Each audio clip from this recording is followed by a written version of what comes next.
Hello. It's Sunday.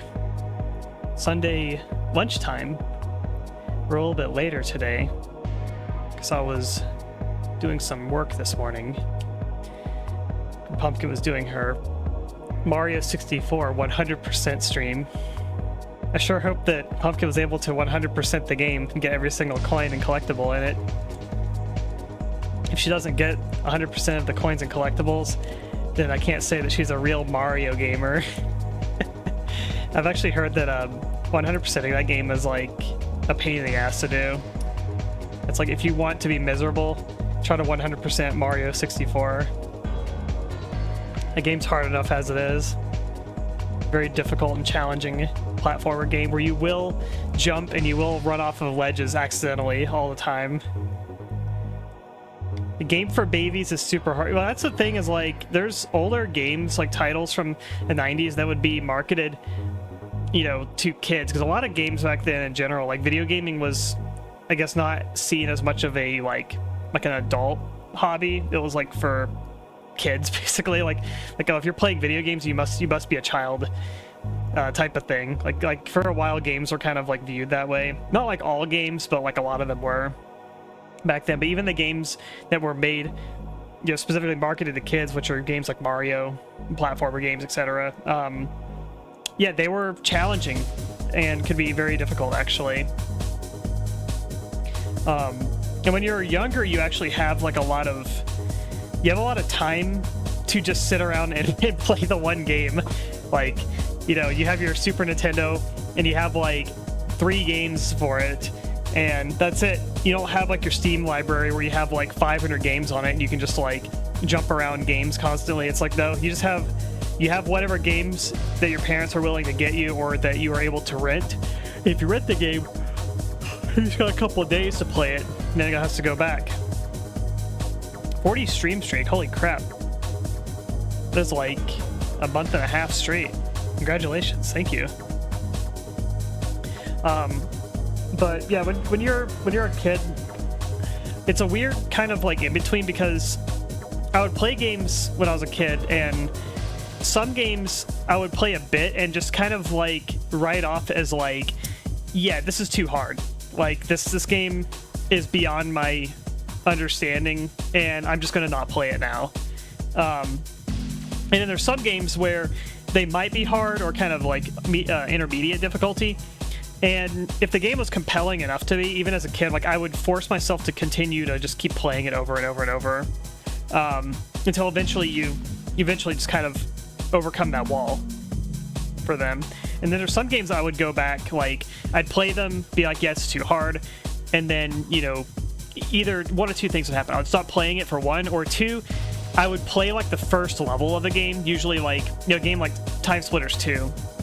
Like the first level on like hard mode is like, it's pretty fucking hard, but like I would be able to maybe play like the first level, and then like beyond the first level I would like just struggle too much and not like play any of the other levels. I just keep playing that first level over and over and over again.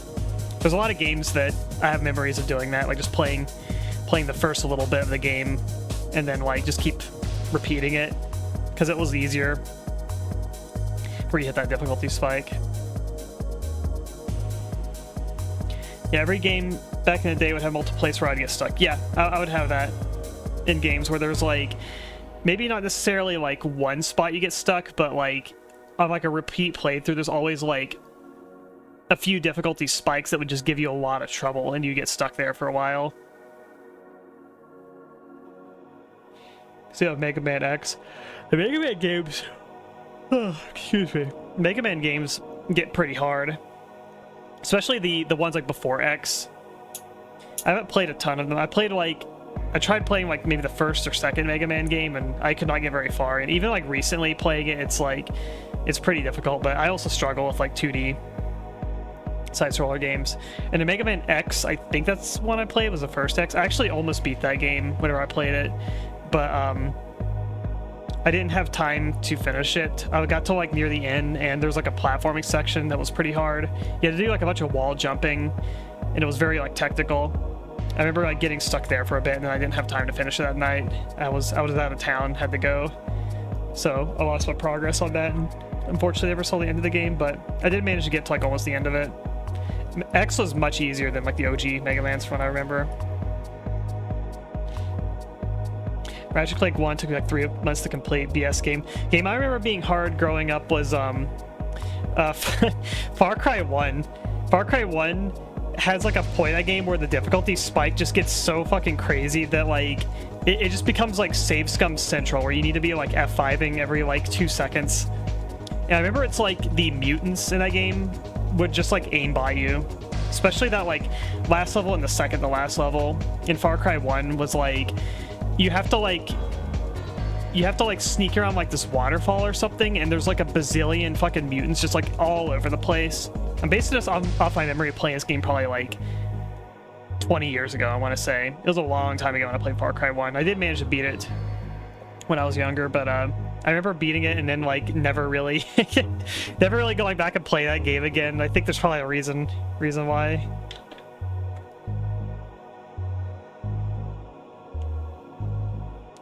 Yeah, Nintendo Hotline had like a thing where you would call them to get like tips and tricks and cheats, and they would charge you money, I think per minute that you called them. Pretty sure it was like by the minute they would charge you money. And I think there's like, I've heard theories that like they made the games intentionally like too hard so that you would be compelled to want to call the hotline. I don't know if that's true or not, but knowing Nintendo, I would believe it. Nintendo sure does love money.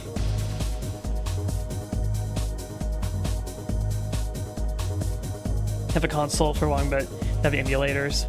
Yeah, that's the big workaround now, especially if like a lot of games that are just dead in the water right now. You cannot get a lot of these old games that used to be sold on cartridge. The only way you can really access them now is you can buy the cartridge. A lot of these games are like $300 now, so have fun with that.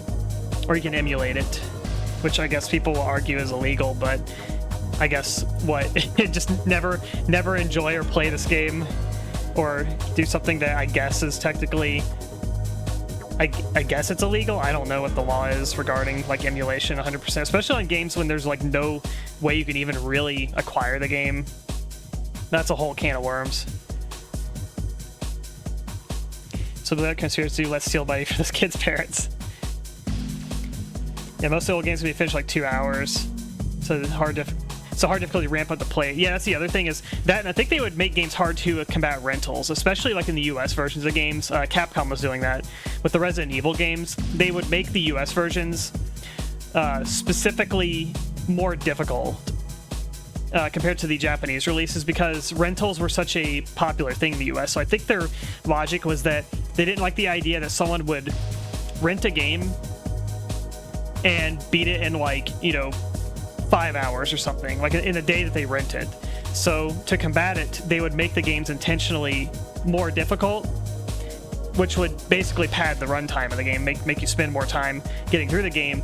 So you would end up having to like re-rent the game multiple times, or you'd be compelled to like just go and buy the game instead of renting it repeatedly.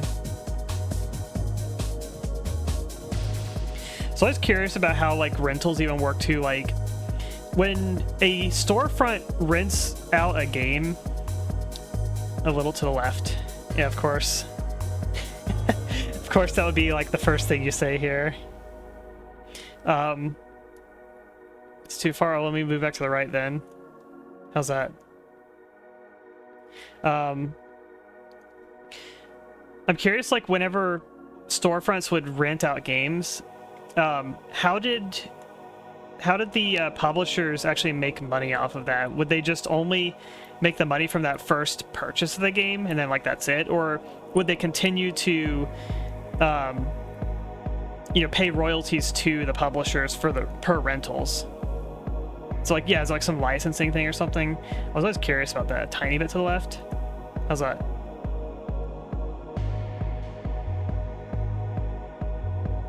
Some games in the 90s, 2000s were exclusive stores like Toys R Us or Blockbuster. That's fucking insane to me. I actually didn't know that there was a storefront exclusivity. That's interesting. I feel like there's some sort of licensing or like royalties for game rentals. because I can't imagine that it would just be legal to like buy a game and then just let people borrow it as a store and make money off of it. Like there'd have to be some sort of like licensing regarding that, but it was also like in its infancy, so I wonder if there just wasn't like precedent set yet. In Brazil, people rent the consoles for like 1 hour for $1 and then you play it in their store. Yeah, there were some game stores I've been to, like retro game stores, and also cyber cafes or PC cafes. I miss those. We don't really have them anymore. That's like a thing of the past for the most part, unless you're in like some very specific locations of big cities. They do have cyber cafes still, and like arcades and stuff, but most of them where I'm from, they're like all gone at this point. But yeah, I used to have like cyber cafes, which are really fun to go to. Or you go in and you'd rent out a computer and you'd have like LAN parties there. I remember going to some and playing like local in-house matches of Counter-Strike. That was really fun. Old school CS. It was like pre 1.6 Counter-Strike. And then also like game stores where they would just have like, yeah, consoles just kind of there you could rent out. But they are all a thing of the past now. It's gone for me. I miss those. My brothers used to rent the same game multiple times. I don't know if it's because of difficulty though. Yeah, I remember because when rentals were a thing, it's like I was very young around the rental time, so it was mostly my older sibling would do most of the renting, and then by the time like I really got into games, it's like I had a PC at that point, and you don't rent games on computers. It's not really a thing. But yeah, when I was younger, I remember going to the rental stores like a lot with my sibling, and yeah, he would sometimes rent the same game over and over again. I always wondered, like, is it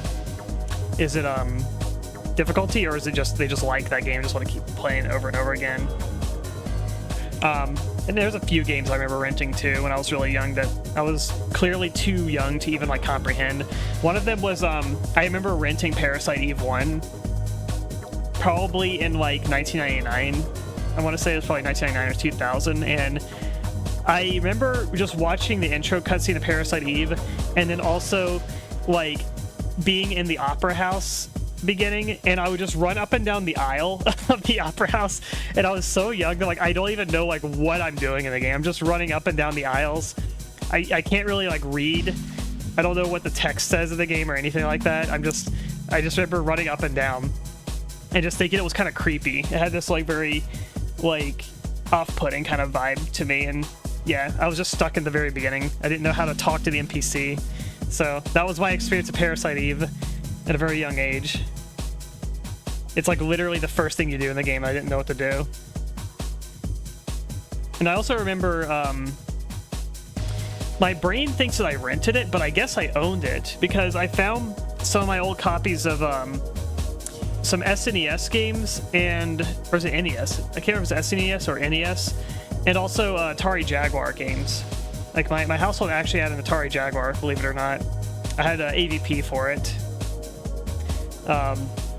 But for the regular Nintendo, I believe, it was a Final Fantasy Mystic Quest. I remember renting it and playing quite a bit of that game, but I don't really, like, my memory's too foggy to remember like what all was in the game aside like I just remember a few select like key moments in that game. One of them being like some grabber, like a thing where it's like an arm that like shoots out and grabs things and pulls it to you. I just remember that being a thing in that game. And I remember like the gems, like whenever you boot the game up, it has like a splash screen with like a bunch of like crystal gems. That was like the only Final Fantasy game I ever played in my life was Mystic Quest, and I think that's a game that Final Fantasy fans tend to not like. But yeah, whenever I found like my old copies of like Atari Jaguar games and NES games, like I found a copy of Mystic Quest, so I thought I rented it, but I guess we owned the game. It's just weird because like I always, in my brain, it was like that was a rental game, not a game that we had bought.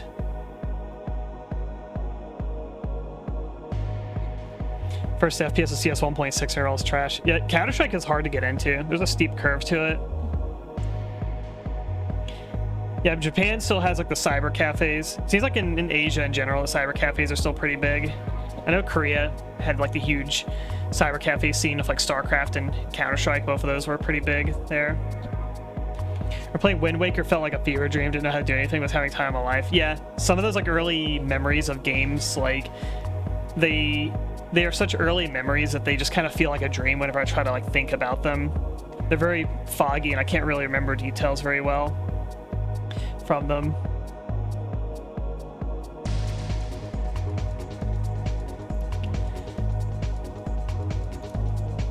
Alrighty. Today I'm going to, because I've thrown in the towel of Ground Zero for now, I've soft locked in Ground Zero due to a game-breaking bug. Ground Zero is a game that I'm going to wait, I think. I feel like I want to revisit Ground Zero down the road, but I think being an early adopter of like a game, basically playing a game in the first month or two it comes out, it's kind of like being a playtester where you're sort of like the guinea pig test run for bugs and whatnot in games. Yeah, Ground Zero, I'm apparently like halfway through the game, which is crazy. I'm only halfway through it. Yeah, I hit a puzzle that is basically broken, that it's soft locked where I guess it's procedurally, it has a procedurally generated or like a randomized solution to the puzzle, but the items that you need to gain the solution were not the correct ones. It gave me items that are for an incorrect version of the puzzle, and so I literally cannot solve it. And I'm convinced it's procedurally generated because I looked up like 4 or 5 long plays on YouTube to look at the solution, and every single one of them was different.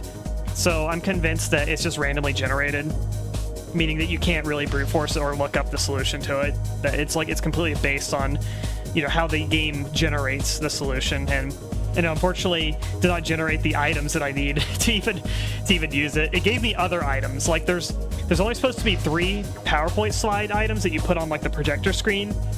It gave me like 6 of them, and only 2 of them work. The other 4, like you try to put them in, then it just says like you can't use it here. So yeah, I've tried to brute force it, and I suppose I could load an earlier save, but I don't want to do it. I feel like I don't trust the game at this point to not continue breaking down the road, so I think I'm going to put the game on the back burner for now and maybe come back to it after it's had quite a few patches. I think that's my plan with the game. It's unfortunate, but it is what it is.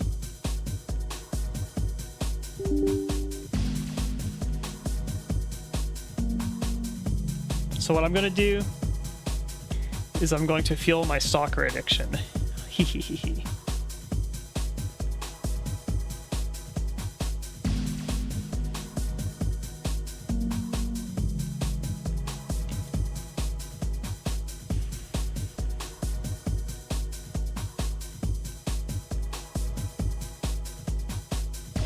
There's just a Windows sound.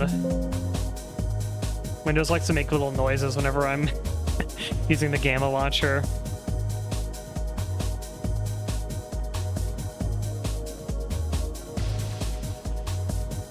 There we go.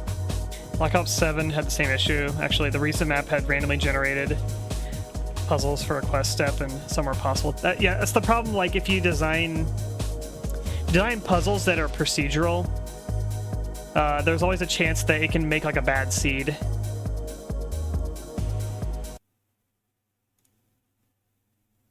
And I guess you could stress test and, you know, like try to minimize the amount of like variables that could mess it up, but I don't know. It's like there's always a chance something can go wrong in the code.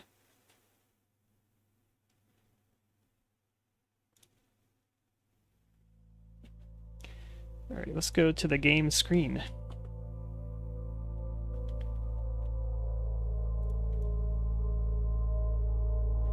I still have my knife out.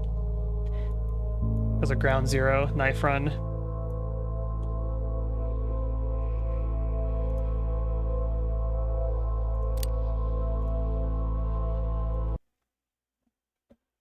I called my last save quick save yesterday. I should have made it game 11. I'll need to correct that.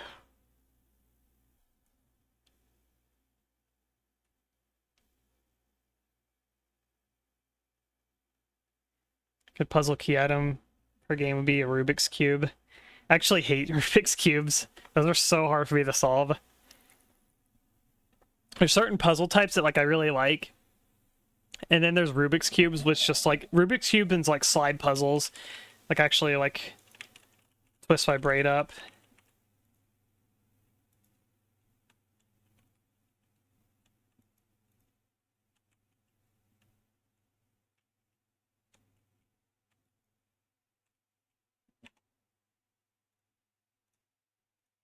You're not. Hold up. I think. Did you default settings again on me, Gamma? What's going on here?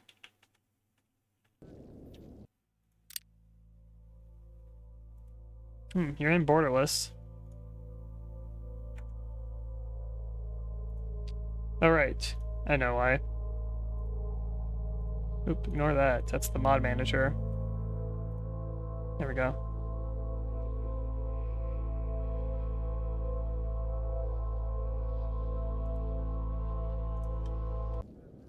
There we go.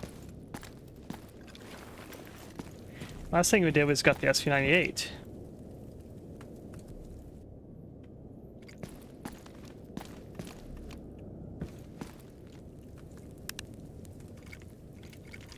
And we have a silencer for it too.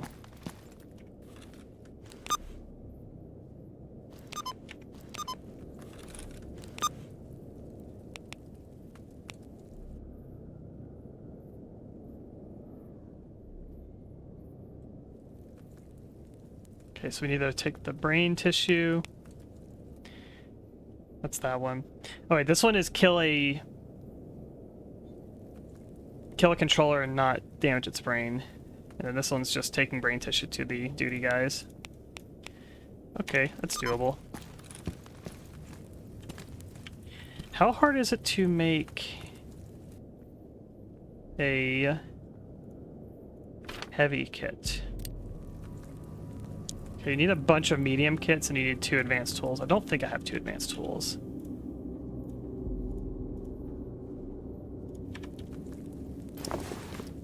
Yeah, I just have the one. And I think it consumes them too, so like you would probably want 3 advanced tools total, because then you would lose these and that would suck to not have advanced tools.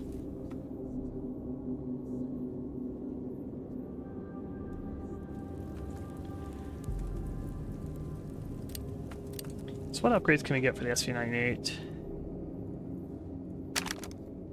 Handling, liability, recoil. Weight would be really nice, because this is a heavy-ass gun. What do you have right now? Yeah, 6.97 while loaded. If it's unloaded, it also has a suppressor. Only 75. How heavy is the suppressor? 6.2. Okay, yeah, it's like half a kilogram. That's a pretty hefty suppressor. Merry Christmas. Merry Christmas.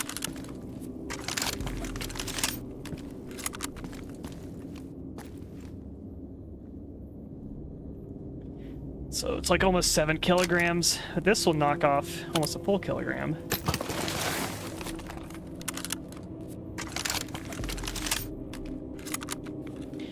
That's a 5.58. That is much nicer.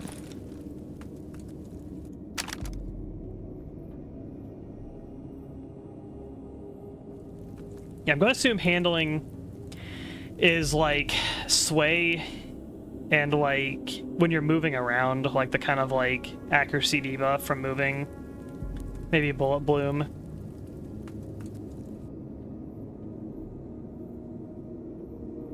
Reliability is just, I guess, jam chance and durability burn. I feel like recoil is like the last thing you need. Like, why do you need to care about recoil on a gun that's bolt action? Handling's hipfire accuracy. That's it. Yeah, I feel like that's not good. Maybe on like a shotgun that'd be nice, but it's kind of useless otherwise.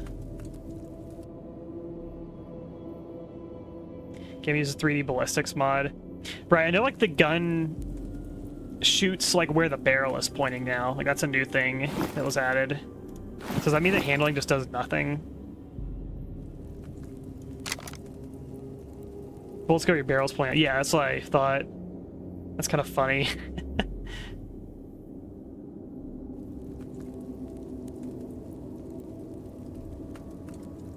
At that point, then what's the point?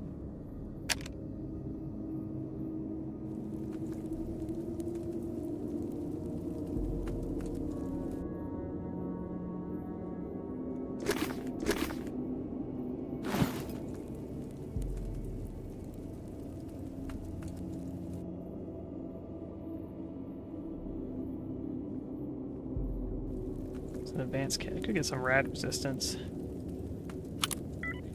You know, first I always like to look at the increments, you know? I like to see what am I at right now. Let's cap this out. I'm gonna buy more glue as well.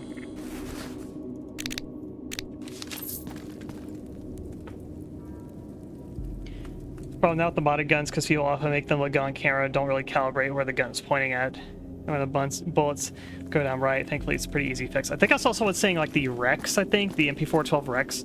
I believe it's a double, or he shoots a single action where he cocks it between each shot. But if you're spamming your shots when he's cocking it, like I guess he's, you know, kind of pointing it up. So if you're spam left clicking, your shots are going to be like shooting up in the air. So you have to like manually wait between shots, which kind of fucking blows if that's the case. It's the animation skip.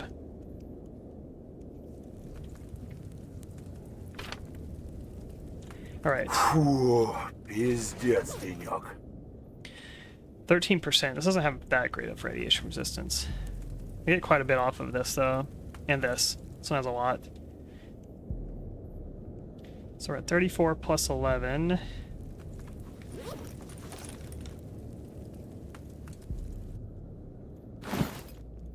Do that. 36 plus 11. Okay, so it only went up 2%.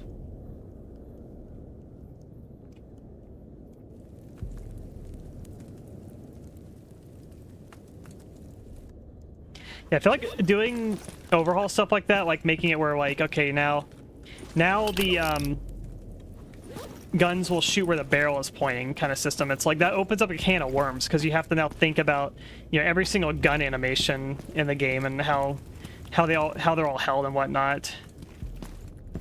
It's like not that you can't do it, but that's just a lot of extra work now that has to be, you know, done and like maintained. Oh, you know what? This 9091 has a good barrel. This is a fix-upable gun. I never even thought about that. Huh. Something to consider.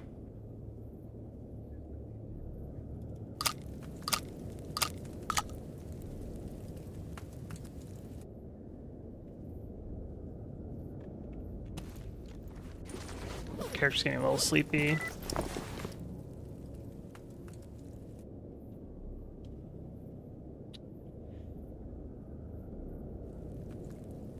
I don't buy any med stuff. Maybe a little low on these. And antidotes. Can I make antidotes? I think I can. Yeah.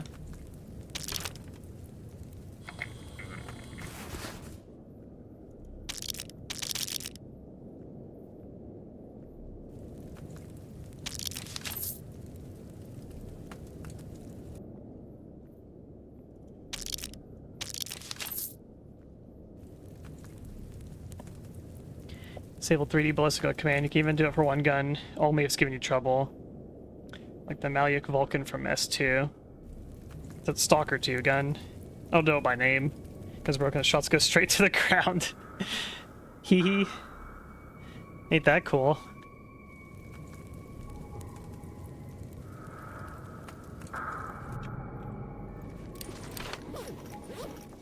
Where's my morphines? Morphines are just better. Is there a damage bonus above morphine? Is morphine the best? I feel like morphine's the best one. 15%. Bullpup AK. Oh, okay, I think I know what gun you're talking about. There's a lot of guns in Stalker 2 that really overlap in my brain because they all... It's a bunch of tactical looking bullpups and they all kind of look the same to me.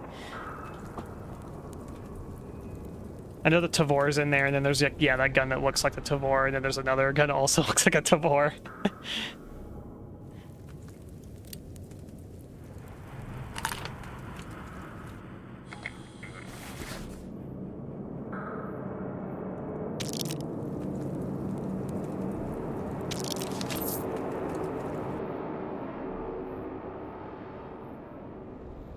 I think there's like a third bullpup. It looks kind of similar. I'm gonna assume morphine's like the best. damage resistance one. So there's like the sodium, just 5%. There's the ampoule, just 10%. Then morphine, 15%. It is a lifesaver. Alright, what else is I gonna do? I feel like I was gonna like upgrade more stuff. No, I said the lack of yeah, there's no AKM in Stalker 2. There's like a 74. Yes, even Stalker 1 doesn't have an AKM. Which is a little bit on the weird side. How hard are these to make? No, they take armor repair kits just to build one of these. Other than that, they're not too difficult to make, though. What do you need for the wound healing? Wound healing is bleeding reduction, I think. It looks like HP over time, which is kind of nice. I would like an artifact module addition, too. I don't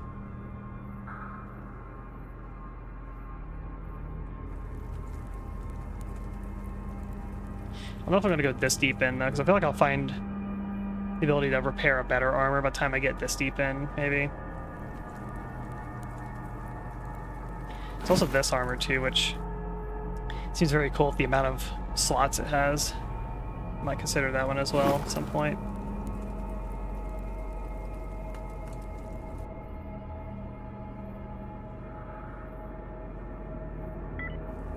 I would like to get an AKM in Gamma as well. I've not found one yet. I keep finding like 74s and like 101s, but I want an AKM, the 7.62.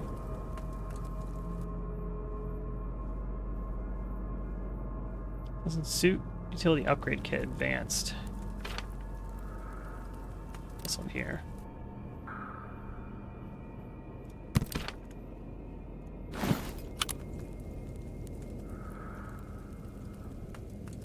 Oops, not what I want to do. This one. Yeah, because this just gives me like passive, very subtle HP regen, which I really like having.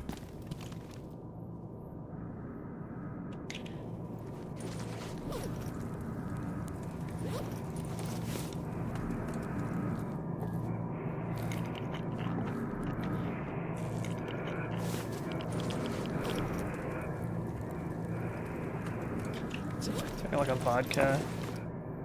I'm on the verge of like falling asleep. Alright, this one here is like a ton of sleep.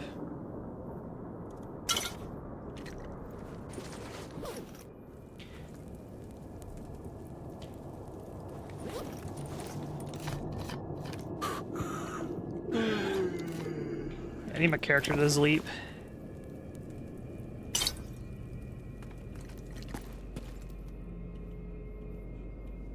Oh no, I'm irradiated because of the rat skewer I ate, I think, so I can't sleep.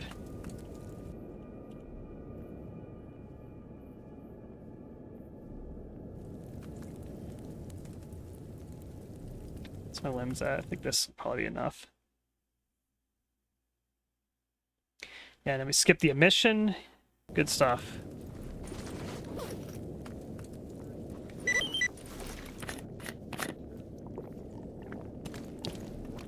Failed.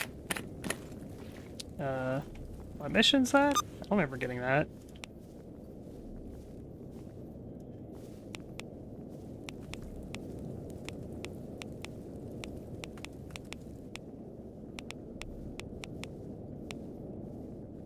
Oh, was that like, I think that was a quest. I just randomly got like a quest from like the radio, I think. Yeah, like I didn't like ask for that one.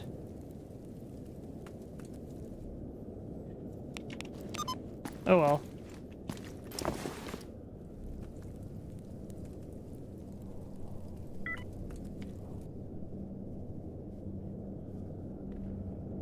See if there's anything I can cook before I go.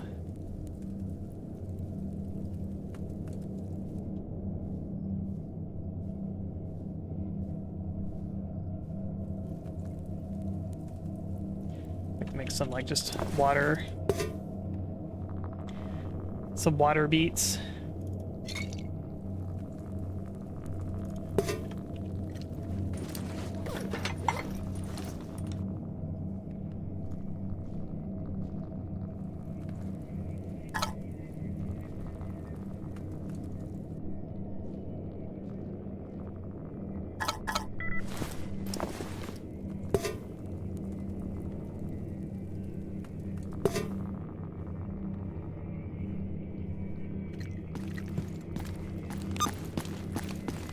Over here, let's grab some tasks.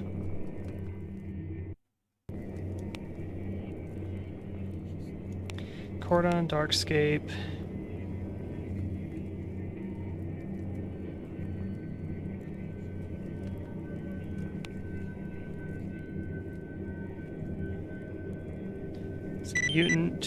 Mutant. Oh, truck cemetery, I'll do those. I need to head down to garbage because I got another yellow stash.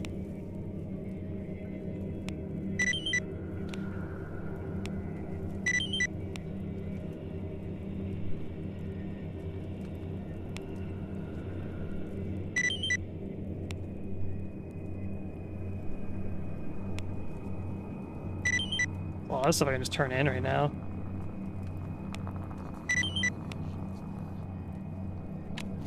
Alright, I'm gonna turn a bunch of quests in now. Here you go. This guy.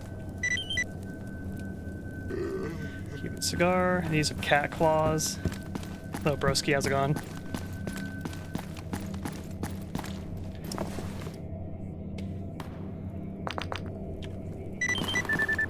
That.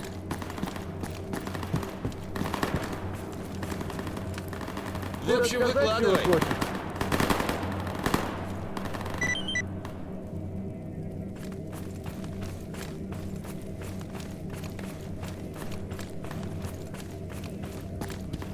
I can turn in one to this guy. Эй, сталкер, с чем пожаловал? He's just wanting a guide.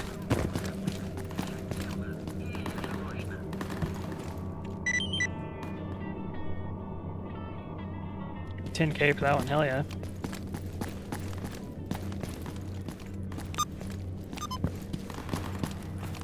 Yeah, I really like this PDA task thing. It's much more convenient. Just see all the quests in one spot. Gotta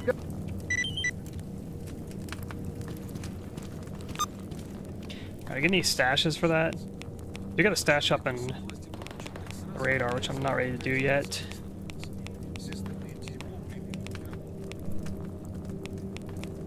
I'll head down to truck cemetery.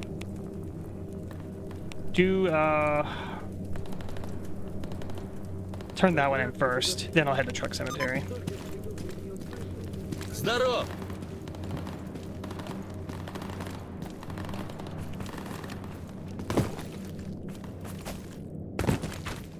Close still. Yeah, a lot of good quality of life in this update. Oh wait, did I ever look at this PDA? I don't remember if I did.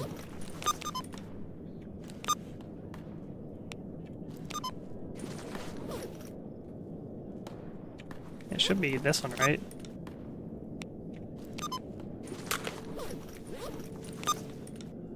Yeah, where's the... Oh, I think I have to like right-click and do view. That's what it is.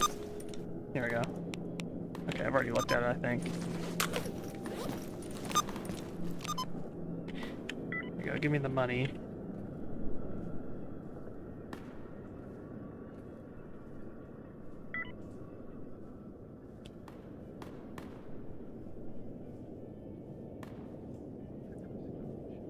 I'll say the things he's asking for here isn't that difficult, I feel like. It's 5 army med kits, 10 hollow point rounds, and then he'll give you extra for cocaine, Terror Razor magazine, atmosphere magazine. I think I have some of those.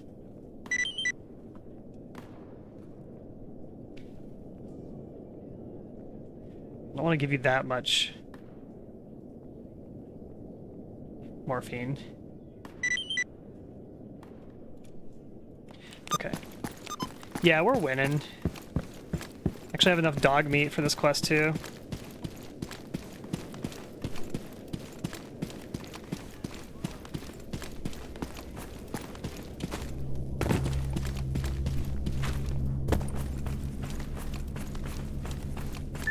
So Diablo 2 is a really good game. What I did was I put the PDA hacking mod, made that where every PDA is encrypted so I'm forced to crack them up.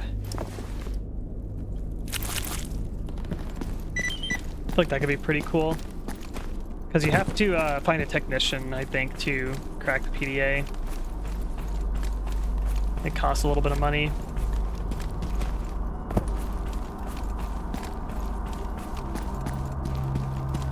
Like having more cost sinks is good.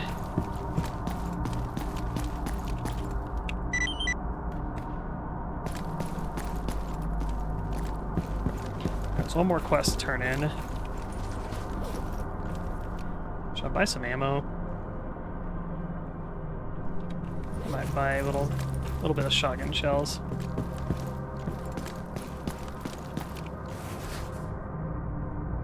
Getting our supply up even more too.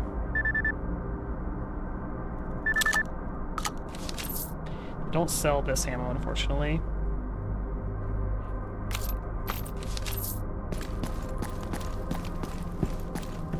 Just more X-Files, pretty schlocky, and I enjoy it. Yeah, that's how I feel about X-Files. Is I find it to be a very entertaining show. It's very charming. It's like, I agree with Pumpkin Synth in that, like, I think I prefer shows that have overarching plots over sort of self-enclosed episodes, which is what X-Files does, as self-enclosed episodes. But I find a lot of them to be kind of like, some episodes are kind of hit and miss, I think. Some are better than others. That's what you kind of naturally get with like self-enclosed episodes. And yeah, it's very campy, but it's like, I feel like it's a fun show. You just want 2 syringes. I think that's just season 1. Season 2 is building up a storyline. I can believe that.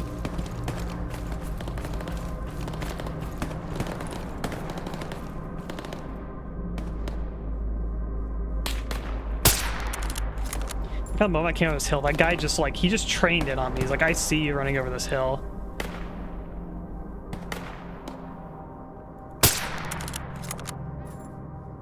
Yeah, this is a big upgrade over the K98.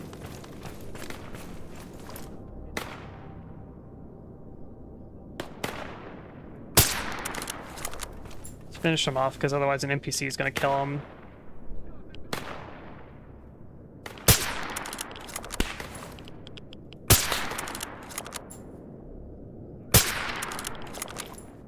And if an NPC kills him, I get no loot.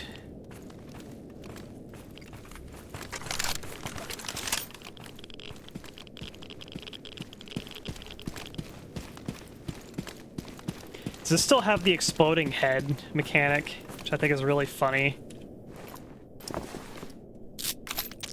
If you hit a head on a human enemy and it has like enough damage, it'll literally remove their head, which is really funny.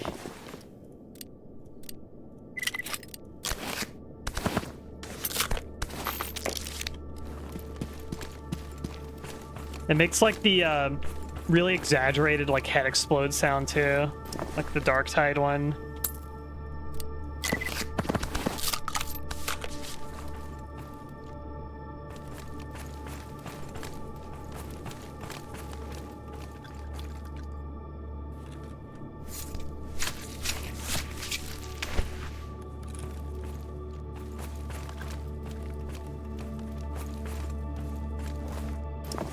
Oh, you also had SV98.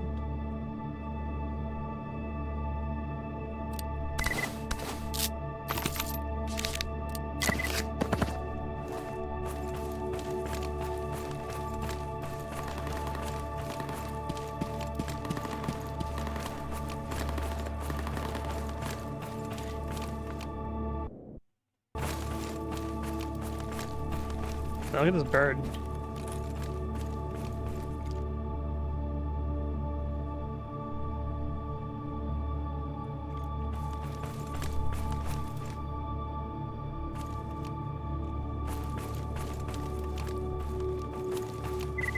I like the crows.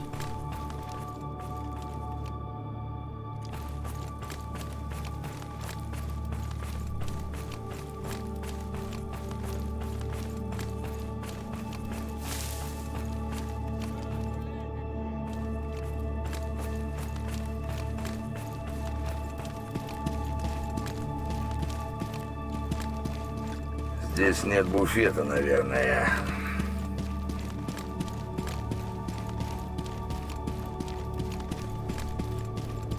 Yeah, video game dismemberment's always really good.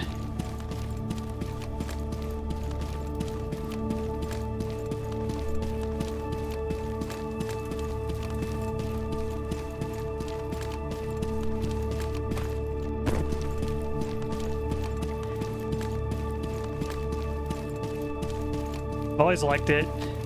All the way back to Soldier of Fortune, Resident Evil 2.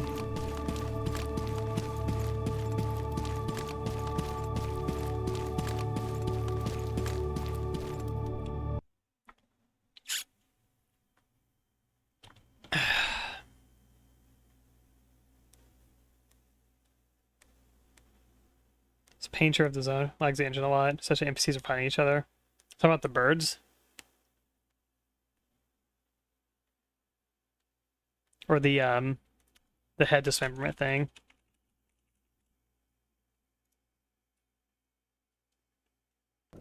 Oh, dismember, okay.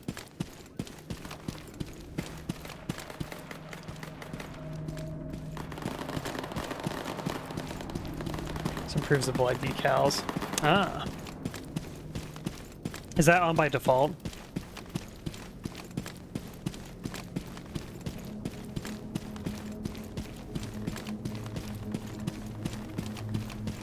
I really like blood decals.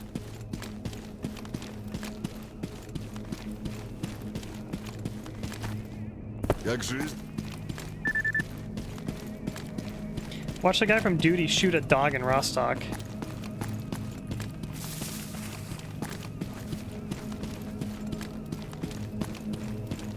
That's not by default, damn. I guess if it's like laggy and guy's in the fire barrel. This is a classic Stalker thing right here.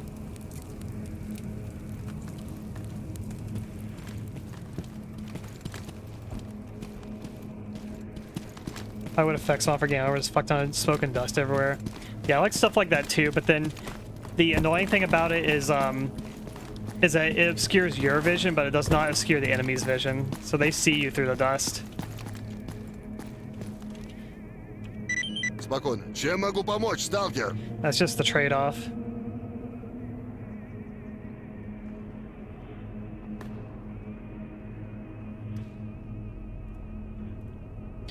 I'll kill this garbage guy.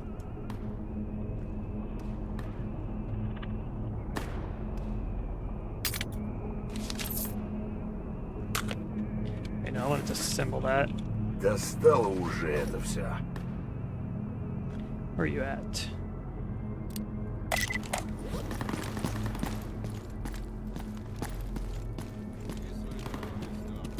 Yeah, I always notice the stupid, like I sneak up on a bandit and then it'll be like an ecologist being like, I think I just saw a loner knifing a bandit. And it's like, what do you mean?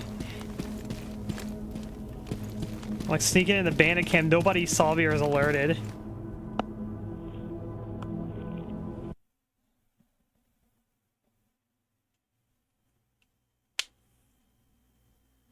Yeah, I was up the K98. I was sniping people with the K98, and they're saying like I just saw Stalker with a shotgun shooting some military.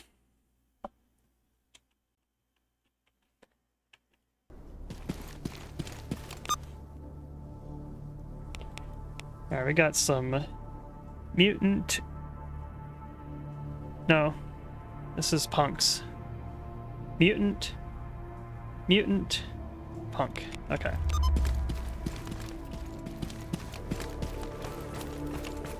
Yeah, it's because of B class weapon. Like, I understand why it's doing that. It's just kind of funny. They had to make it a B class weapon, I guess, to make the repair kits work for it. I did the ITX for the SKS. Forgot he doesn't need to say it's a shotgun. Oh, okay, so it's just an oversight. I thought it was like a if a thing is a B class, that it would like have to be classified as like a shotgun or something.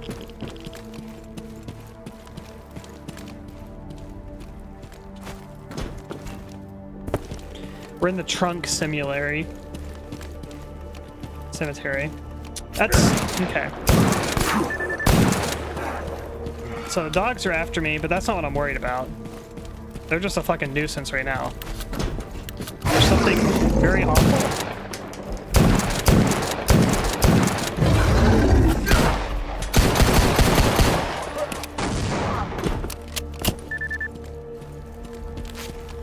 Thank you for the follow.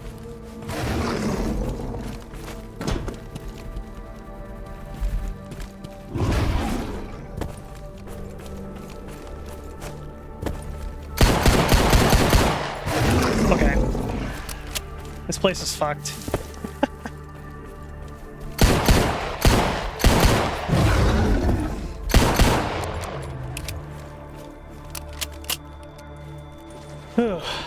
Okay, we're good.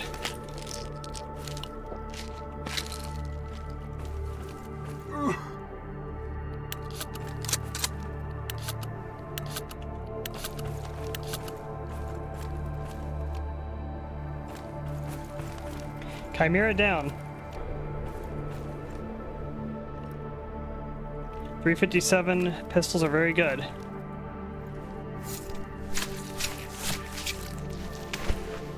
I don't even think that's the mutant for the quest. Just so happened to come across one. I would really like to have a Chimera pelt also. I think those are really good, from my understanding.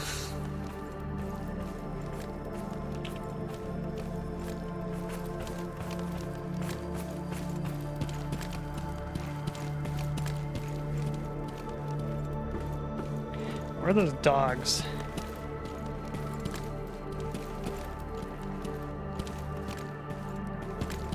So I saw the Chimera and I'm like, oh fuck, and then right after, I got bit by a couple of dogs. That was a dog and a cat. Yeah, that's realistic. Oh, they're both cats. Never mind. So I don't know if I said thank you for the follow. Momo VT.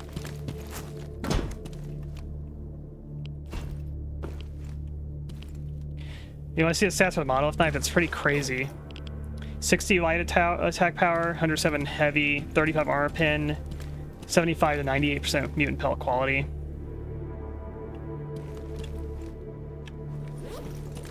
Very good. So I don't need this echo detector. It's like a step above the M9 bayonet.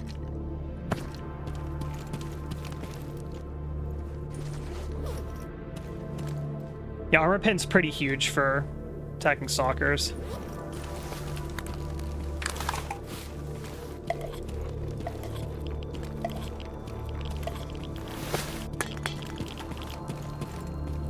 Does more damage with the same skin stuff as the final tier of knife you can buy. Gotcha. I never buy anything higher than the M9 bayonet.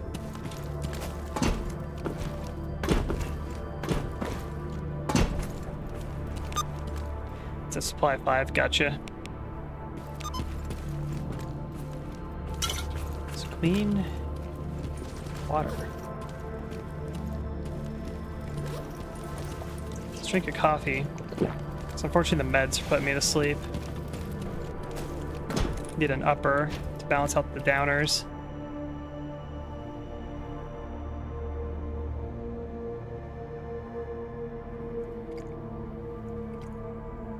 Oh, that must be the stalkers I'm looking to eliminate.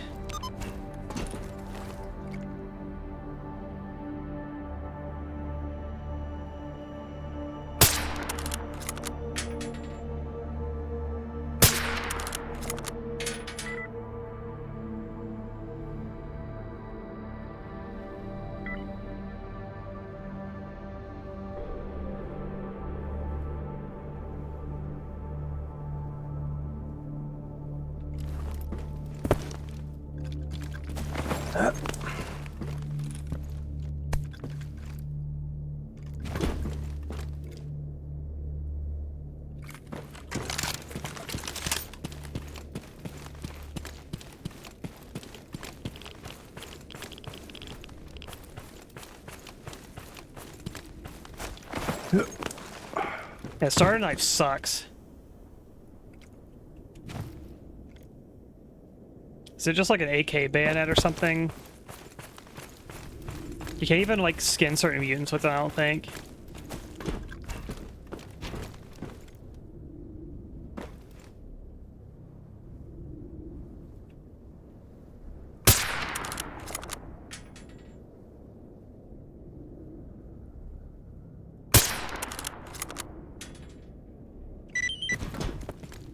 I think I'm like shooting high or something.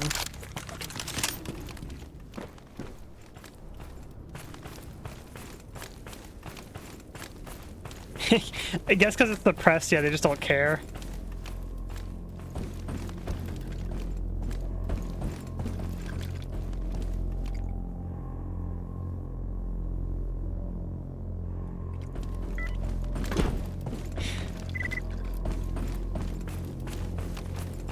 A bullet whizzes by my head.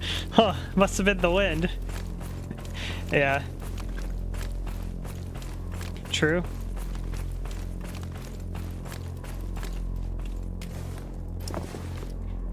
An SVD.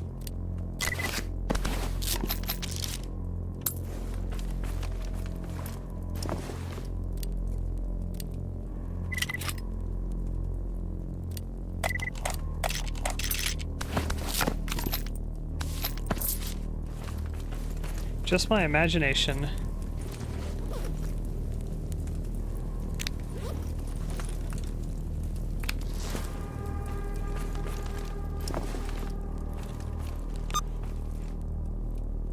I got mutants.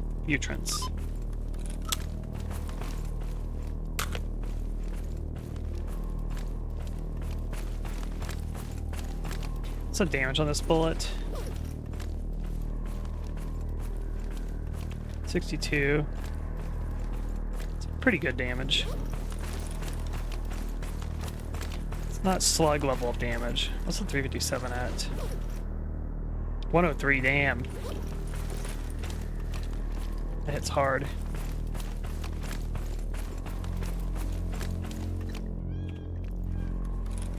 I hear cats. I thought those were like weird anomalies there.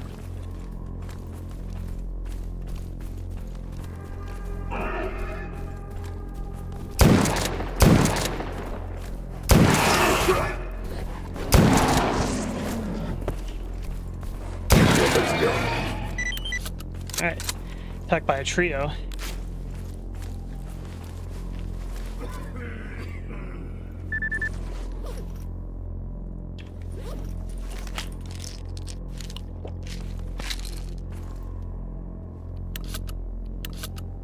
I watched a loner kill a Psysucker. No, you didn't. Nobody saw anything. Место хоть есть свободное. There's a third body. Like I shot one coming that way. So there's these two.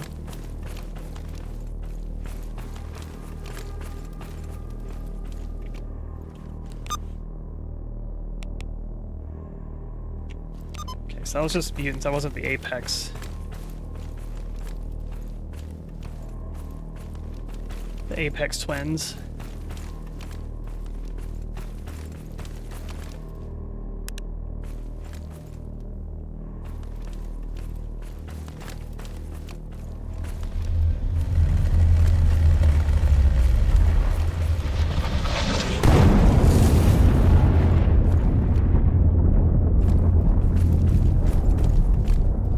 What's that? It's a little hook. Yeah, I lost track of the third body.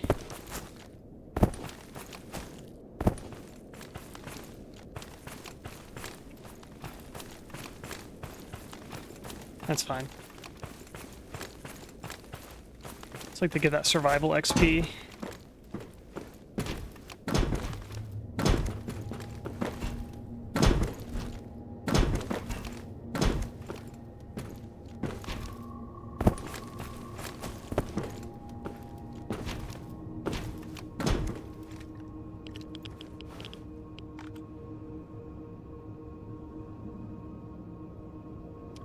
Is that the apex?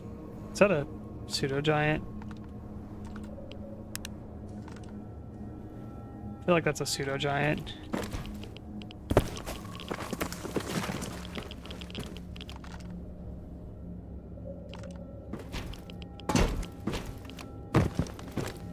The pseudo giants are the most sponge of the most biggest sponge you've ever seen in your life.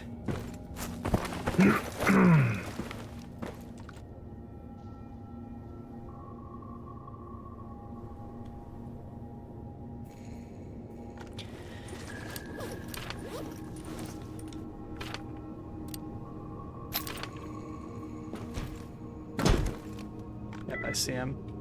There it is, the apex. He's stuck.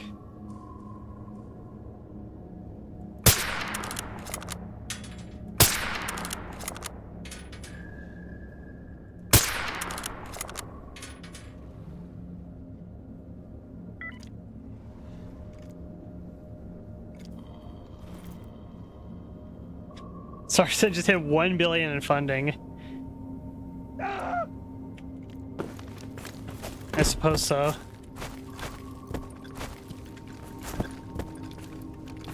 Man, I was following that game in like 2014. I'm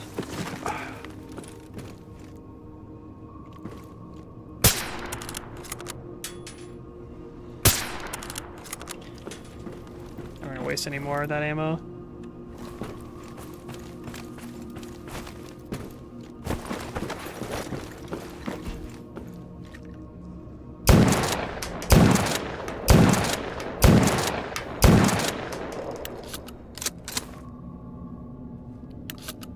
Mutants have any sort of like armor class to them as well? I know Stalker 2 they do, like armor pin is like the most important stat in Stalker 2 it feels like.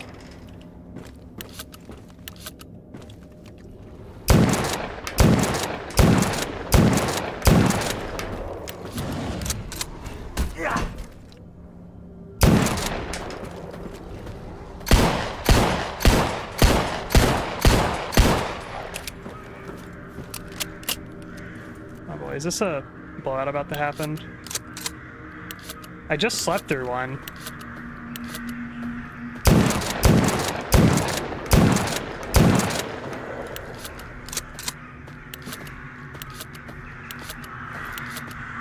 Need to make sure you die first.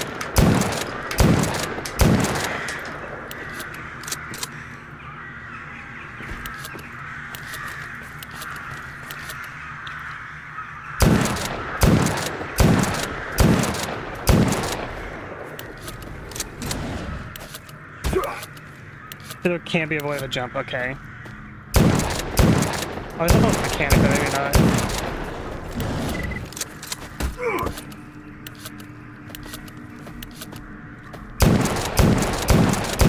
Oh, got him. Alright, the apex twin has been killed. Now let's get the hell out of here. I don't know. Where is a safe spot here anyway? Anywhere safe? Usually tells you.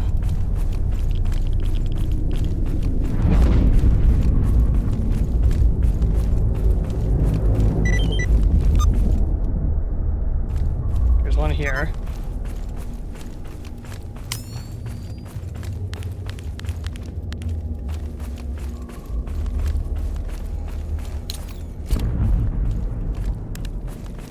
Yes.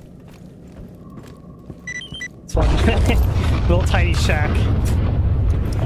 Надо бы быка проверить.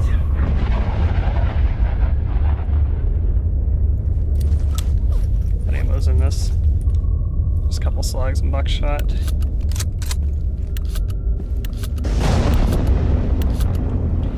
Alright. Now time to kill some time.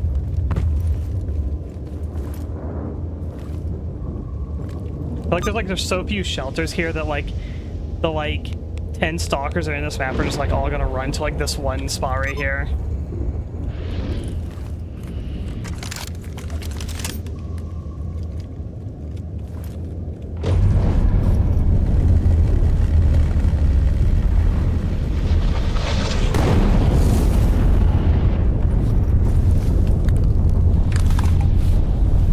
Let's eat some tomatoes. Canned food's usually heavy, so I try to like eat the canned food first.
I've added new screams to the random scream list also. Add a couple more.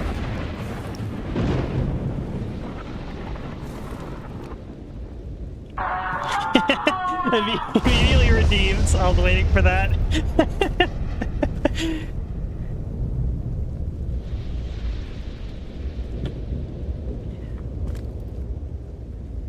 Alright, mission complete. Stay sheltered.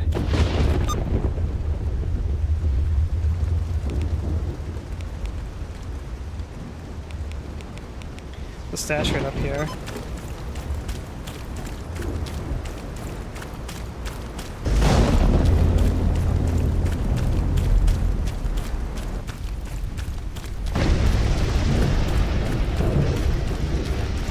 Keep fondling the knife. Yeah, it's what happens when you get like a new gun or a knife or whatever. It's like you just mess around with it for a while.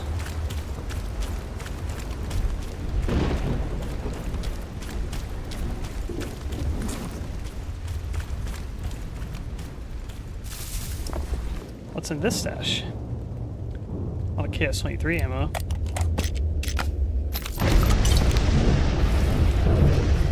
So my military and loners fighting each other. Which faction are you? You just wait for them to kill each other, and then you loot them all.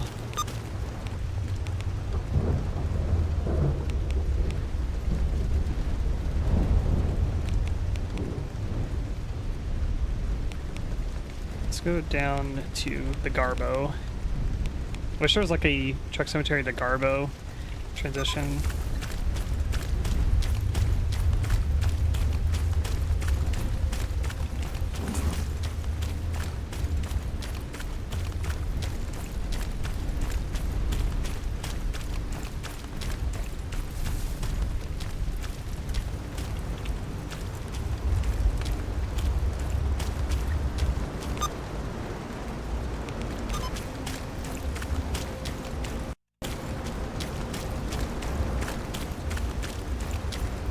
Did you also fondle your first gun? Of course.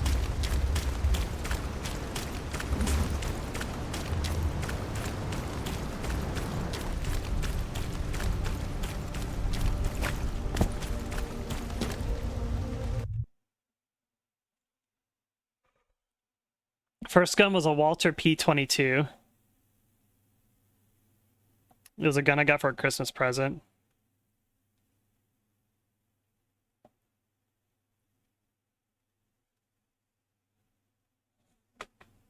And it's a pretty fun little target gun. Had a underbarrel laser sight also. It was cool, like if you take it to a shooting range, you turn the laser sight on.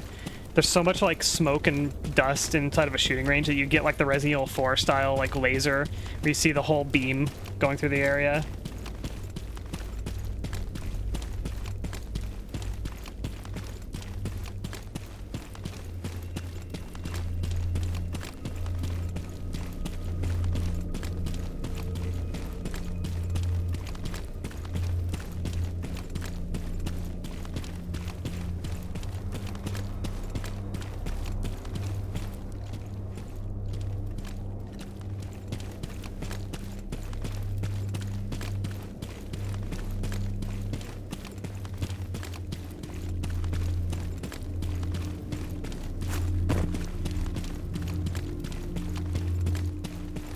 Yeah, it's just like a Walter P99, but it's in 22.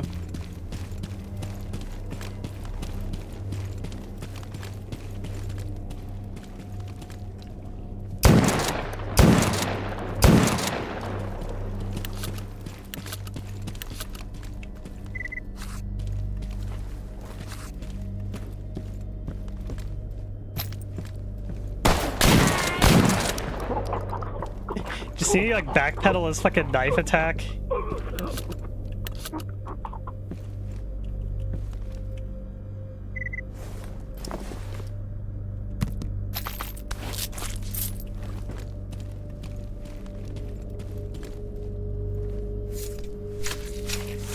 Hit him up like the backdash.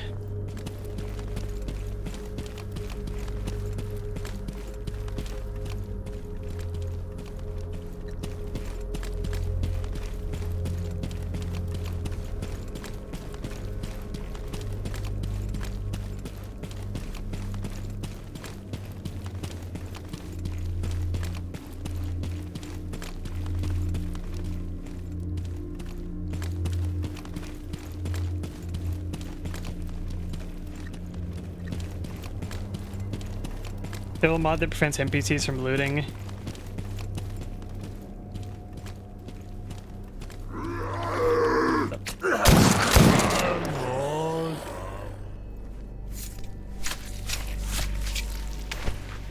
Freaking mutant ambushes.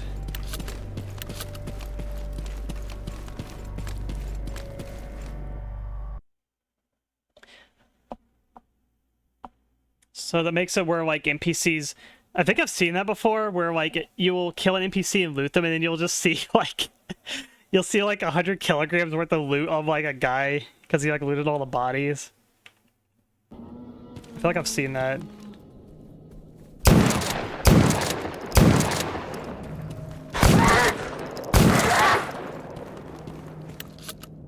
Had just enough ammo.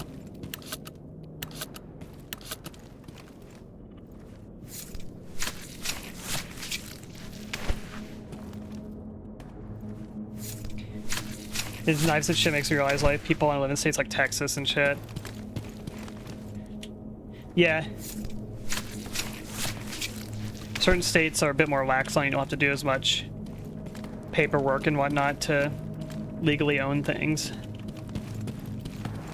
Or some states just outright just make it, like, impossible or nearly impossible to get it. And other states just don't give a shit.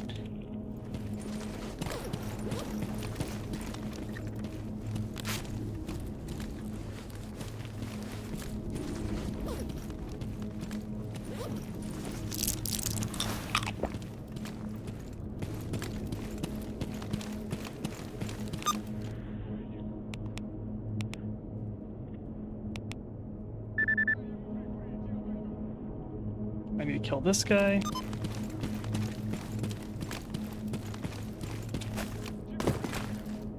I buy stuff from the butcher too.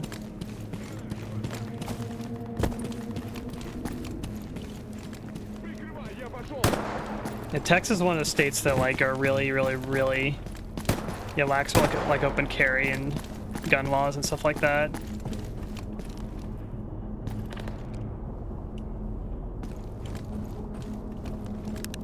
Слушаю тебя.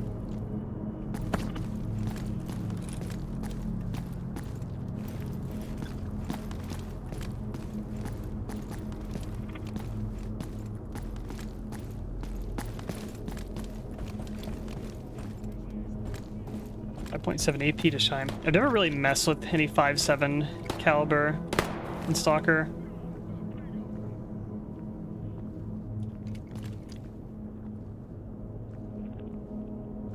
It seems to pretty much be, like, you know, anti-armor. Oh, these guys are fighting zombies out here. Yeah, very expensive. You downed the zombie, why aren't you finishing him off? There we go. Did it. Nice job.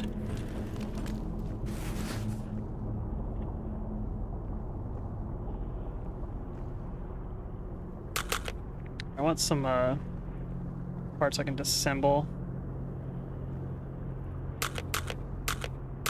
Give me these. We're gonna get parts.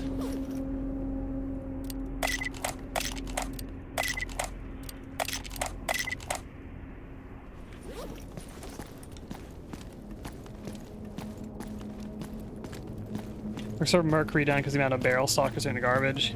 Yeah, a lot of military wearing armor.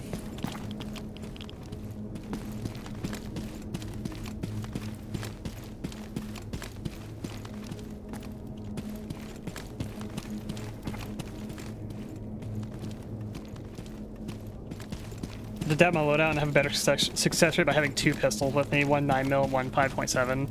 You use the 9mm for like lesser armored stalkers and I guess hollow points for the mutants, and then 5.7 for the heavy armor ones. Fucking spooked me. I want to try to knife you.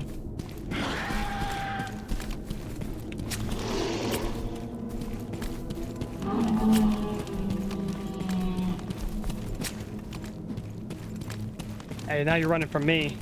Get back here, motherfucker.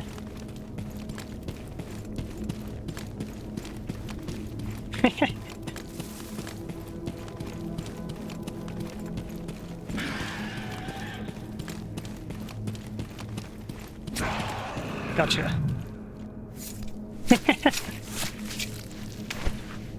I'm knifing the lurker.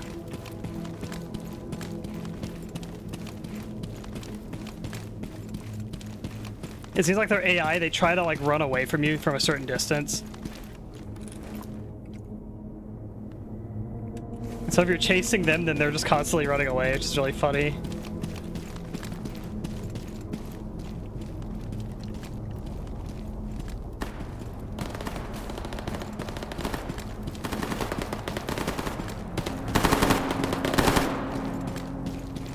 Got a shootout here.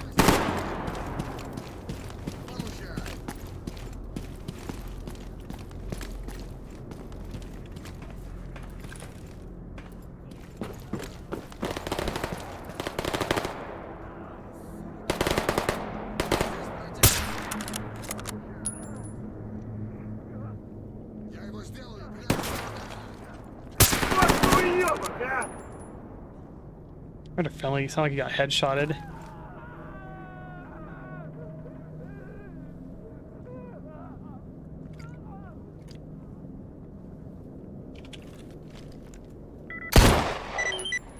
Oh, that's the target I had to kill. Hey, Saya.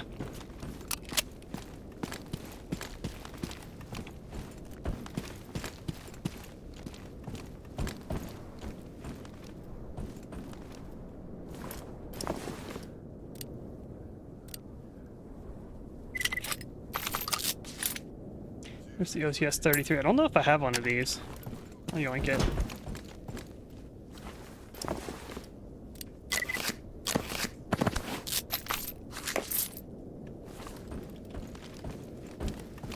Что, не можешь за столом остаться?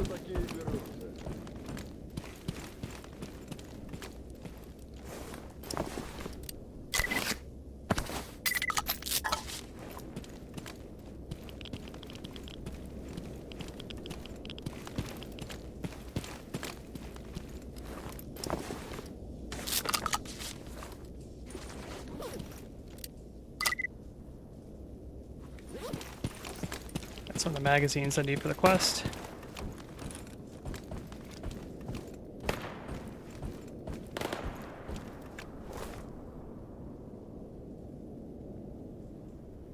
Which one's the bandit?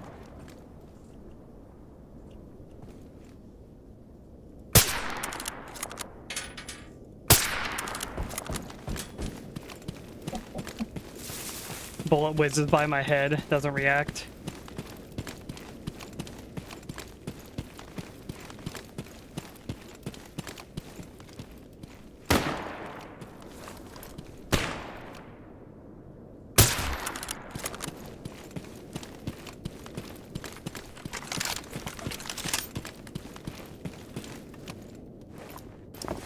Oh, you also have SV98.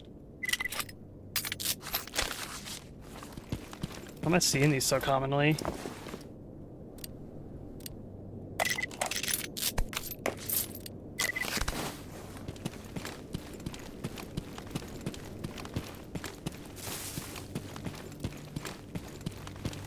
Took 2 squads fighting. I killed the guy that was carrying all the loot.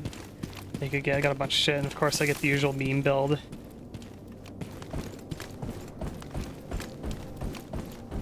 Recency bias? I don't know. I've seen 2 SV98s in this like run today, and I also disassembled one yesterday and got like a barrel off of one yesterday too.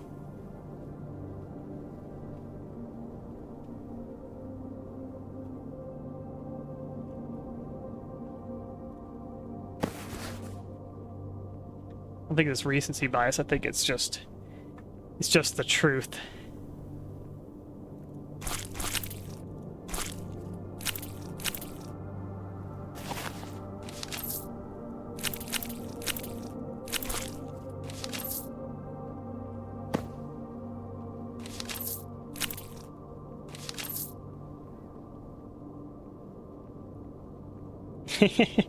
No true Scotsman, ad hominem straw man.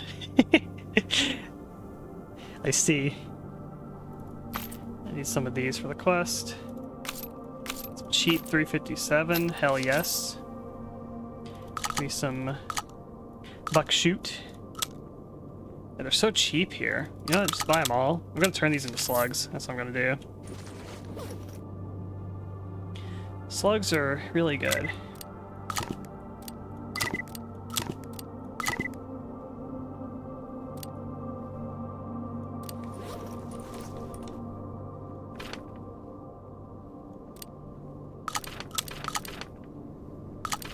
There we go. Nitpicking and biased. I am biased, that's fine. Oh, there's the bison here. I remember, I was like, I'm gonna take this bison up at some point. I just forgot to get it. Oh, record. It's going pretty good. Как жизнь?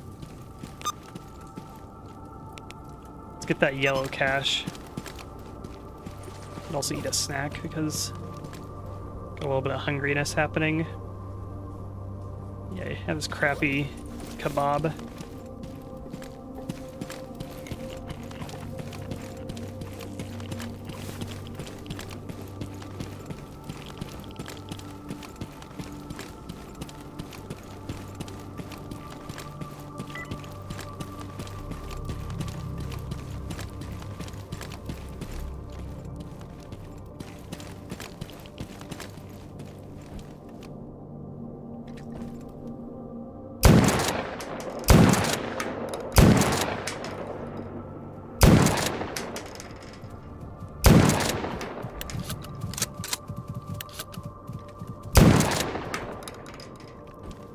One more shot.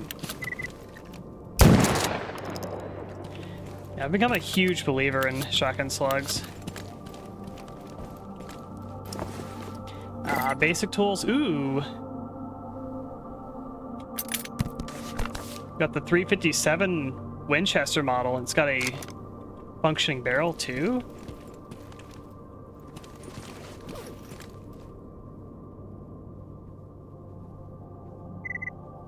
Do I believe in regular? I am using regular slugs. That's what I mean. Shooting them on the mutants. Because it's basically like buckshot, but what if you could hit enemies like 100 meters away?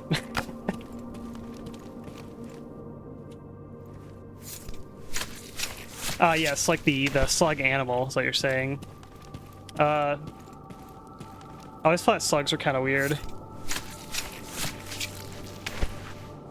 I think snails are cooler.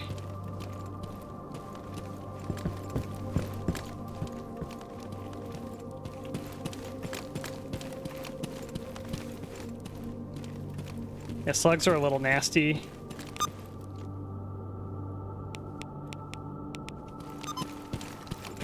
Why did you put salt on it? It kills it.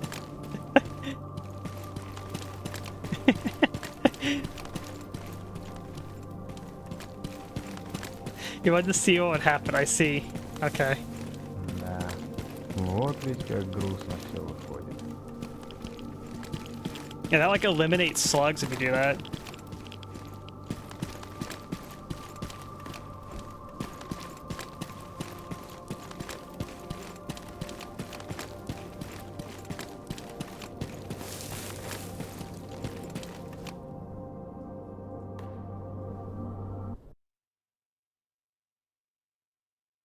Killed by the military, came from Agrafrom, so he didn't run away, and the loader shot me at SKS. Yeah, it's like, in my run, I got, like, better armor finally. I was using the shitty, like, leather jacket, and I finally got a, like, sunrise suit, I think, or the autumn suit, I can't remember which one it was, and I'm like, yes, I finally have some sort of BR class now. I'm, like, BR class 19. And then, like, the first engagement I get into is a bandit with a fucking SKS and, like, shoots me once, takes out 2/3 of my HP in the cordon.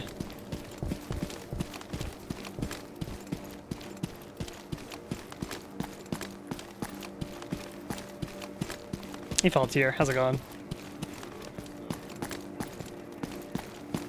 Спокойно. Чеп. The job is done. Got a Rustock quest. I didn't actually mean to take that, but I guess we'll take it. To fight some mercs. Oh yeah. You sell ammo, don't you? You got some of this stuff? Yeah, I need some of this. So I don't have any Western, was it? No, Eastern Bloc. I was gonna say Western. I don't have any Eastern Bloc suppliers if I go up to the army warehouses. So I can swing down the Rostock and get some ammo.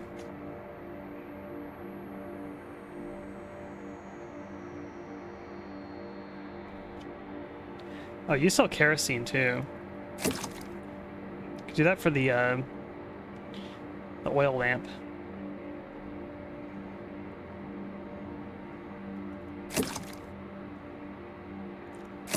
How much do I need for the oil lamp? So these electric lamps are like kind of dim, I feel like. I need 3. Okay, I just buy 1.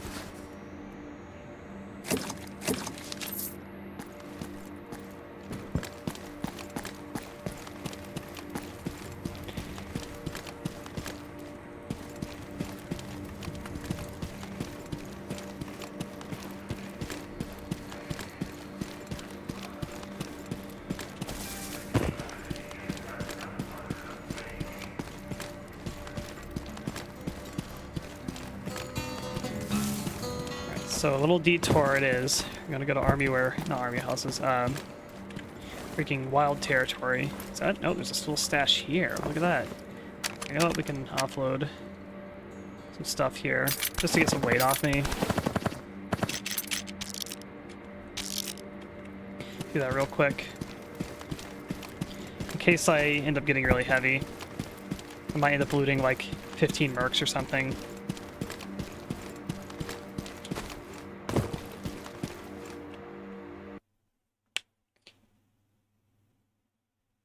Is sleeping on the ground with scorpions everywhere. That sounds terrible.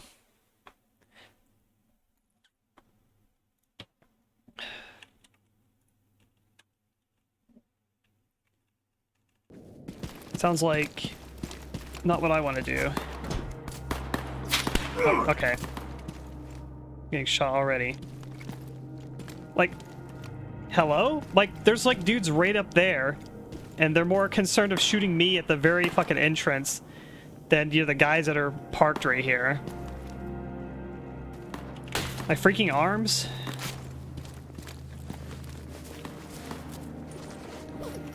I can't snipe.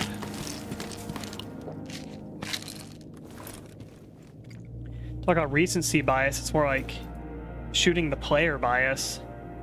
I'm dizzy from this. I have a glucose shot I can use.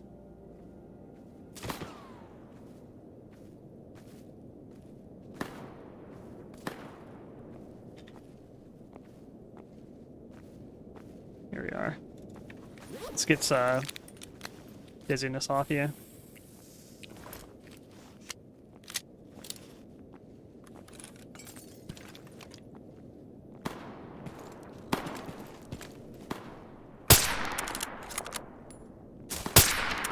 There we go.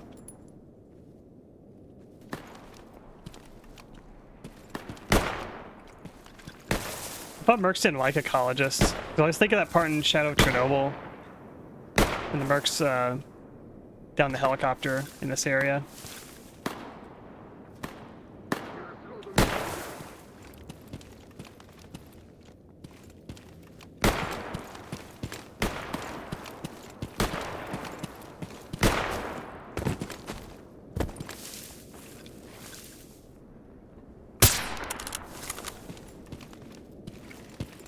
Okay.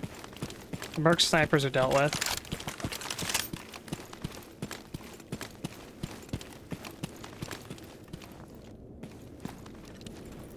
Add this to the game and hi anime girls.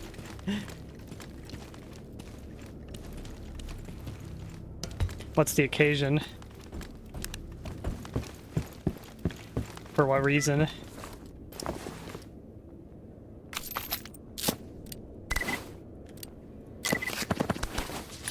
Read up. You know they announced Unreal Engine 6. Oh, I missed that. I think I did hear about like Unreal Engine 6, but yeah, I don't know what's significant about it. I mean, it's probably gonna be like you can still use UE4 right now. Like, even though UE5 is a thing, you can still use 4, like build on it. Yeah, it feels like 5 just came out. It's actually been like 6 years, I think. Привет, брат. It's been like 5 or 6 years, I think.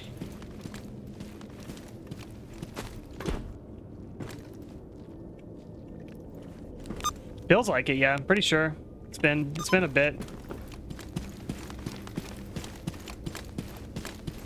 I started working in UE in 2023, and UE5 had been out for like a year or two, I think. There's a poltergeist somewhere. Someone's also freaking shooting at me.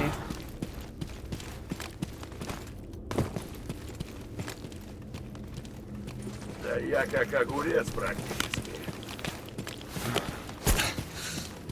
They're freaking shooting at me! Usually the poltergeist is like hanging around here, I think. It's really annoying because I'm also dealing with merc snipers.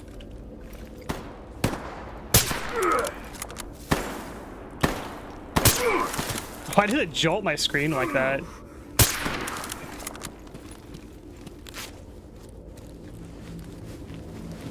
Stop the flow of time? I would if I could. Вот дебил!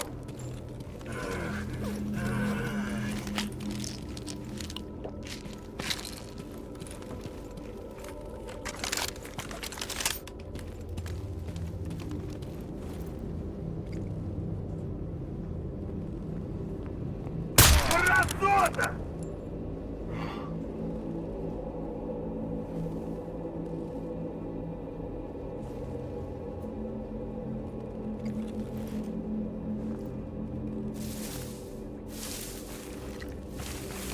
Oh, hi.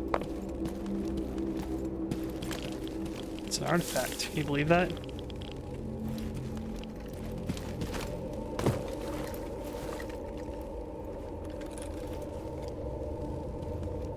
That was 3 mercs.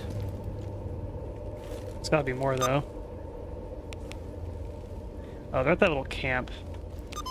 That's where they're gonna be at.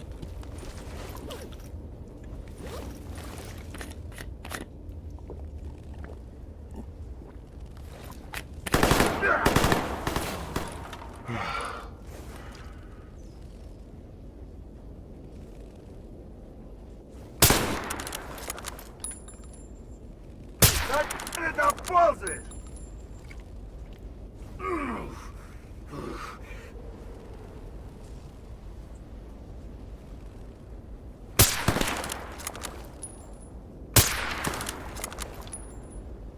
Ну всё, хана ему!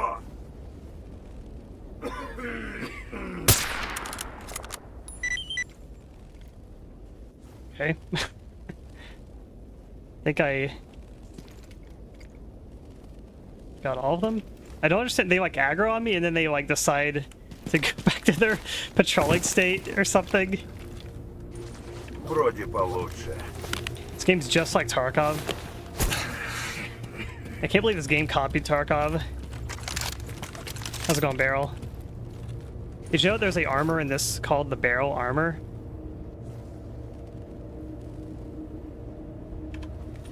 My torso's fucked up.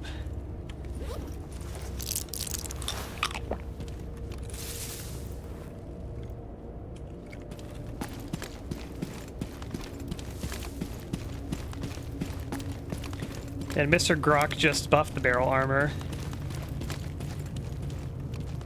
So you should play military stalker.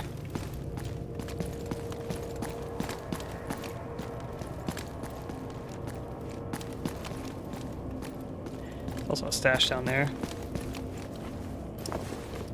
Hey, trench gun. Is that a Siva? It's like a Siva style suit. It's also heavy. Yeah, it's a heavy type.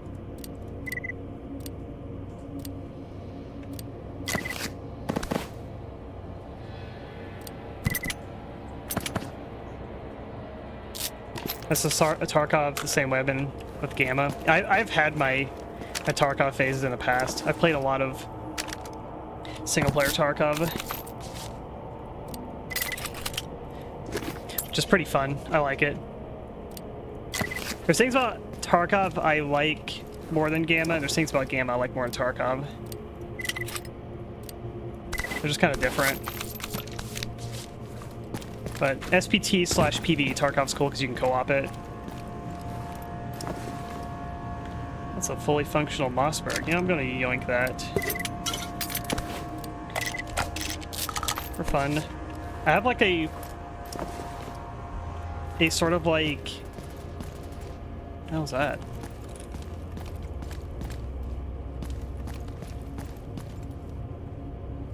I have an unspoken goal of like getting every single gun in the game functioning just to test run them all. Yeah, I would love Gamma if it had co-op. That would be sick.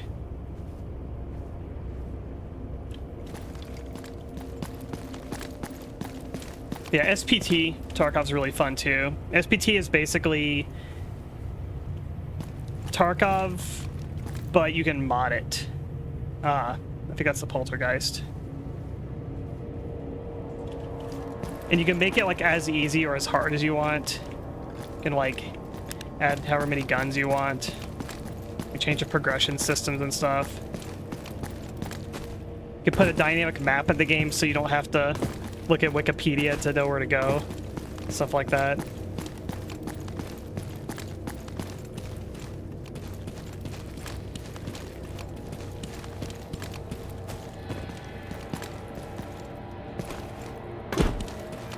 But also like SPT because I feel like PvE Tarkov, as it is right now, is it feels kind of dead to me. Like when you play a PvE on live Tarkov, it's like it has NPCs and like, you know, bots that move around and you do get into engagements and whatnot, but it doesn't feel, it's never going to feel as intense as live.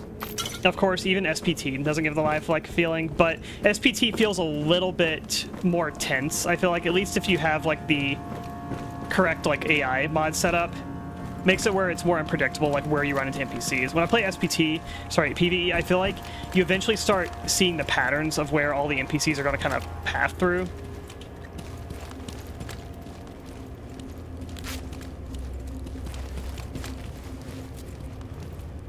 But if you play like an SPT, you get more kind of like random feeling encounters. So it's more unpredictable and kind of fun that way, in my opinion. Like Tarkov, I can't say I was pleased, but it's a wiki. Yeah, it's a wiki like spreadsheet type of game. Where it's like you're gonna be looking up guides for pretty much everything. Which I like that about SPT is that you can get like, again, you can get like a map mod where you get like an actual in-game dynamic map that will show you, you know, like quest locations and stuff like that. Because you're essentially doing the same thing.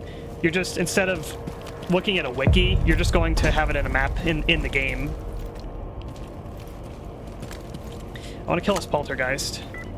It must not be allowed to exist. The thing that should not be.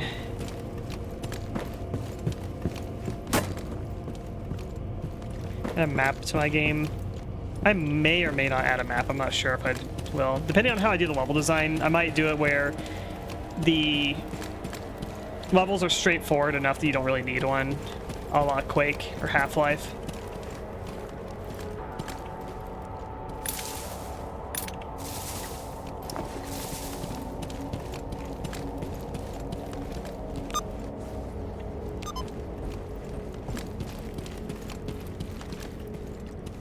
You'll be there for the Meena game.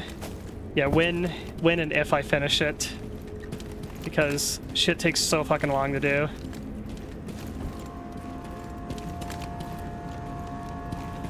But I would like to release a demo. That's like my goal.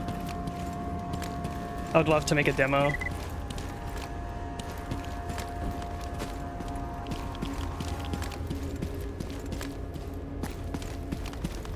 Oh, there's a poltergeist.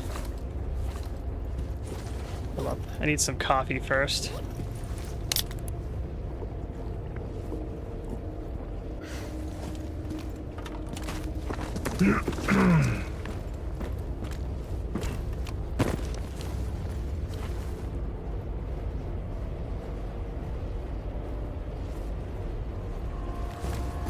Alright, so if you see blue, you're in the vicinity. Fuckers over there.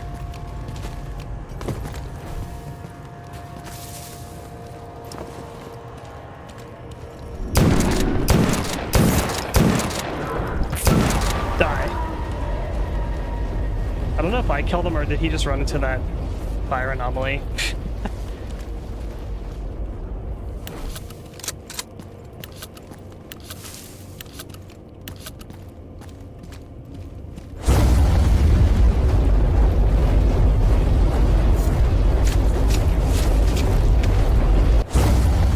Ouch.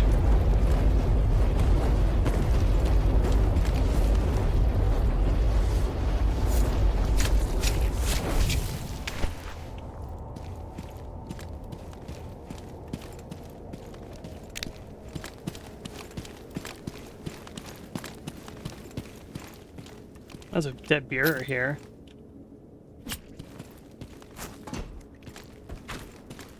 You'll use your connections to get a free code on Steam for the Meena game. Don't tell Gaben, but if you give money, you get code.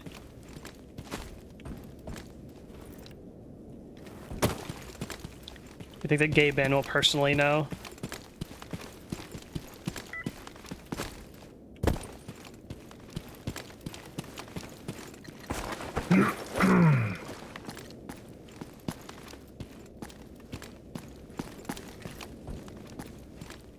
What's your favorite Tarkov map so far?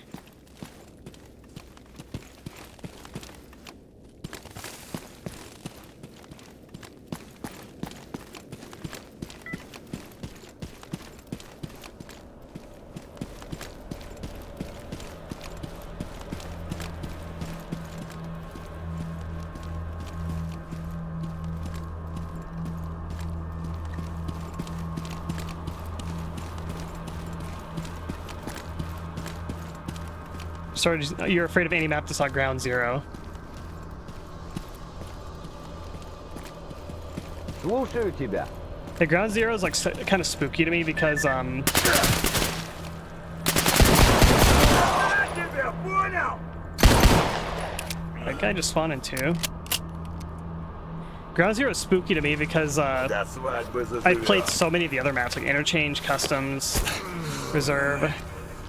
Then like Ground Zero came out later and it's like, oh fuck, I don't know this map. It's kind of scary. And now Ground Zero is not too bad.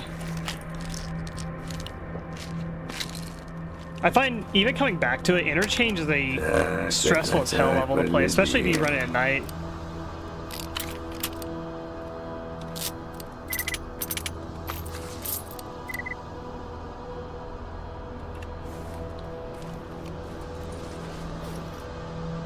Reserve's pretty spooky.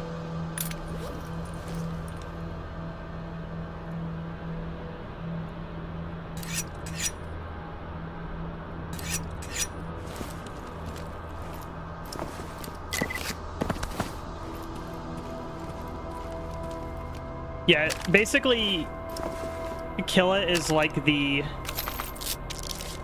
I don't know what you call it, like the world boss, basically, of Interchange, where like if you run Interchange, you're probably going to be fine unless you run into Killa.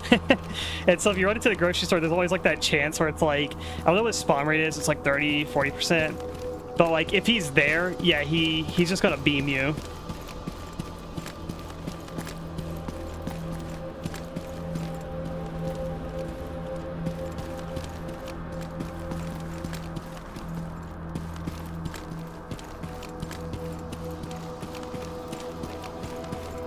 And it's like when you play PvE Tarkov versus PvP, that's like one of the differences too, is PvP Tarkov is so fucking stressful because the main thing you're actually worried about all the time is just other players. And a lot of times you die from a player just spotting you and you not knowing that they're there. So, you know, you'll just be walking around looting, especially if you're in like a large group. It's kind of easier to spot groups of people versus like a solo player as well. You'll just be like walking around looting and then just someone just gets dropped over dead from just a dude spotting you and shooting you like 75 meters away. That gets really stressful.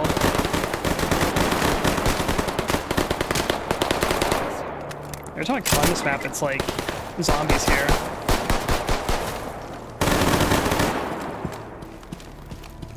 The horror.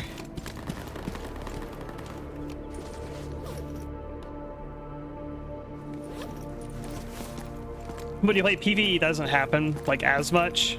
It still can, but it's like it happens so much on live that you're just kind of like worried about it happening in like every raid you go into. Always on the lookout for players. So then you play a lot of PvE, then it's like I guess your death bias, like what ends up killing you a lot of times is like the bosses. So it's like, oh, we gotta unlock this. So it's like you're mostly more worried about like the key locations where bosses are going to spawn. And that's where like your kind of like death experiences tend to happen. So it's kind of like certain locations become scary in PvE. Whereas like in PvP, it's kind of like kind of everywhere is scary at all times. Like Tarkov legitimately, like I don't get scared in games usually, but Tarkov on live is a game that just felt so fucking stressful to play that like it just made me not want to play it.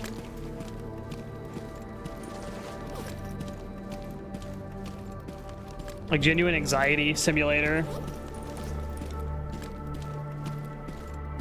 2,000 hours of PvE so I can get bad in PvP. What it does do is it lets you learn the maps, at least. That's a big factor of the game. If you ever did go to PvP, is that knowing the maps is a big, like, knowledge part of the game that helps a lot. But fighting players is just like a completely different beast. And sometimes it's fun, but oftentimes you just get shot and die before you even get to engage a fight, and that's always frustrating.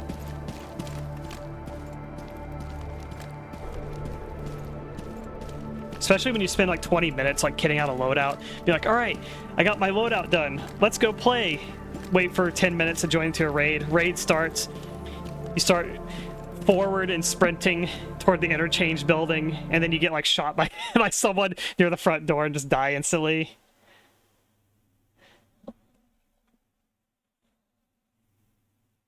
I've not tried Vostok. It looked pretty like Tarkov-ish to me.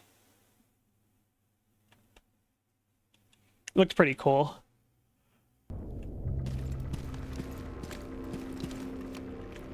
Got some army guys right here.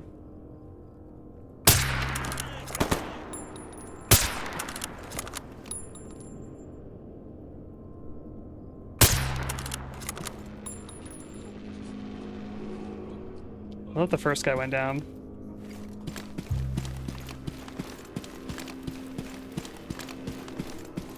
Okay, he went down, he's not dead. Ooh, AK-74 and Venom.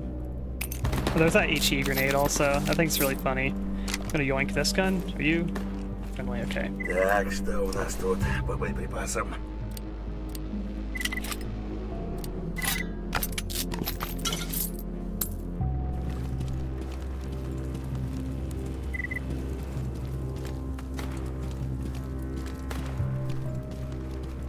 Yeah, it looks pretty cool from what I saw of it.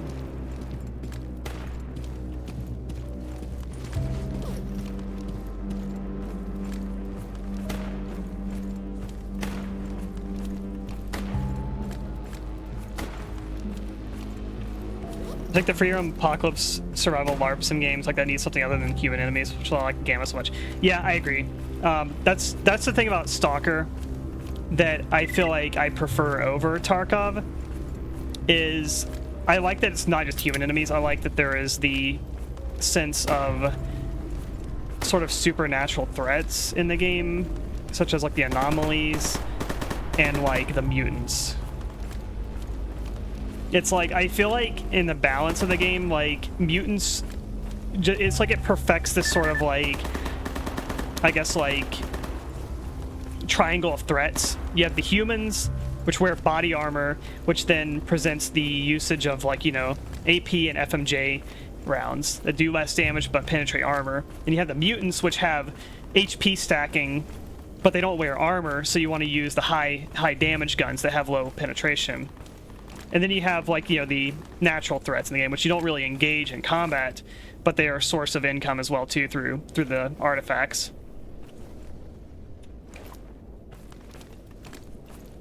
And it keeps you like on your toes kind of in every sense of the way, because you can get shot, you can get ambushed by mutants, you can walk into, you know, gravitational anomalies that just blow you up and shit like that. It's like I like that sort of like balance of all those traits in Stalker.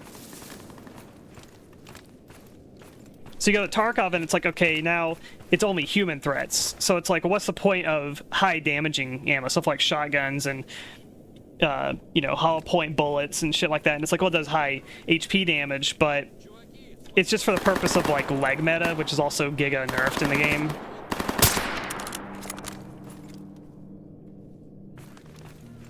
I feel like that Stalker does a better application of like all the different types of ammo and weapons and whatnot. Even though Tarkov has like 80 billion different ammo types in it, for the most part, it kind of comes down to just bullet of higher pin is like the better one to use. There's like some edge cases where you do want higher HP damage. Usually on like NPC bosses, which are very, very, very specific.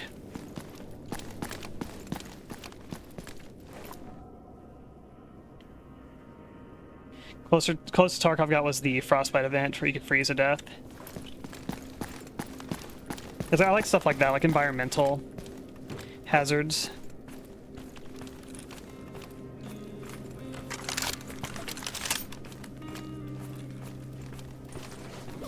My armor's a little fricked up.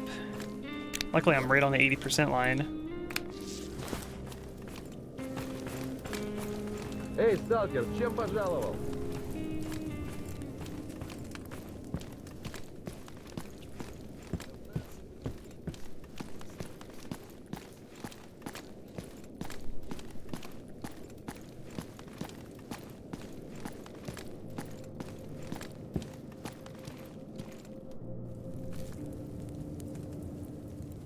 Uh-oh, the battery's about to die in this.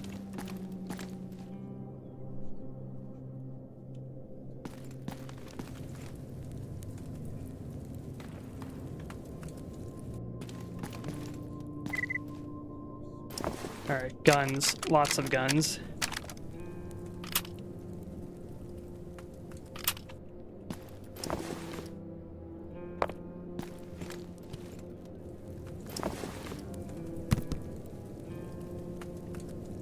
Extra basic tools now. Yow.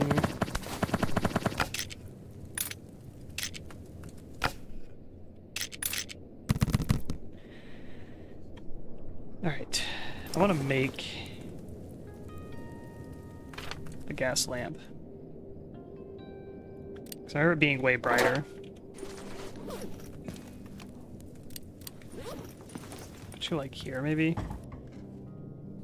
Yeah, look at that. Look how much it lights up. That's way better.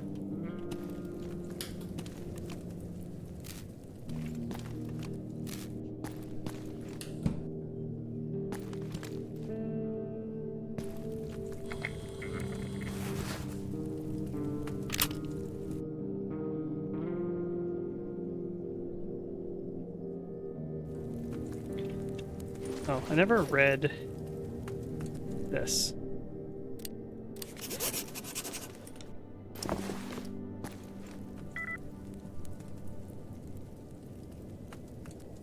Let's do better PDA, maybe? Yes, I can.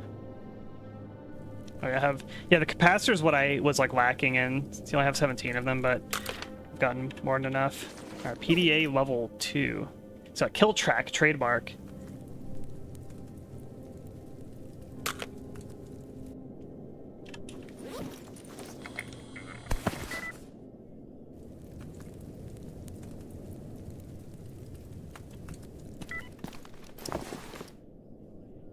Yeah, I like the addition of like, yeah, having like animals or mutants or whatever in Stalker. In addition to like human enemies. I think that's a really cool balance. I'm a big fan of that.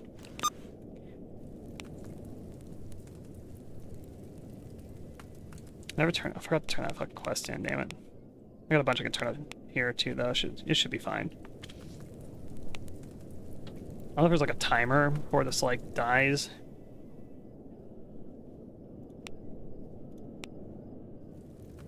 I don't know if the quest ever runs out. Let's see. What was I doing? I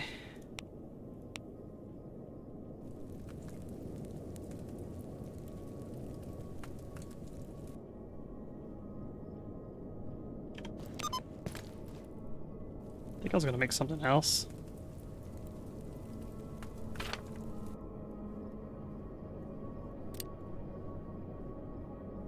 Can't remember what though.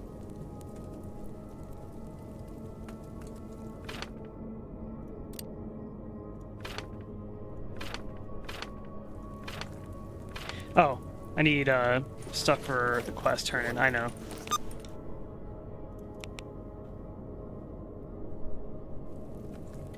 Where is it at? Here it is, mass equipment. 10 HP rounds, I have those. I need the 2 magazines, I have those. I need to make some army med kits. Let's do that.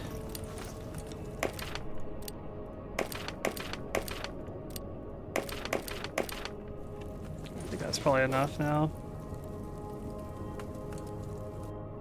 Yeah, that's plenty. And then I need some Coca-Cola as well. Like one, another one, there. I have a Hercules on hand as well. Buy some med supplies from you.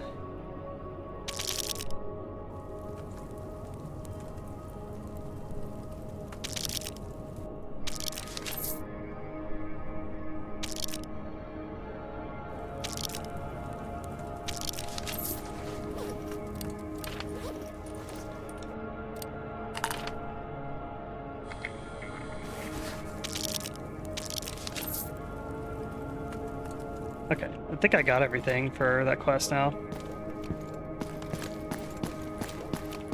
Hello, Chi-10.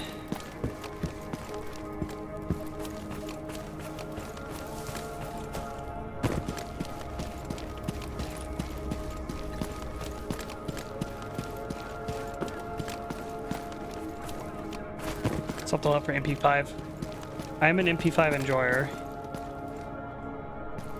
Ты рассказать чего хочешь, что ли?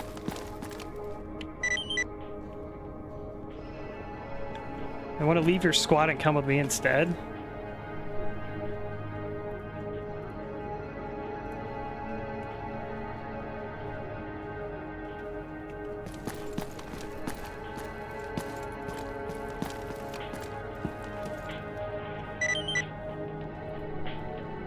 Damn. Quest's giving me a lot of money.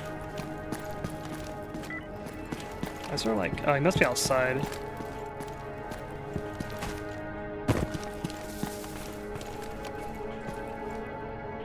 Oh, he's just a guide. Ты рассказать чего хочешь? In need of a guide.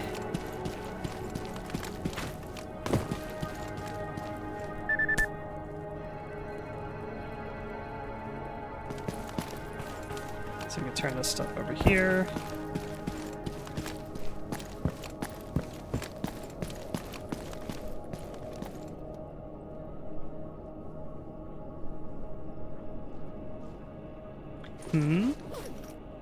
Do I not have the hollow point? It only needs 10 of these, right? It's 10 hollow point. 5 army medkits, I have those. Cache is new work available. Yeah, 5 army med kits, 10 hollow point rounds, and then cocaine magazines. I have those.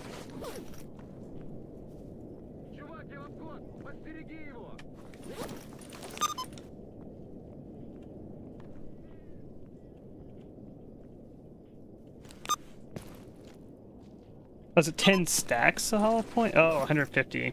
I thought you just meant like 10 bullets. Hollow point. Damn, I should have just bought that shit at... Alright. 10 stacks. I could craft or buy it. I should have bought it from the butcher.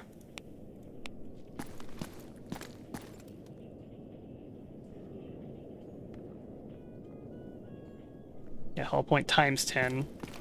I might run back to the butcher. It's a little annoying, but I also need to go down to Rostock anyway. Turn this other quest in.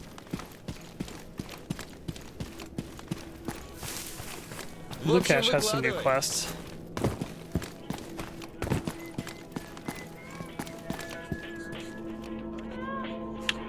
Actually just picked up one of those.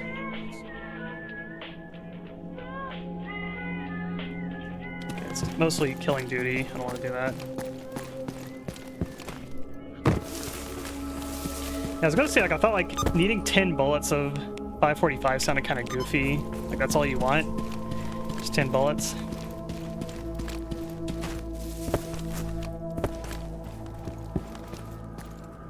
Seems a little strange.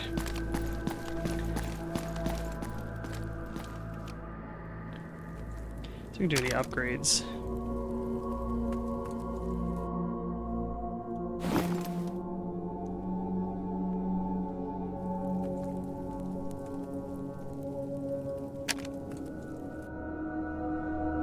I want flatness or recoil on this pistol. This gun already doesn't kick that hard.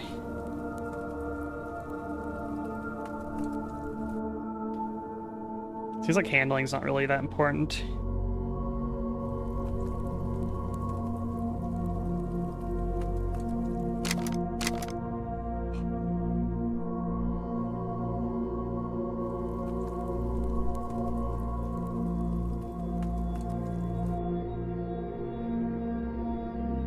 Here's if I do like more accuracy on this shotgun, like how accurate buckshot's gonna get on it.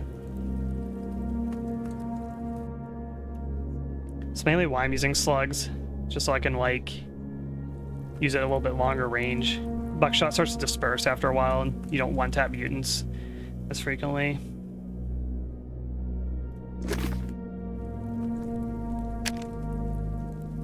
Also fire rate, that'd be kind of sick actually. This gun already shoots fast, but going faster. What's the rate right now? 300 RPM. Let's try it out. That's pretty fast.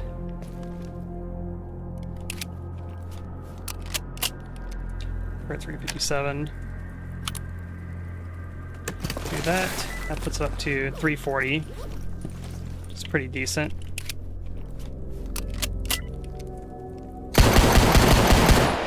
Yeah, you can feel it. Very, very slightly faster.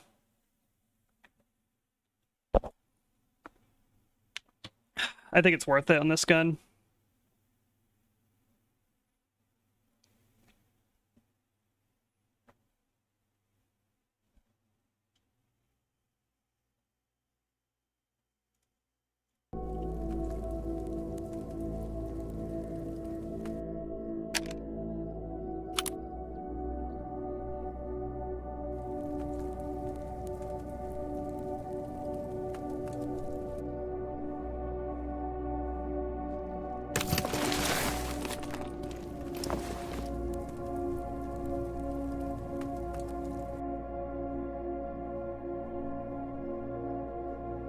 It's like a TAC 30 on the MP5, which is really funny. Let's see what this looks like.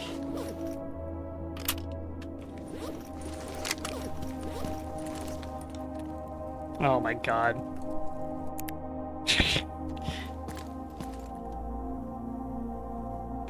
It's like, I think the same scope as in Tarkov. They might have just taken the model from the game.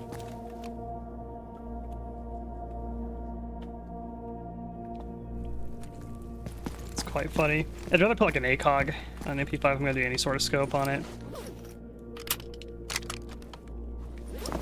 Attack 30 on a Mossberg. I like it.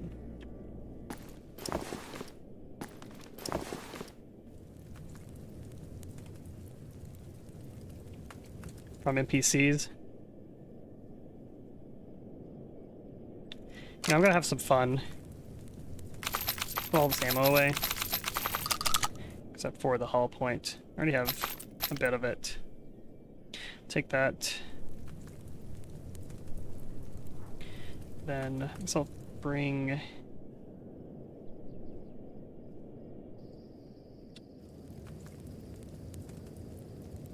Bring my sniper with me. I'm going to use the PPSH for my close range for fun.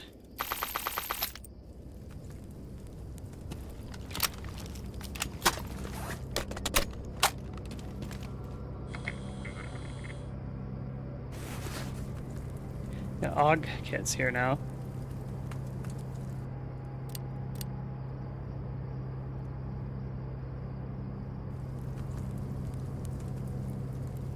Do sell the ammo. This ammo's like dirt cheap at the butcher as well.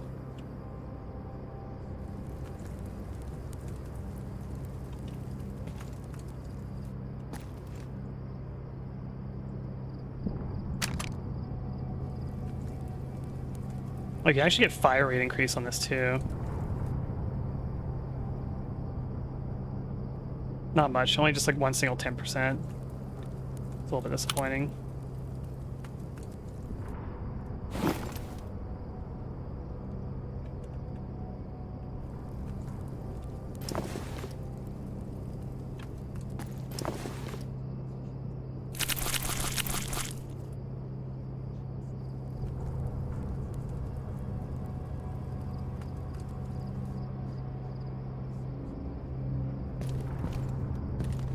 I think we'll roll with that.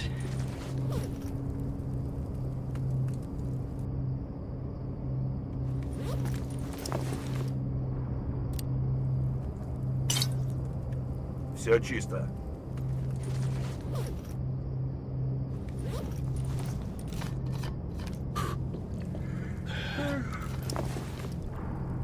But this particular vodka makes you really sleepy.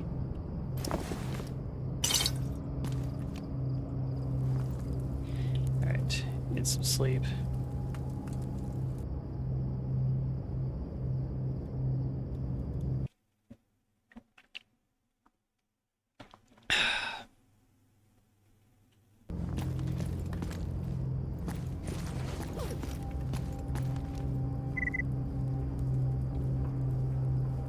I have like a can. There we go.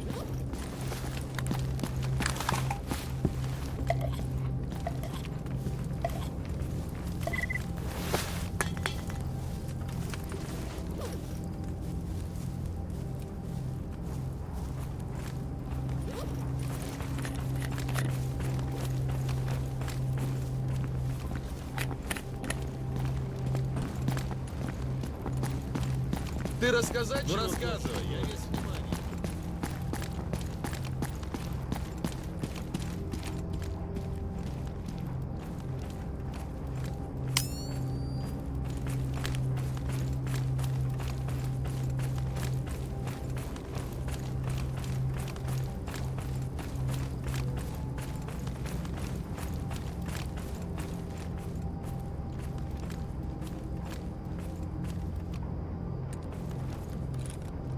Duty guys. I'm gonna run down to duty base, turn in this quest I forgot to do. Then I'll get on the garbage, buy the HP ammo, and I'll come back.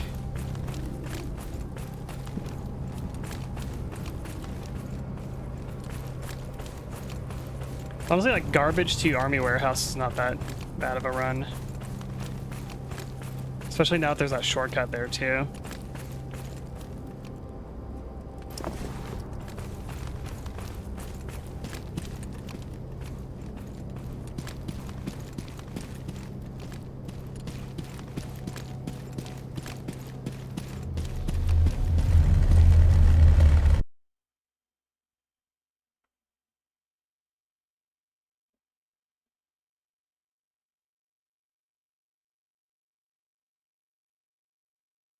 Yeah, I think like friendly squad base. I know that's like one of the things you can do is like I think it's like hip.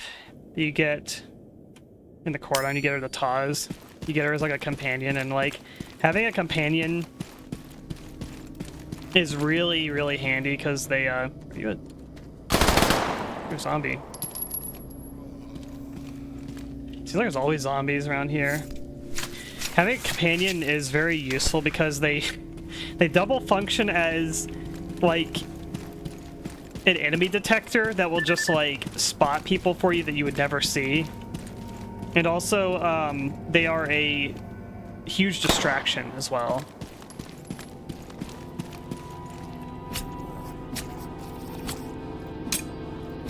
Like when you're in an engagement, it's like very useful to have someone that's not you getting shot at.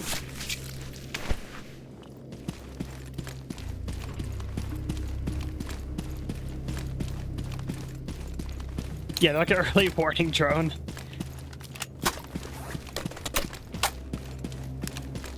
Exactly.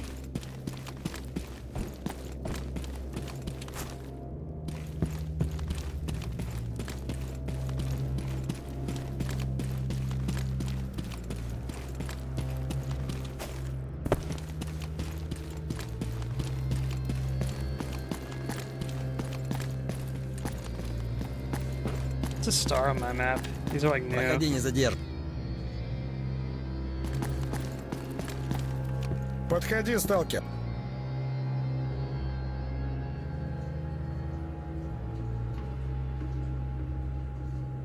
This guy doesn't work. Стой! Сейчас туда нельзя. Как она?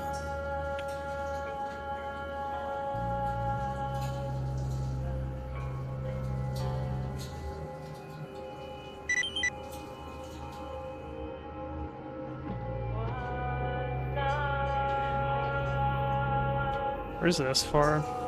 It's a spooky nighttime quest.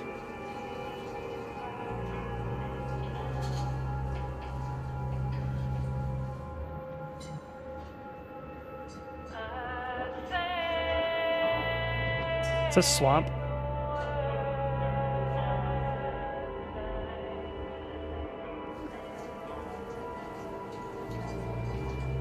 Might be garbage.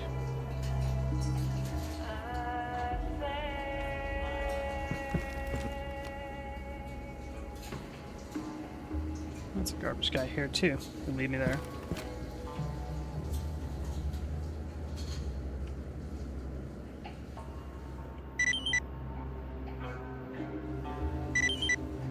Why not? We'll do the scary quest.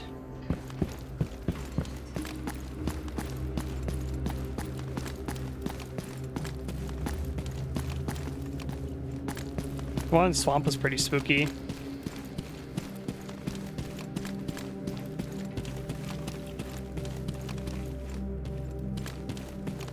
Ah, fuck, I didn't... Got to bring my 357 ammo after I upgraded the gun. Ну? Anything in garbage? Nope. You sell 357? You do not. Alright, I can buy some of garbage. I'll be fine.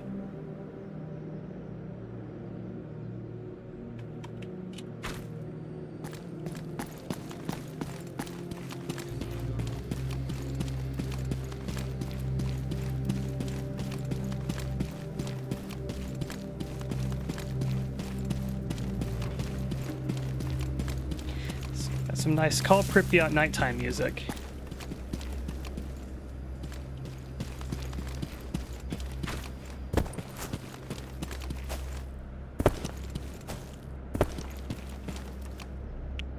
My favorite Stalker music is still the just the bass Shadow of Chernobyl soundtrack.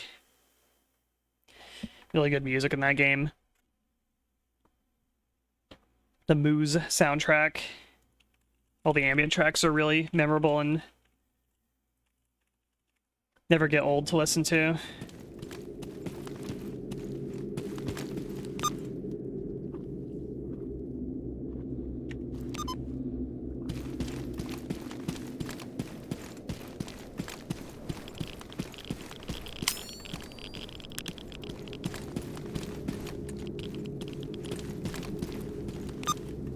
Sorry, I can't look at my shit whenever I'm in night vision.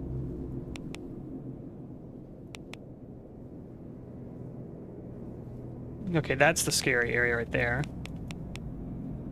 Got a mutant kill there. Kill a guy there. I never use the dynamic music.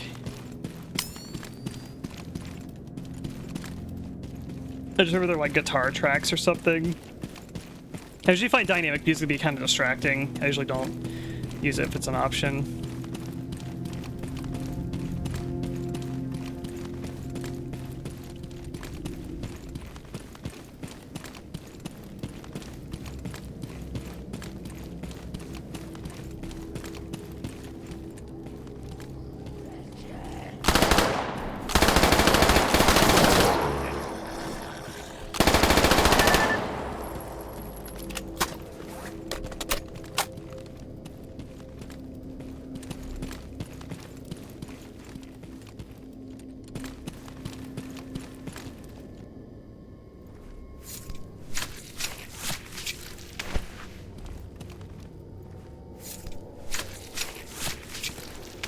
That's got some crazy proportions.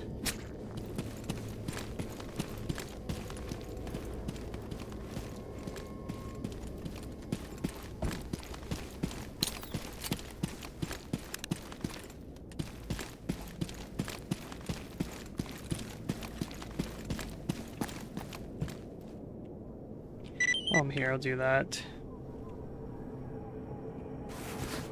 Alright. Give me all of your 545, so I meant to have done. There we go, now I got everything.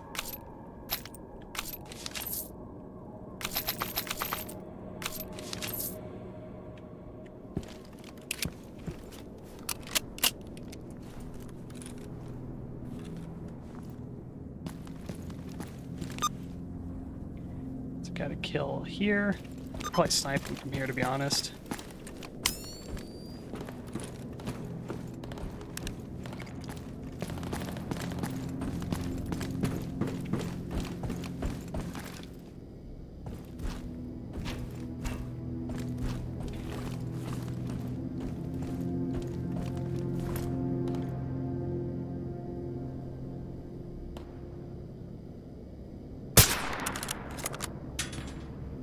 Дикий минус.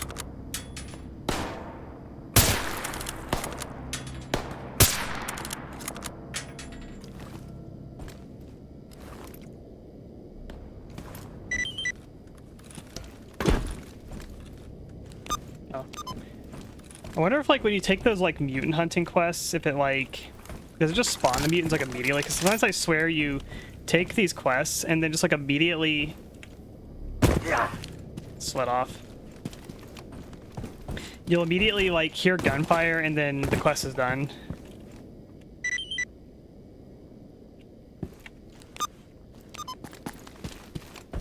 That happens more often than you would expect.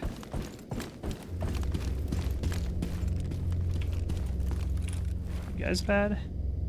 No.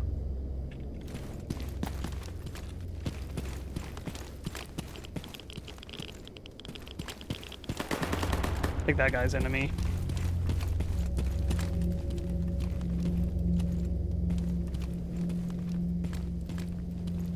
Never mind, they're just free stalkers. Uh-oh.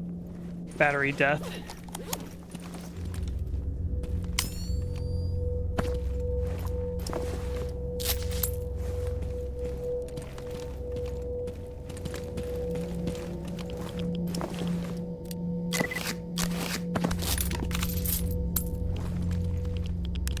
Like, the way this guy died here is kind of gnarly.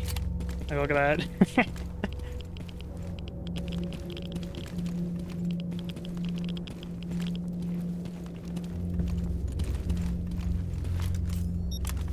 Ну, привет.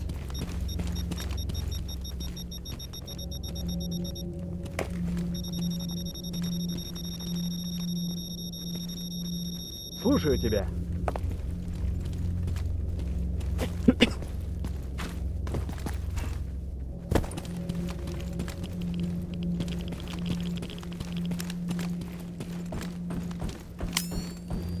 Alrighty, let's go to the scary. The scary zone.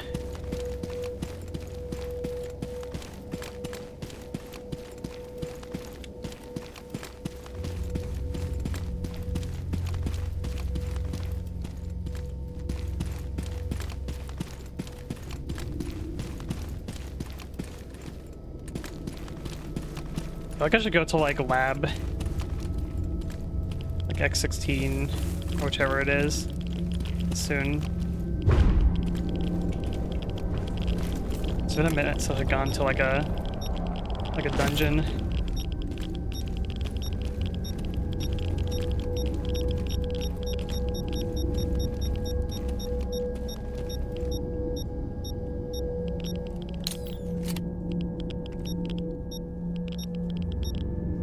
Bye-bye, artifact. The hell's it gone?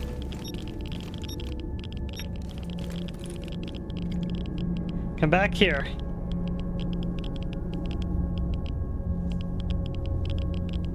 I think it's just gone forever. It's so sad. There's an artifact. I think it like went up in the whirly gig and then just flew away. Anomaly space mission.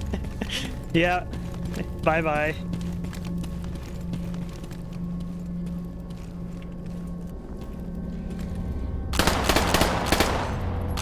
Вот дебил!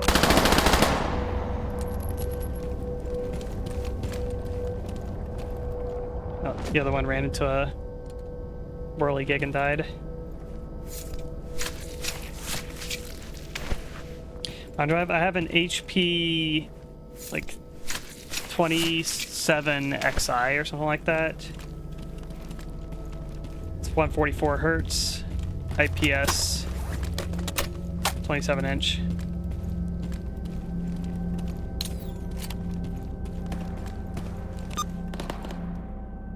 Holy crap! Alright. I come here at night, something really scary is supposed to happen here.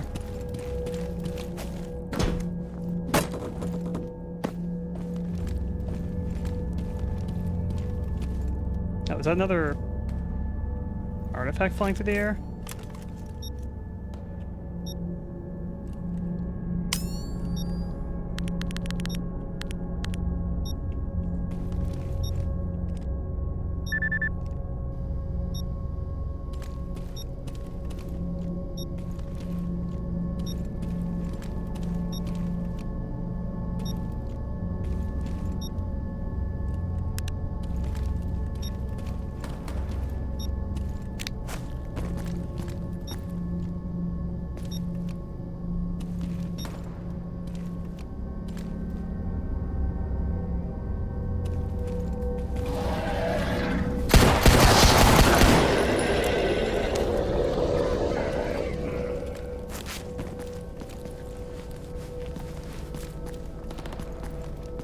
Да, так лучше.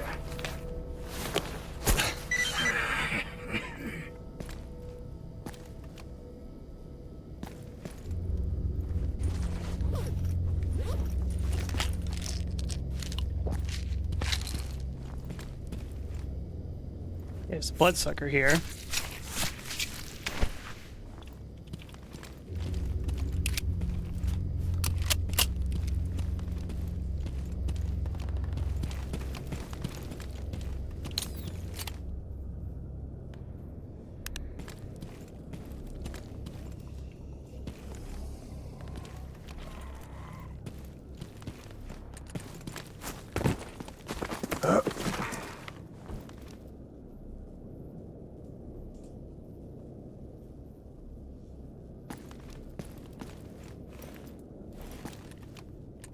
Something's moving around.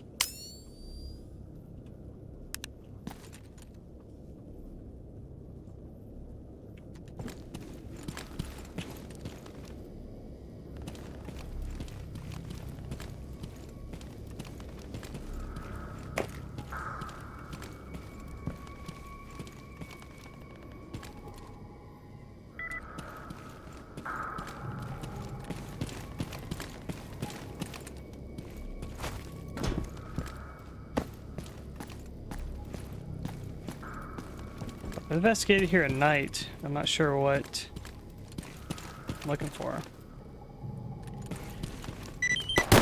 Oh.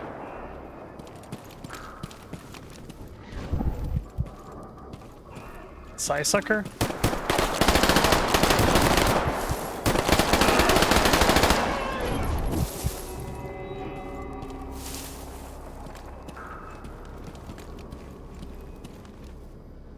Nope.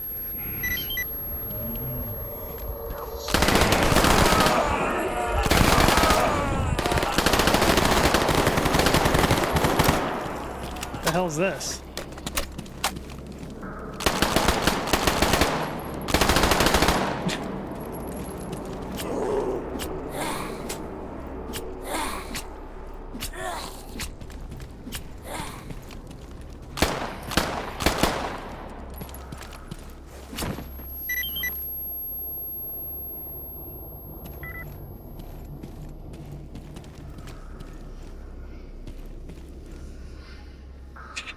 This little portrait.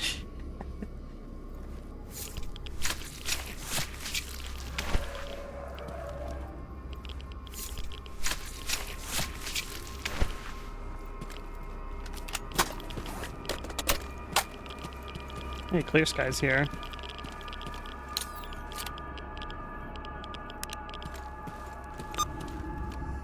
So it teleported me like over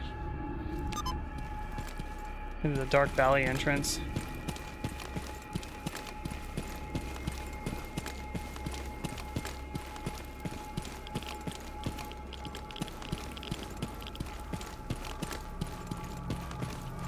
Bloodsucker Gaming.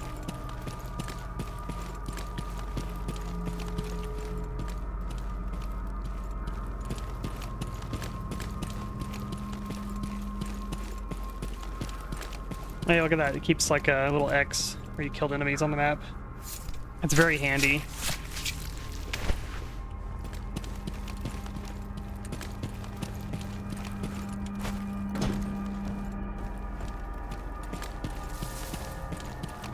I think there's some mutants I need to kill this way too. Yep.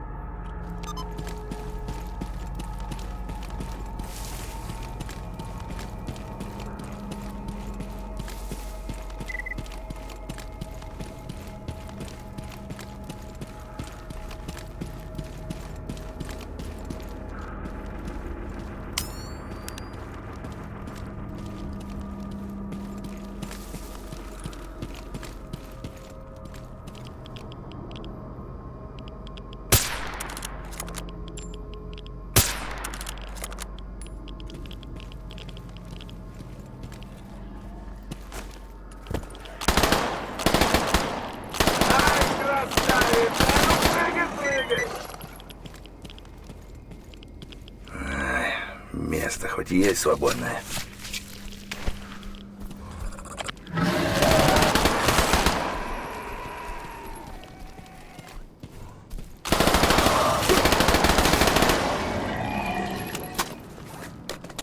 Or Bloodsucker Gaming.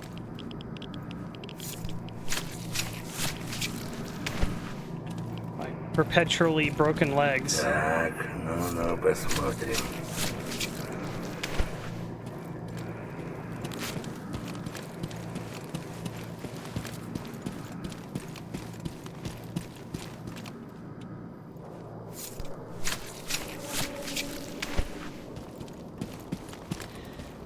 Oh, my legs.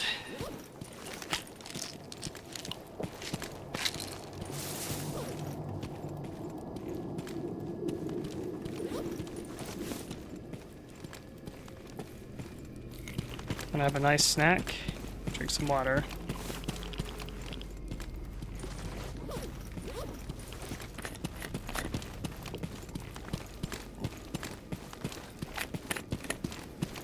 Alright, we done here.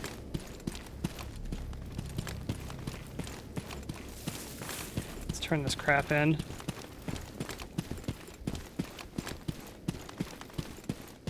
I like how the special monster was like, for the nighttime spooky quest is like they said it's like a hag. And it's like, it's a reskinned zombie enemy. It just has a fuck ton of health. But you're able to just like, you can shoot her, then she falls down and just start like knifing her. Just really funny.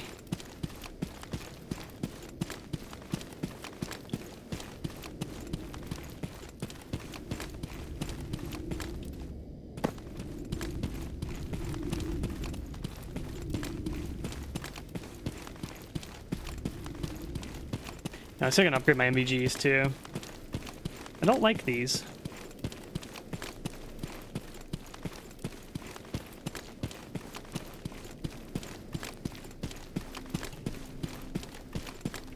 Like looking through a periscope MVGs basically.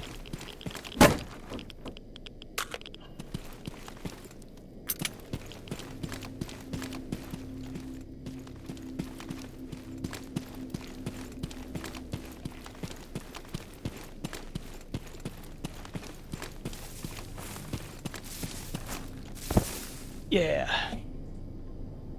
Turn in the Rostock quests. I think if I'm gonna go to lab, was it X18 or X16? I can't remember which one it is. If I'm gonna go there, I might want to get a new shotgun for that. 'Cause I think there's gonna be like a pseudo giant and some other shit there. I might want something that can really pile in the buckshot.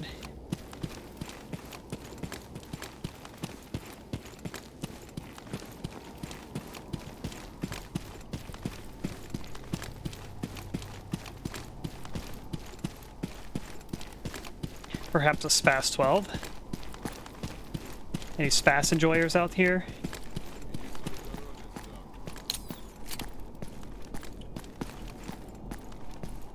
Да ты рассказывай.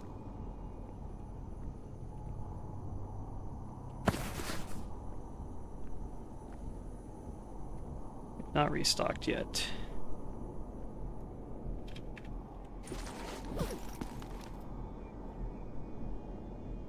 Ooh, bloodsucker skin. It's got rupture resist. That's kind of nice. Stamina recovery, bleed control, and rupture resist. I kind of like that. I will miss the weight carry, but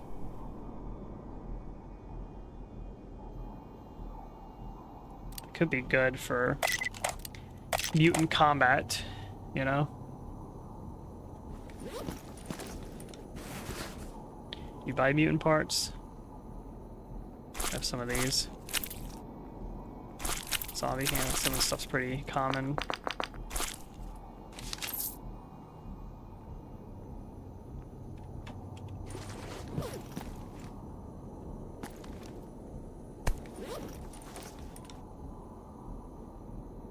It says a rope is a repair item, but for what? This here? Like ropes? Repair bonus +4, but what does it repair? Oh, you build some of these crafting kits with it too, it seems like.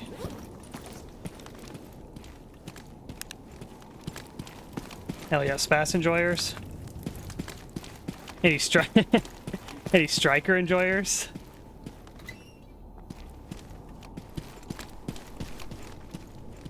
The striker I remember in Call of Pripyat was pretty dope. And this the reload speed is it leaves a lot to be desired.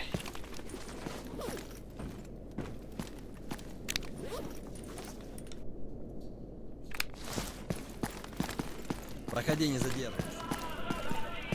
Подходи, сталкер. Для таких, как ты, у меня всегда есть кое-что интересное. Good job, it's done. Job's done. Ooh, he gives me artifact belter. The hell? I could have got it just from there. But it's only a 3 charge.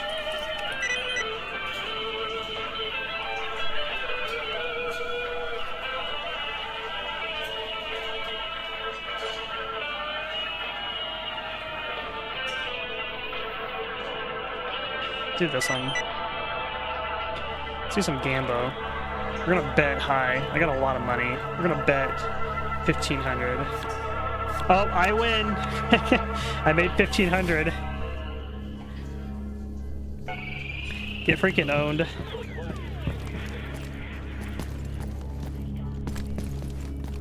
Can't get it done in 12, you deserve to reload. Well, that's the thing, yeah. Most mutants, you're only gonna need, you know, like 2 or 3 at most shots. The big mutants take a lot more. But if you ever run into like a swarm, if you have like 5 dogs on you, like 12 rounds might not be enough.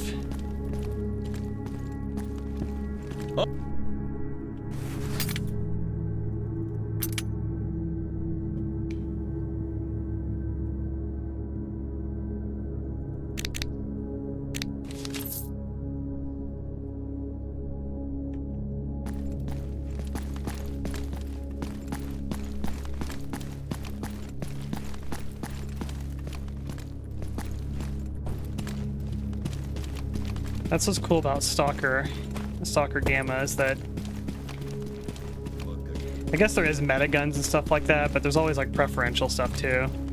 You know, I just went stealth using the PPSH, and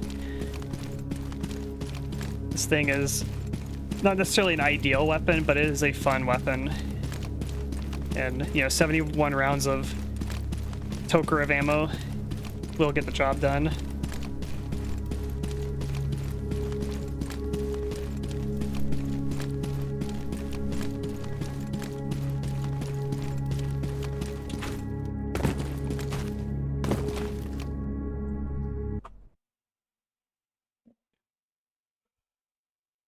I think I need to craft a military medkit again also, because I used, I think, a couple.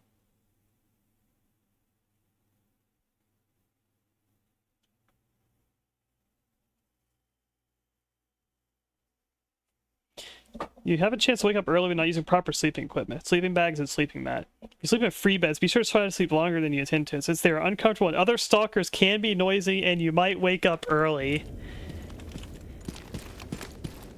So that's why you wake up early. Damn noisy stalkers. Hey, what's this right here? Is this the documents I'm looking for? Oh, it's just right here. Okay.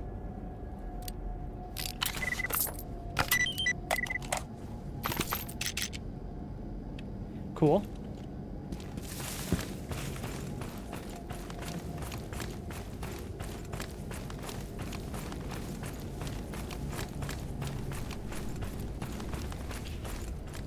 The OG RE4 striker is amazing also. I've always been a fan of the striker ever since Battlefield 2. OG Battlefield 2 had a striker in it. That was the first game I played that had one. Then Resident Evil 4's got one, and it's really good. The original Resident Evil 4. Not quite as good in the remake. They nerfed the hell out of it. It also holds like an absurd amount of ammo in Resident Evil 4. Original has like 100 rounds when you max it out.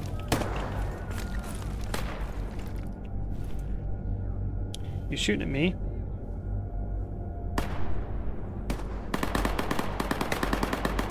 I think it's just freedom and duty fighting.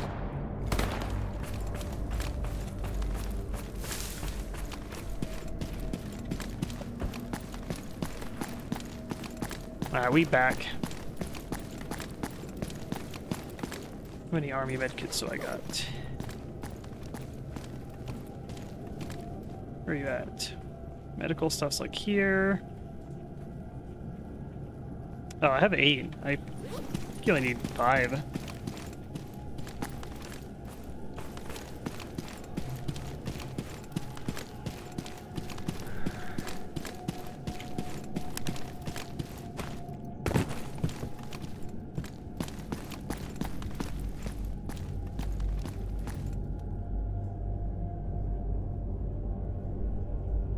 Maybe it's not enough. I know I used a medkit and then the game was like prompting the quest. Okay, now. Because he said he only needed like 5?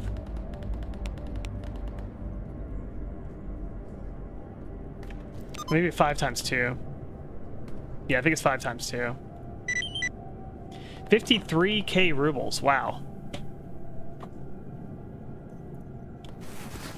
Supply level 5. Is 5 the max? I assume it's the max.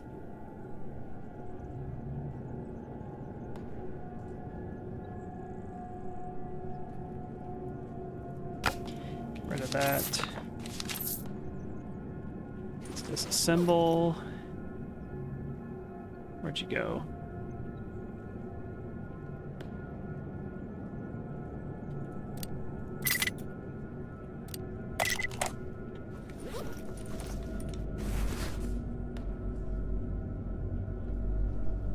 Scientific experiment? Oh boy, it's a fucking... Well, I'm about to go to... No, I'm not even tired. It's got a pretty big stock. That opens up the run, boys. 2 people play Gamma said these words and die shortly after.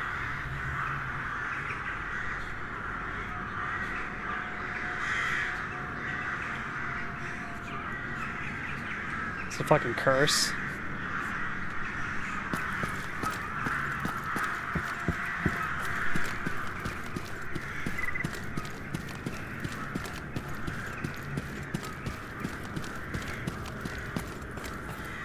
My favorite is blowouts. I love waiting.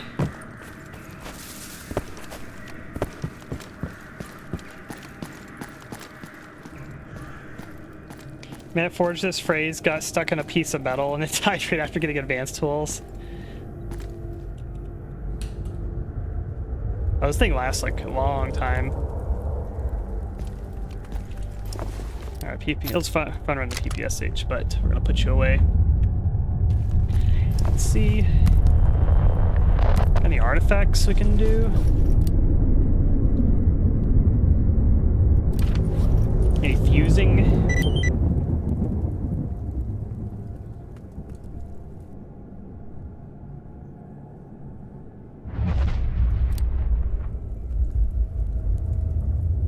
I'm not sure what artifacts I should be like aiming for.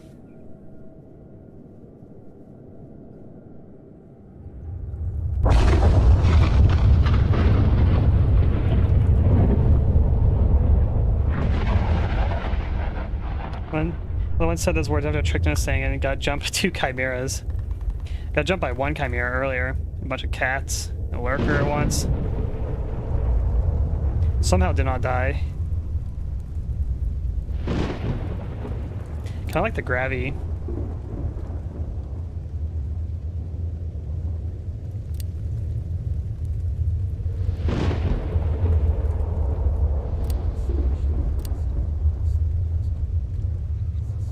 And the jelly gives you ballistic resistance.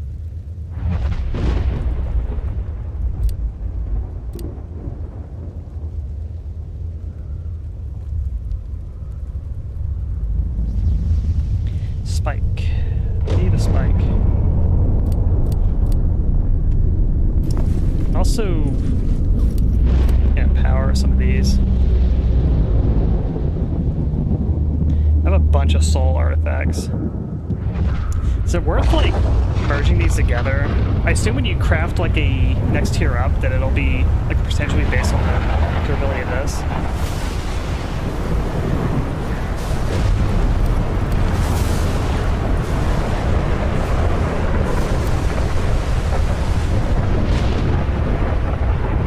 Turns into this one. I can actually make one.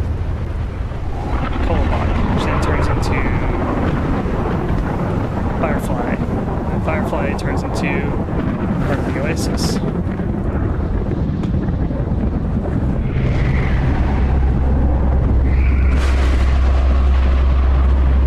Oh, these have damage mitigation as well. BR class damage mitigation.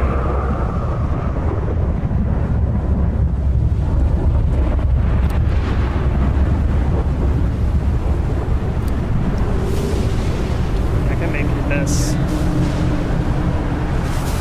But that's negative ballistic resistance too, so they kind of offset.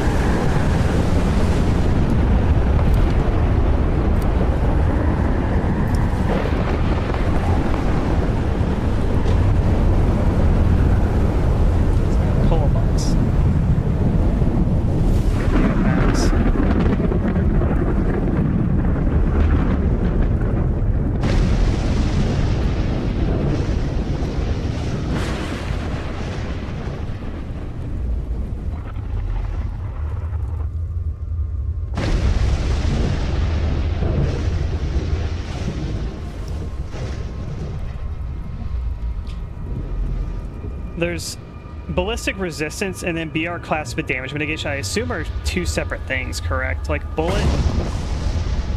ballistic resistance, I assume, is just all bullet damage, whereas BR damage mitigation is the amount of damage that's absorbed if the bullet does not penetrate the BR class. I assume that's how that works. Like similar but different, technically. I assume that's what that means. I feel like I need to do more scientist quests so I can get more recipes as well.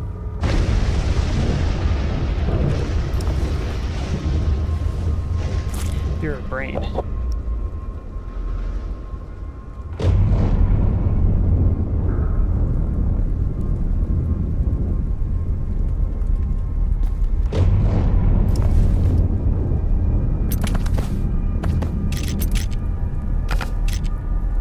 So I can make better night vision.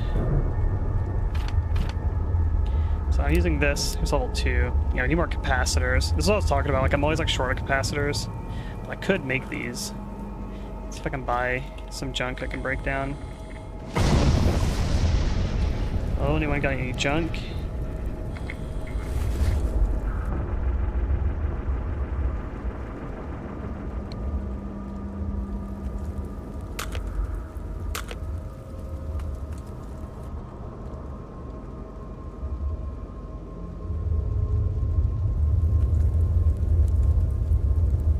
These are junk too, technically. I'm breaking all those down. I don't really see the use for Geiger counter.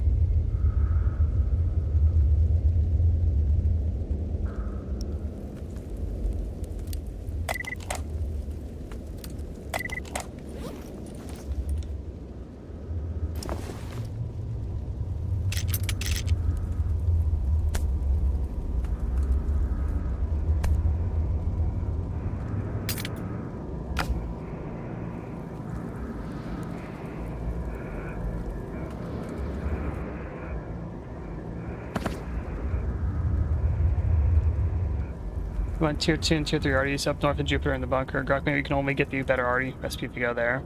Okay, so you're gated. Having to go to the north if you want higher artifact tiers.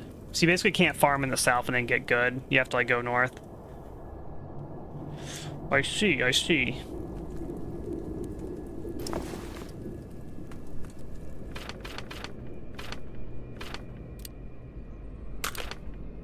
Alright. Next level, night vision. All right, instead of one circle, it's 2 circles now. A little bit better. I'll take it.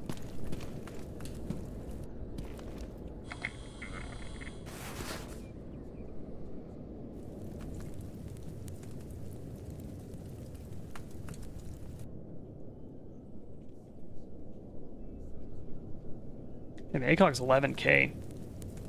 Realized it was that expensive.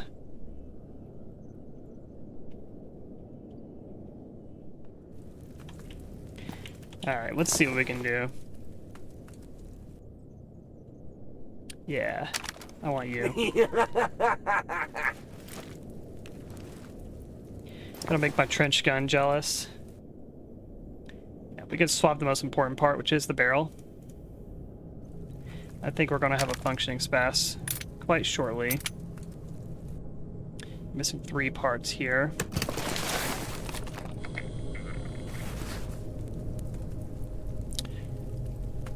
Okay, yep, he's got this. That's a part we can swap. It's got a B repair kit. It's probably cheaper to craft another one.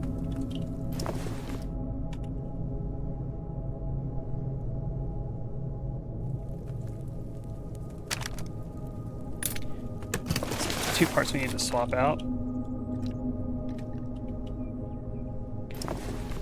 Alright, let me think. I have a B kit here I could use. Oh, I need to fix 2 parts actually.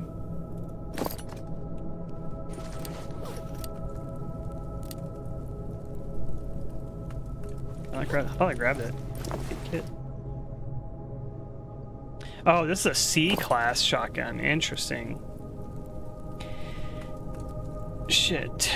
I only got one charge on my C class. I didn't realize this is a C. Okay. I think we can still make it work. I have a lot of money. Yeah, I just need a C or a cleaning kit and some hoppies. Yeah, I can just make another one of these. Easy peasy. Get some hoppies.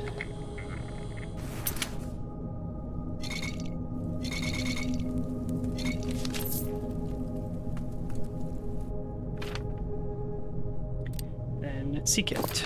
Alright. I'll just consume this one here. Replace you. And replace you.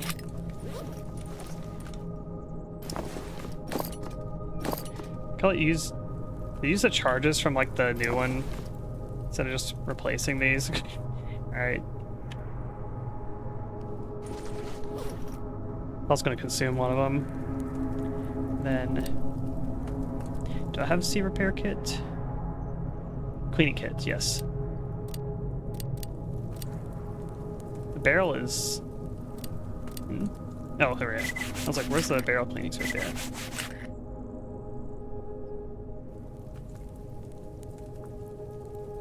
Very nice.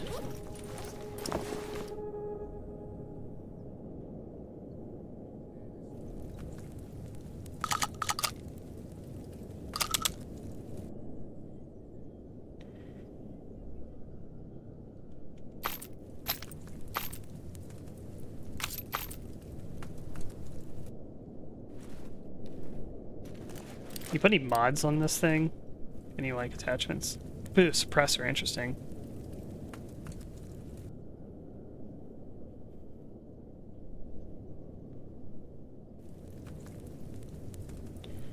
Rounds of that.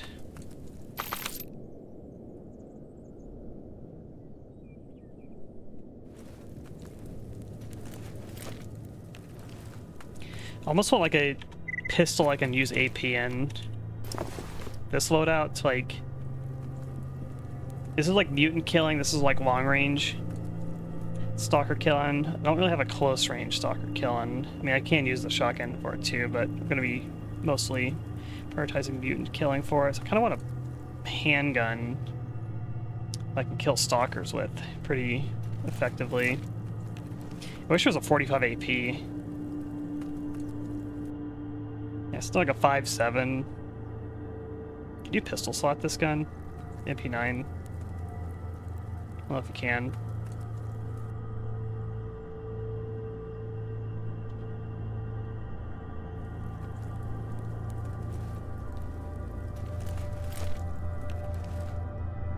Let's do like the Glock 19, run up like AP.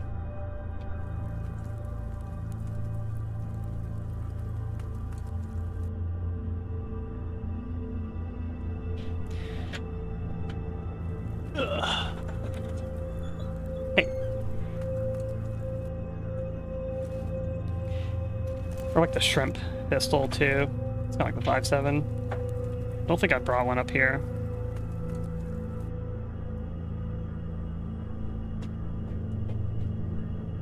What is the... I'm curious.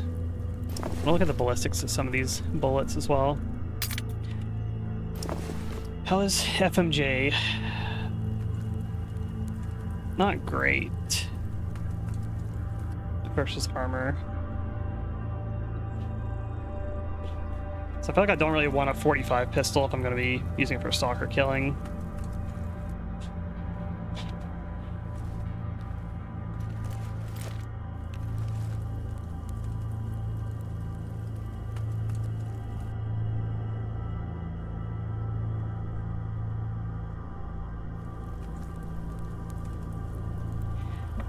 I have a lot of the shrimp ammo here. Which I didn't bring one up. I keep like, you know, I probably got one in my cordon base. Now that I think about it. I also have a lot of 5.7 ammo. I don't have the AP. I have just like the base ammo for it,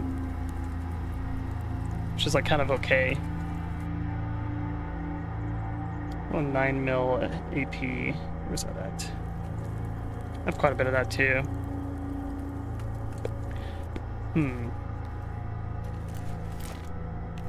Making decisions of like what pistol I want to fix. I definitely have a lot of pistols in my Cordon base. I'm certain of that.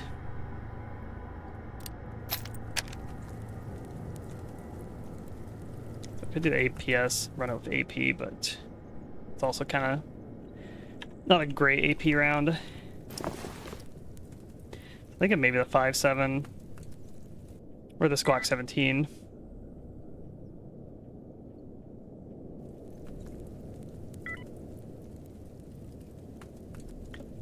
Glock 19 is cool. It's like full automatic, but it's not quite what I'm looking for.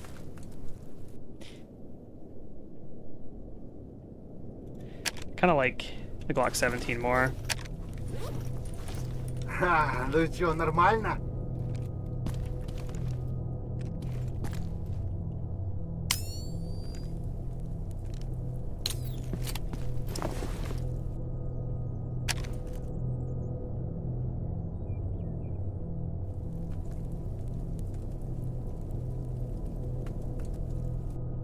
Yeah, I'm thinking either Glock 17 or the 5.7.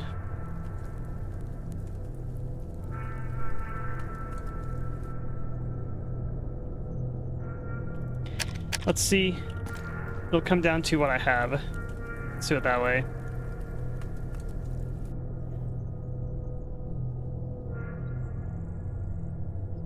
Glock 17. Oh, I have no parts for you. 5.7 also have no parts for you. Okay. Oh. I don't have a repair kit. That's why. I was about to say, like, do I literally not? There's like no way. I just don't have an A repair kit up here. It's an easy craft, I think. You can also buy one too. They're kind of cheap, aren't they? 10K.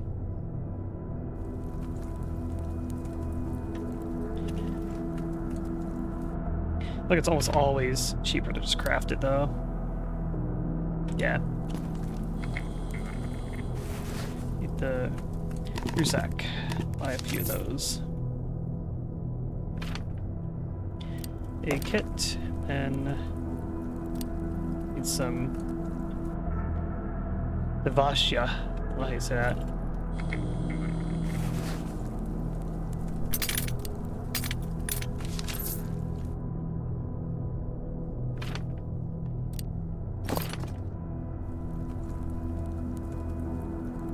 Now, have a barrel, trigger, no spring, no barrel, trigger, spring.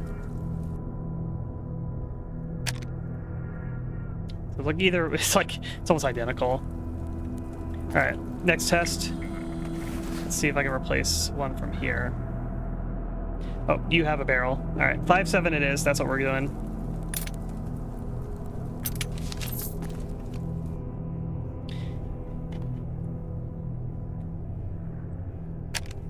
It won the parts of convenience, basically.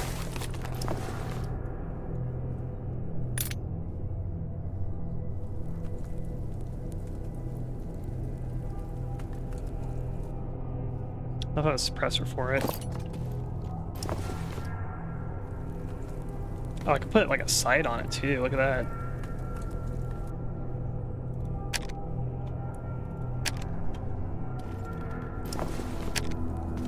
Here, this is the functional gun case. Delta point and something else.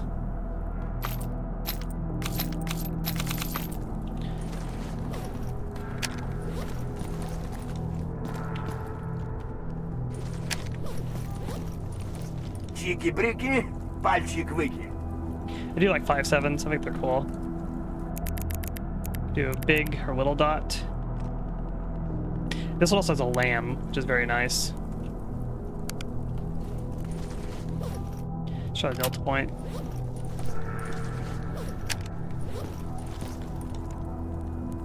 Yeah, I kind of like the delta point more, I think. Very similar. Question, how do you work with night vision? Not bad. Как же заебало все. You work without the knife, or without the delta point. Yeah, like unusable. Okay. That's convenient as well.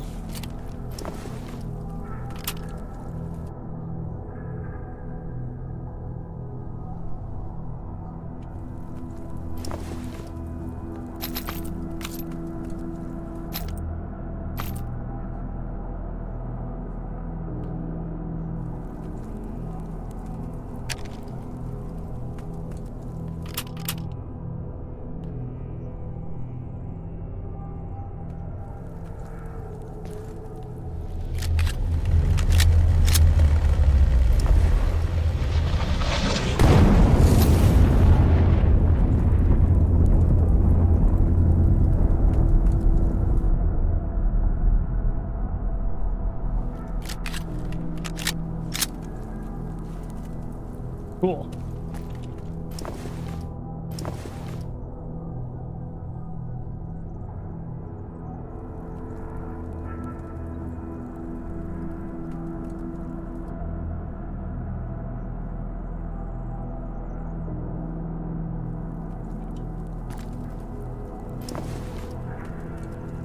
Let me think. What else? We do some more upgrades. All right, what could we do on the shotgun? Reliability. Kind of feel like. I don't know how. What's the reliability on this? 69%. I feel like that's like below average. What's yours? 63%. It's actually higher than the trench gun.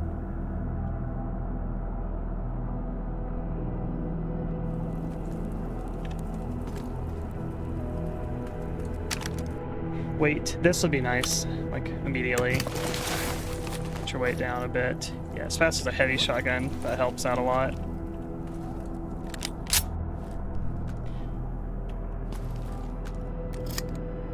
Nice. Satisfying reload.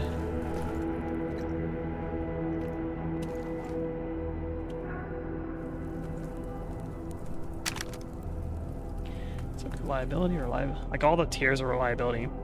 30% fire rate. That's pretty sick, actually. Let's do a save and test. It's already pretty fast. So if I can get even faster. It's not even like a hard upgrade. 30%. What do you go from? 250 RPM to 280. So it gains. It says 30%, but it means like literally like 30 RPM. I don't think that's how 30% works. Yeah, you can tell that's faster.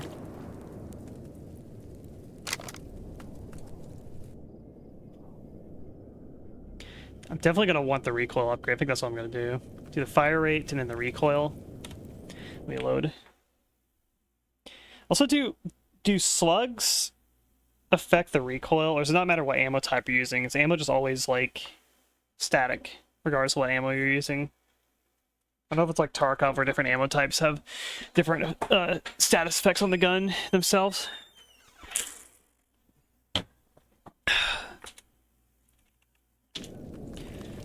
Alright, so definitely doing the RPM. I think that's great. And then there's also, yeah, recoil. It says recoil control 3. I want to test it with 10% recoil reduction. I feel like I would rather have that than handling, probably. It does kick quite a bit. There's only 2 recoil reductions you can get. Фу, блядь. Recoil control still says 3. I don't know if I'm going to be able to even tell a difference, to be honest.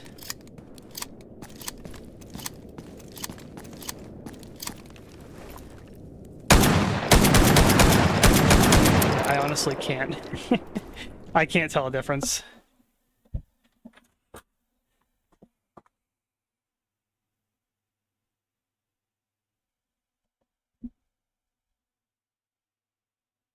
But I'm pretty sure like all these like upgrade stats, like it tells you, is like not really accurate. It does something, but I don't know what.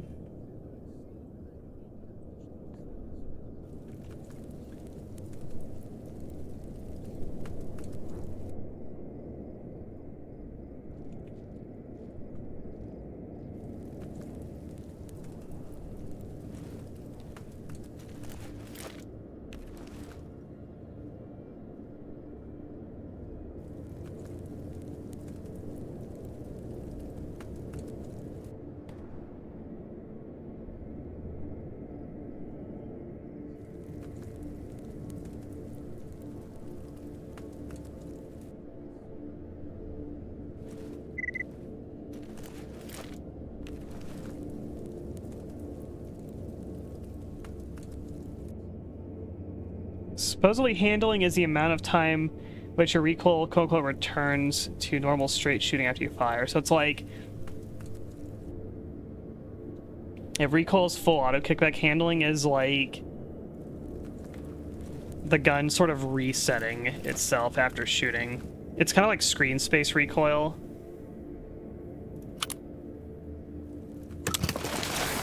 Like in Tarkov, you'd have view punch and then like your game kind of return, you know, your screen kicks up and then it kind of returns back. Apparently handling makes that come back sooner. I wonder if that's better for like a shotgun.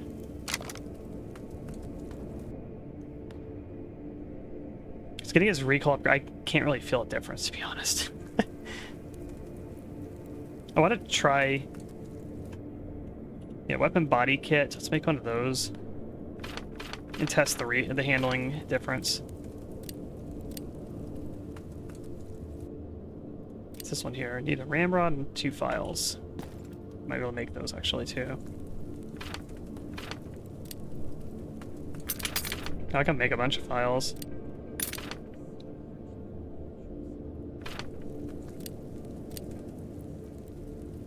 Oh, so I needed 1 file and 2 ramrods. Went a little dyslexic on that one there. Okay, now let's try handling. See if you're worth it, or if this is a waste of time. It's only, what, 15%, so it's not going to be a huge difference.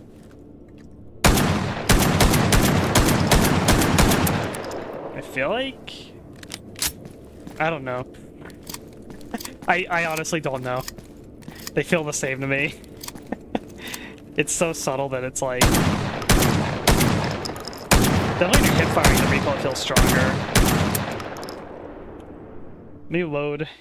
I'm gonna load and then shoot again real quick.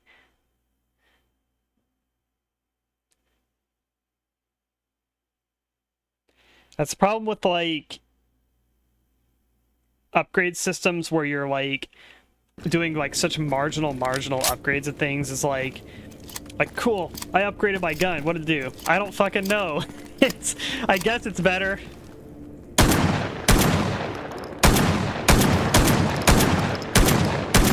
It just feels the same to me.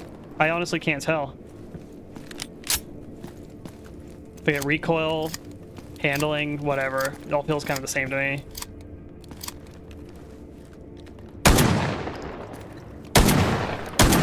Oh, this is pretty accurate too. Look at that.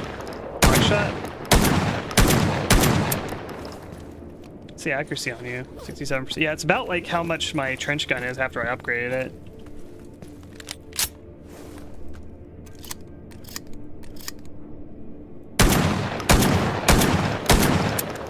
Kind of nice. Kind of nice.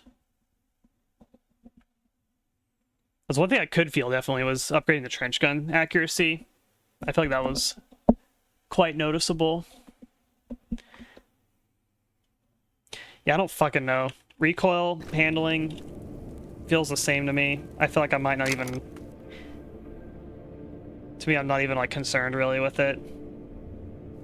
Maybe I should go reliability. I'm dumping this thing a lot. It's going to be, you know, breaking it. It has, like, not terrible reliability. And then there's also, yeah, flatness. I'm pretty sure flatness is bullet speed.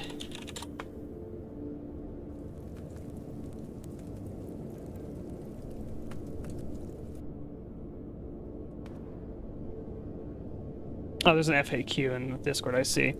Handling reduces inaccuracy modifiers that are present only when not aiming down sights. These include movement and stance.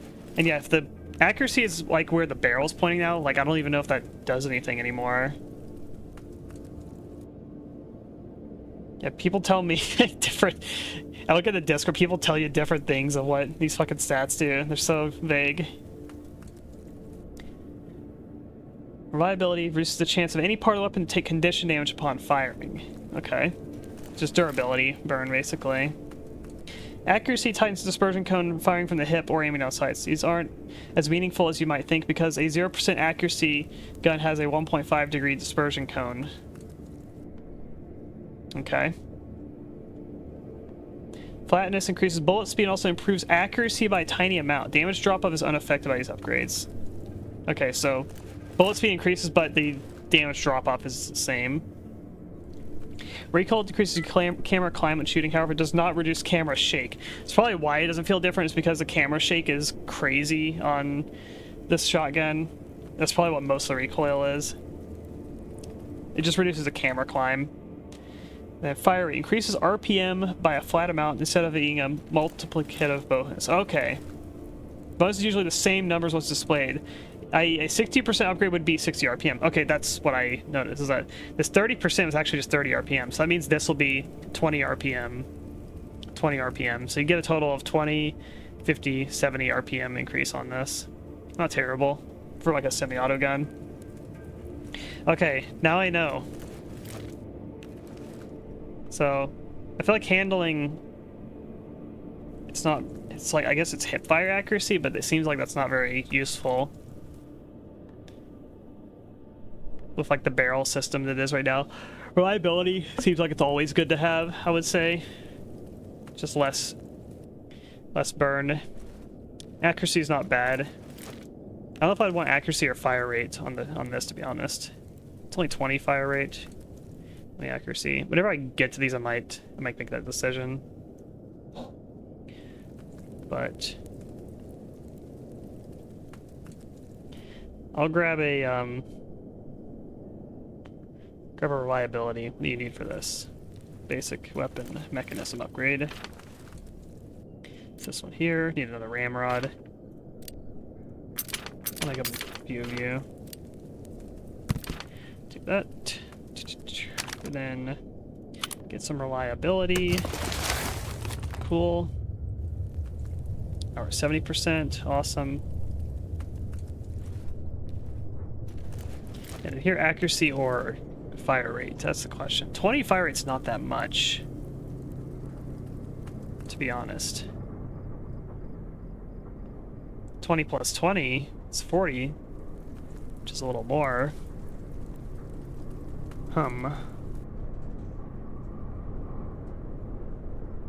What I'm just curious about is like how much is accuracy going to help this gun, you know?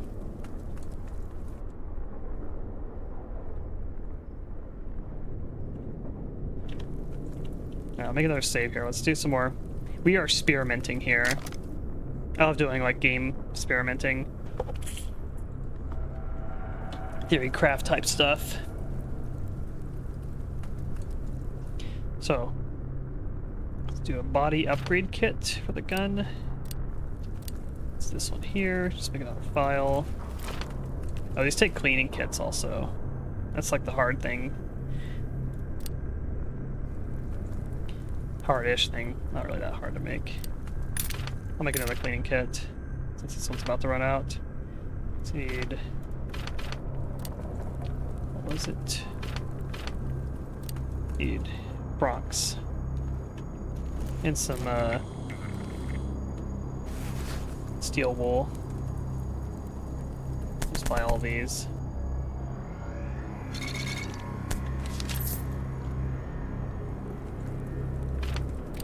Another C kit here. And what was it? Is it the mechanism or the body? I can't remember. The body.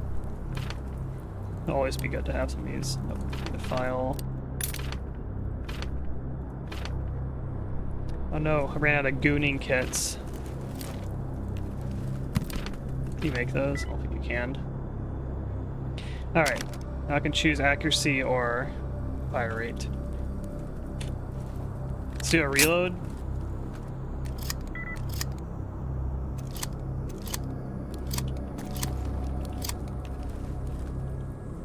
Oh, I should try buckshot. Slugs, the accuracy is only going to matter on slugs when I'm like, you know, that far away.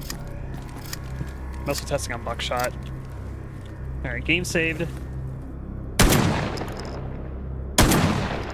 Yeah. Hit like a man-sized target. Barely accurately in this instance. Now, let's do accuracy. This goes up to 70%. I think it was like 67 before.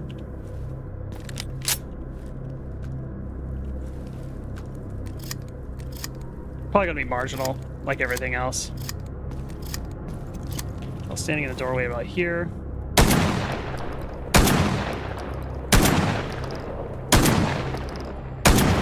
Feels a little...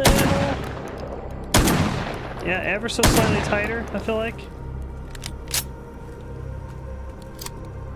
Feels like the grouping is just a little bit better.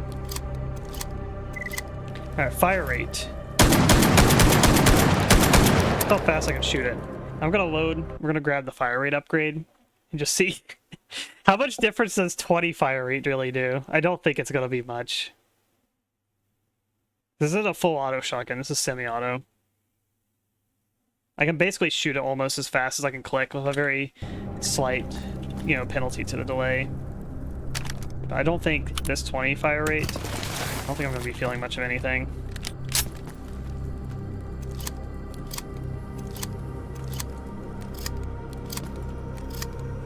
Okay, so now we're at 340. Sorry, I think we went from, what were we at? 280?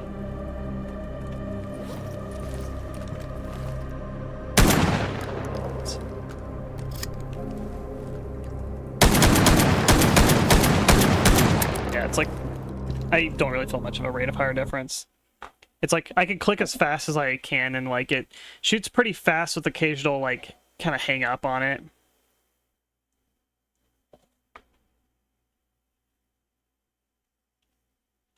Now, if you did both rate of fire upgrades, that would be 40, I believe. Because it's at, yeah, 280. But you got 30 off of this. Now that up to 50, 70. So it would go up to basically, yeah, like 320 RPM. That's how high I could get it. And again, like maybe with these two together, these two fire rate upgrades, then you might be able to feel a difference with it.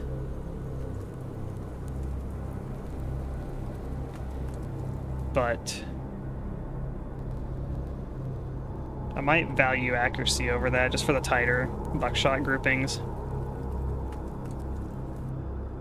The fire rate would be min-maxing DPS too for like mutant killing as well, so it's kind of a matter of like, do you want to be able to hit mutants a little bit further away?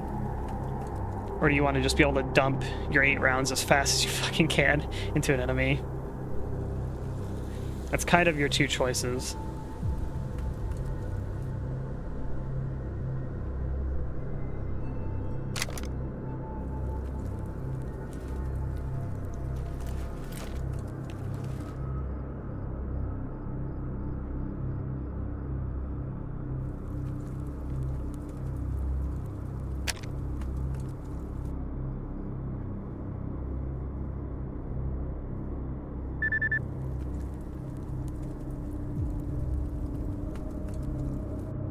I feel like for right now, I don't even know if I want to make that choice right now for this gun. I could do the recoil. I feel like I would do recoil for this. And then whenever I get to here, I will make that decision once I cross that road, basically. I'm not gonna worry about that for now, I don't think. So here's like, I guess probably what, flatness, which for a shotgun again is like not, it does increase accuracy a little bit, it said 2. I guess that's kind of nice.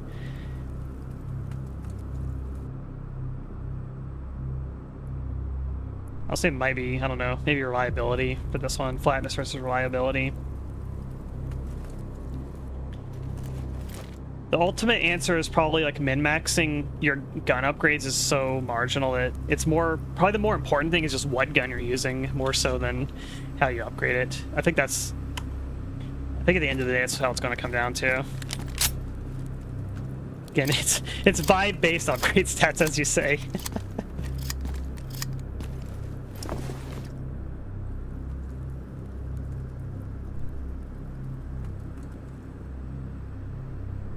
See, I lost a bit of my... Yeah, I used, like, all my meds for that quest. Gave me a lot of money, though. What do you sell? Buy some more of that.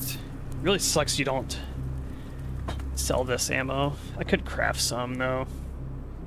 What ammo can I break down to make it? Mauser? 7.62 ball?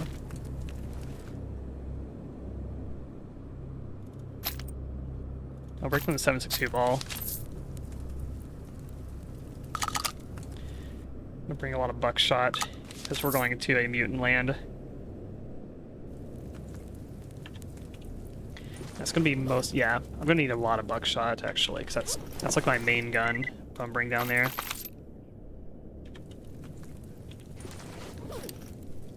Let's see where it's ball ammo. I just bought. Here you are. Disassemble. Disassemble.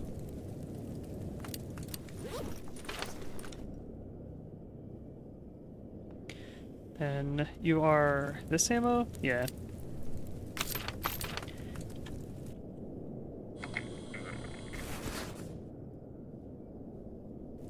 Do you sell slugs too? Yeah, he does. Some slugs too. I have pretty good luck with the buckshot. Like, at least on like low to medium tier mutants. If you're close enough, you will do some damage to them. But the problem is like when you're at like that kind of like, see, like I'll hit a man-sized target at this distance still pretty accurately. But, you know, maybe a pellet or two might miss, which will minimize a little bit of your damage. But if you're shooting like a mutant and they're kind of like there, like that distance, now your pellets are not hitting super accurately, and, you know, you might hit them with like 2 or 3 pellets. Whereas a slug, just one shot and you've hit them with like the max damage. But I have pretty good luck with like, within like this distance here, like a buckshot, still like one-tapping dogs and cats and whatnot. Just curious what the grouping, can I have buckshot in? Let's try the grouping at this distance. Can't even see where it's hitting.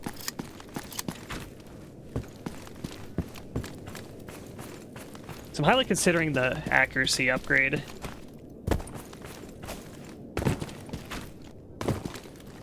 Okay, you see the grouping here. Like, at that range for buckshot, that's not terrible.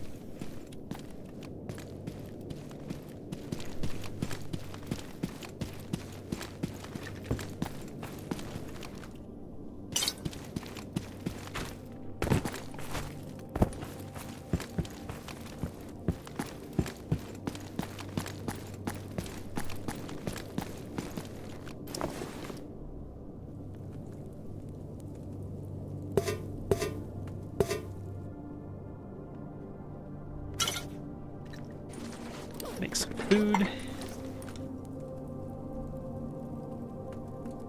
Yeah, these foods on here take like the mineral waters for some reason. I don't know why.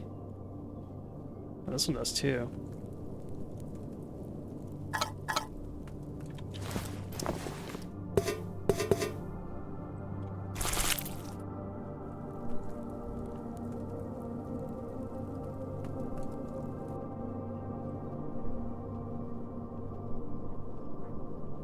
So did you jump from supply level 1 to 4? Did you just like turn in like a few like really big quests or something? Never seen that wide of a jump.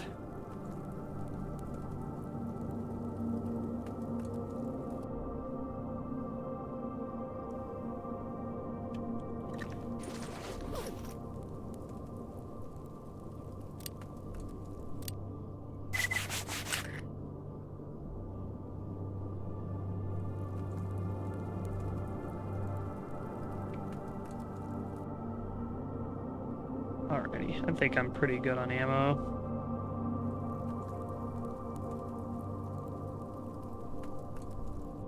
What about armor? I might want to do some armor upgrades too. Stamina recovery, burn resist. Body armor, durability. It's like weight or durability.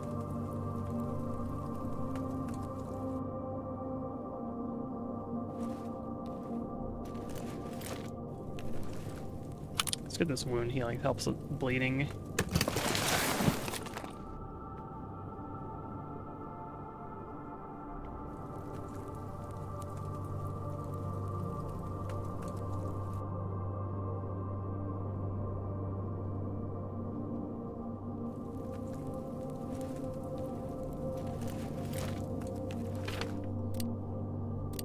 I like that these take up medium kits to make these. Makes me upset.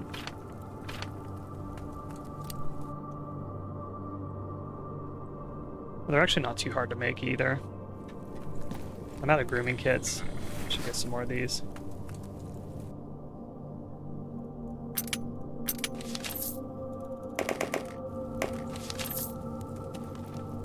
Had the worst luck with yellow stashes. Basically got 2 truck making kits and then the gunsmith kit and only basic tools and their gun. Yeah, I've been there.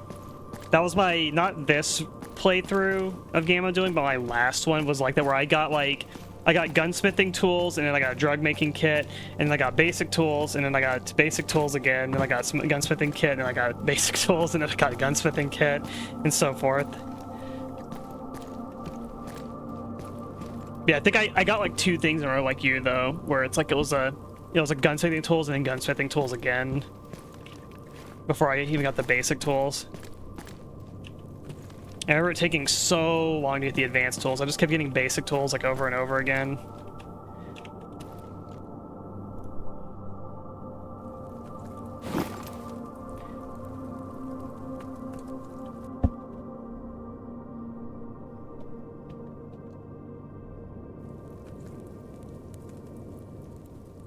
Yeah, gunsmithing tools are a little, I don't know, the fact that you can like make bullets on the whim, I think is a little, it's a little too powerful. I feel like you just craft anywhere.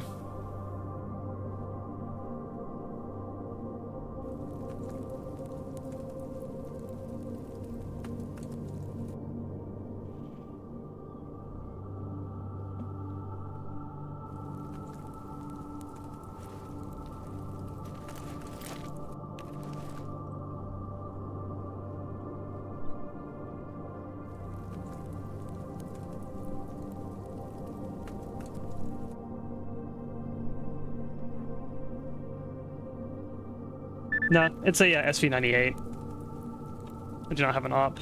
Actually, well, I do, but it's not functional. This one here, the Arctic Warfare Magnum right here. It's got a durability of 2 on this barrel. 338 Lapua, hell yeah. It's a D class weapon, so not gonna see it. Not gonna see it for a long time. I'm gonna pick up suits. I would pick up suits if you plan to use it at some point as like some sort of option. Like these are heavy armors here. I don't have the means of repairing them yet, but at some point they'll be fixable, and I suppose they will be good once I can fix them. And then this one, someone told me that this light is actually like a good, even though it's light, it's like very usable in game because you can put 6 artifacts in it, which is crazy. So I grabbed that. Otherwise, I just disassemble almost like every suit I come across because the components you get for them is very good to have for crafting and repairing other armors. But yeah, if you pick up a suit, they're usually really heavy, so you're going to be very fat if you pick one up, unfortunately.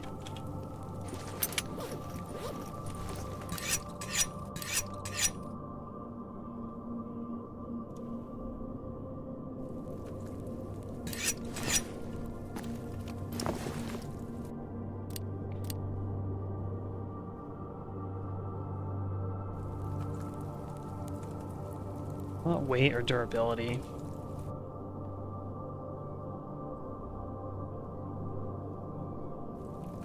I feel like I want durability. Like weight would be nice too, but Durability means less repairing, which I think is nicer. Suit kit advanced. What's this one here?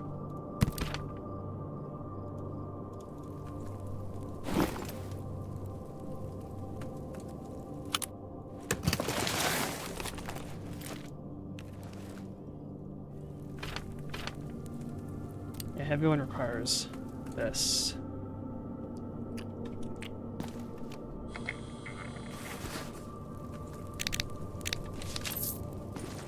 I'll just top it off too. It's inevitably gonna get damaged, but whatever. Ah, Psystorm.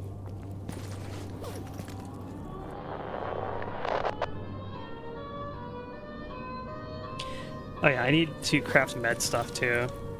Just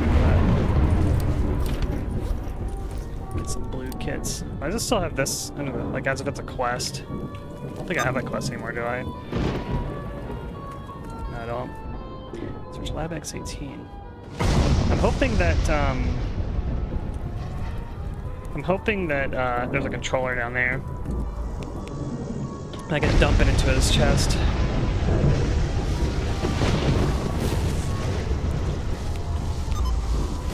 And of course, this happens, so now I can't fucking buy anything, you know?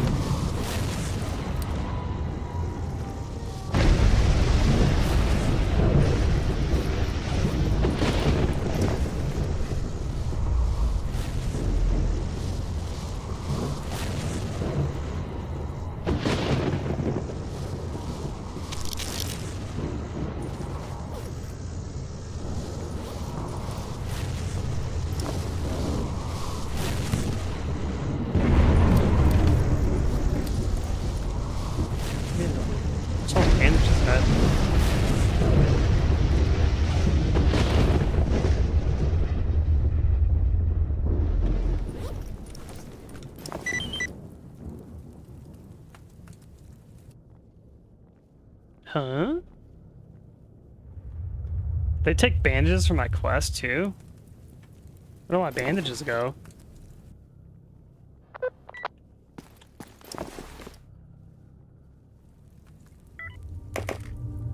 I usually keep bandages in the fridge, like med stuff in there. Yeah, I feel like... Where the hell my bandages go? I used to have like 10 of them. That quest to like supply them with like army medkits, they take my bandages too? I have no freaking bandages.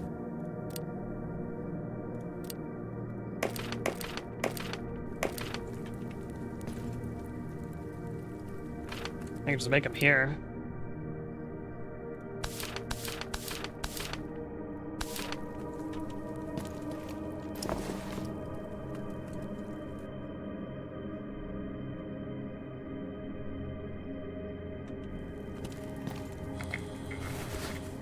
Use up like all my vodka in the process though.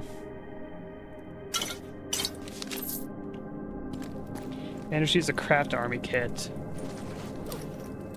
Oh, did I just use them all then whenever I crafted them? I don't remember crafting that many though, because I just had a bunch on hand.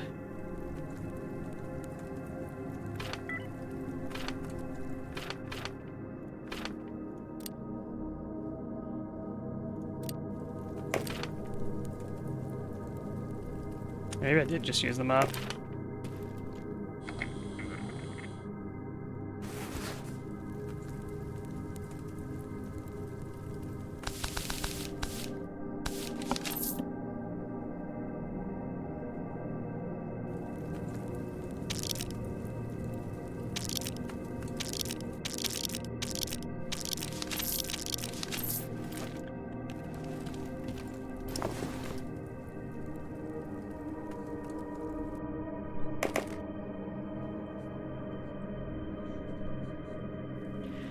Okay.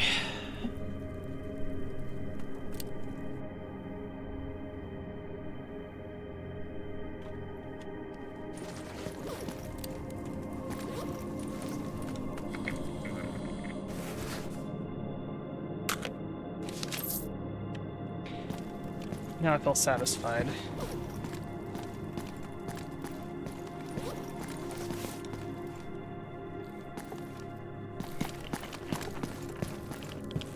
Drink some caffeinated stuff on the way out. Where's my coffee? There you are. Now let's make another coffee too.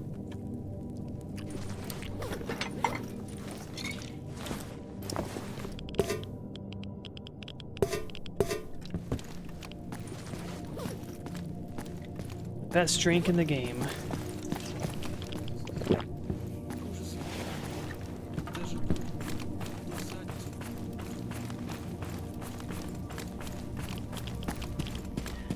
I'll stand here and see if I can grab some quests as well. I can knock out on the way down.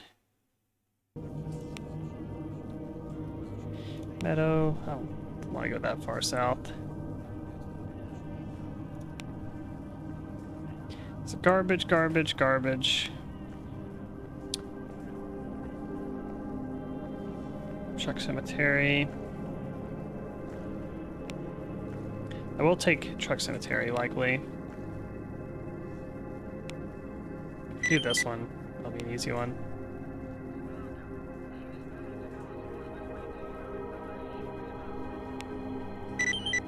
That one.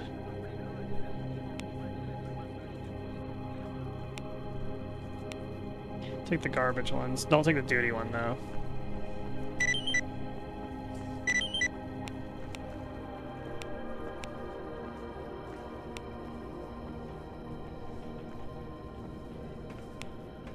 Cat claws, do that too.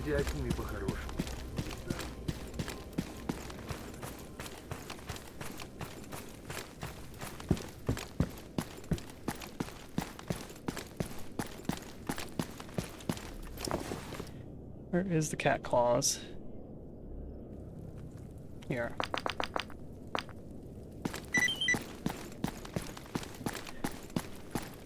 That's why I hoard this crap. Эй, сталкер, с чем пожаловал? Ну рассказывай, я весь внимание.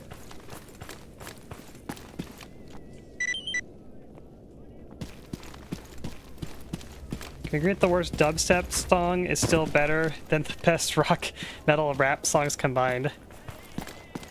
That just depends on your preference, I guess.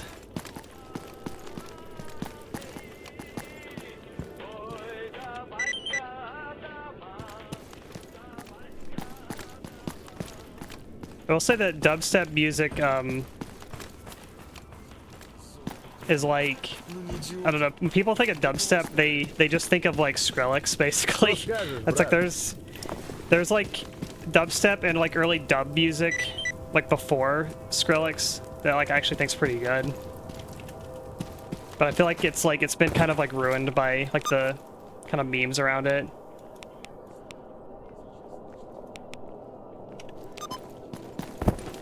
Ну рассказывай, я весь внимание.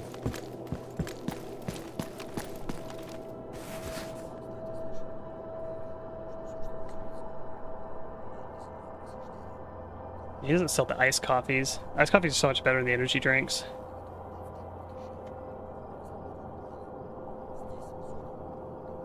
You have meds too.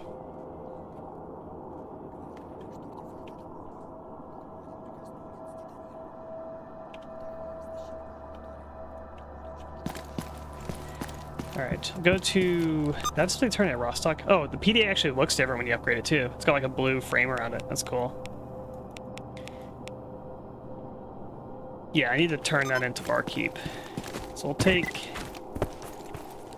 that way down. What I'll probably do is, here's a path we're gonna do. Go to Rostock, turn that in, go down the garbage, hit these quests here, maybe these stashes too. Head over to Dark Valley, do that shit. Then on the way up, I'll take that quest. This one. Yeah, then on the way up, grab this, then come back. Here, I like how it's like 2 army warehouses and points that direction. It's like going this way, but it actually takes you over here. Interesting that there's 3 entrances to army warehouses here, but do they all just pop you out like here? Because there's only one way down to Truck Cemetery. That's interesting.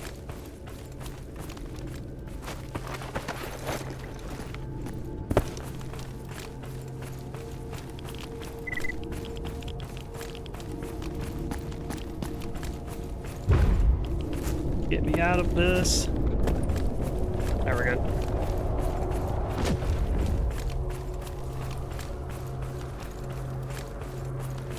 And kind of hop out of the whirly gigs.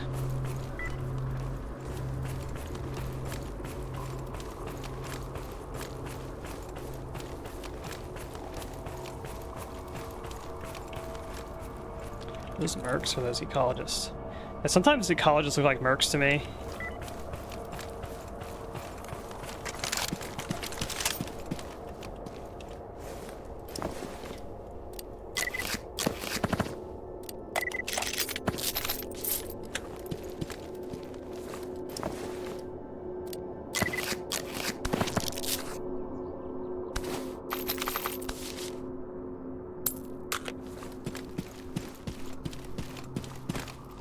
All roads lead to army warehouses.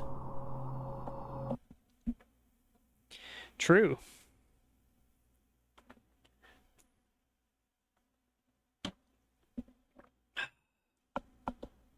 Eventually, I will do the radar. I feel like to do radar in, like, the Brain Scorcher, though, you need to bring, like, 360 rounds of like 5.56 with you. I'm not even joking.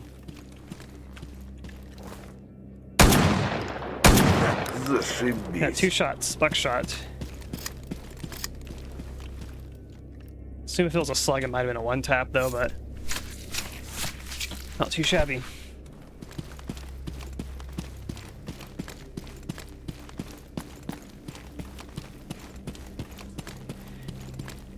Buckshot are like half the price of a slug.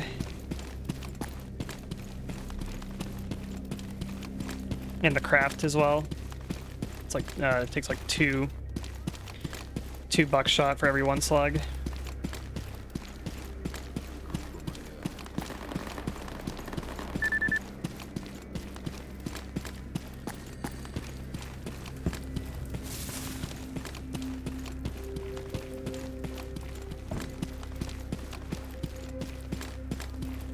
Ну, что расскажешь?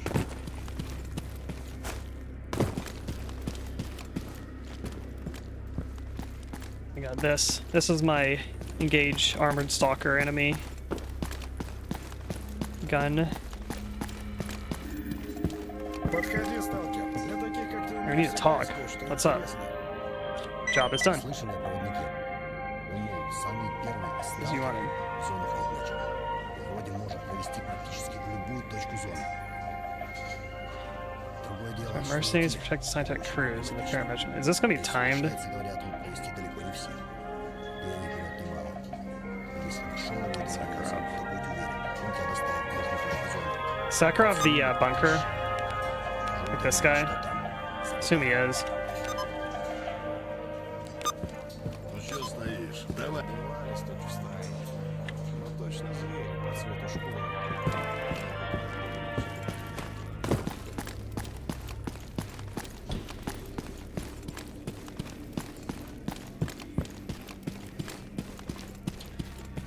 Yeah, give me your grooming kits, because these, I'm realizing grooming kits are like good crafting items. They're cheap too. Привет! Stock up on those.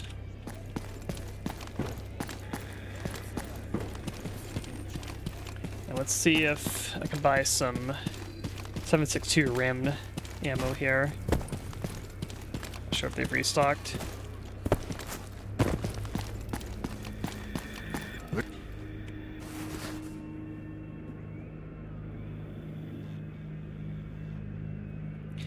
Yeah, let's just stock up on that.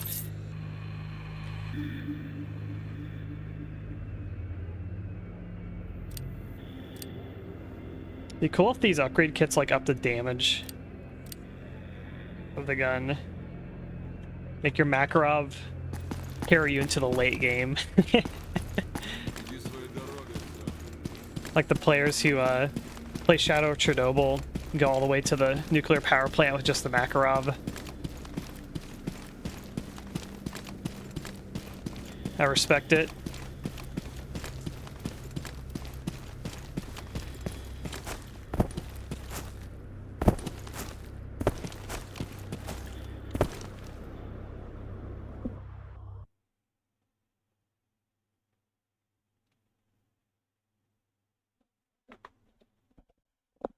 I honestly would like...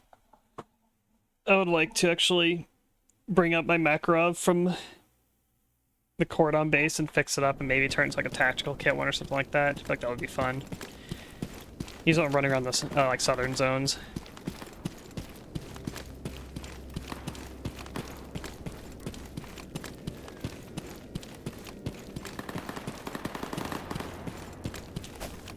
Or the PB as well, the silence one. That one's really cool too.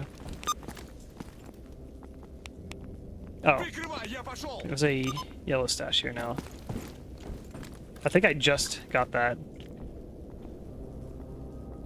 So I think the thing that sucks, I think, is that the drop rate of like, oh shit, there's a lightning one here.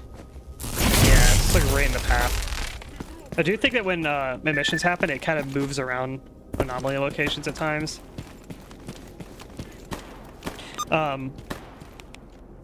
I think the chance of getting like high tier tools in it is actually based on what map it spawns on. So if it spawns in like garbage versus like army warehouses, I think it's like it has like a lower chance of having like expert tools or whatever, advanced tools. Pretty sure it's a mechanic. Saw fracture.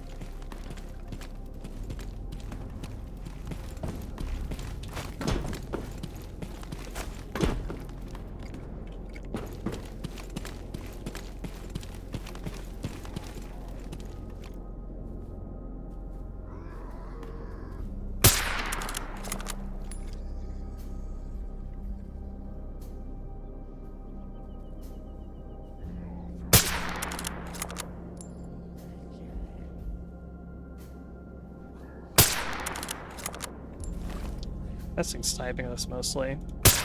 There we go. Kind of overkill using this ammo because it's kind of expensive, but not suffering that bad either. Место хоть и есть свободное.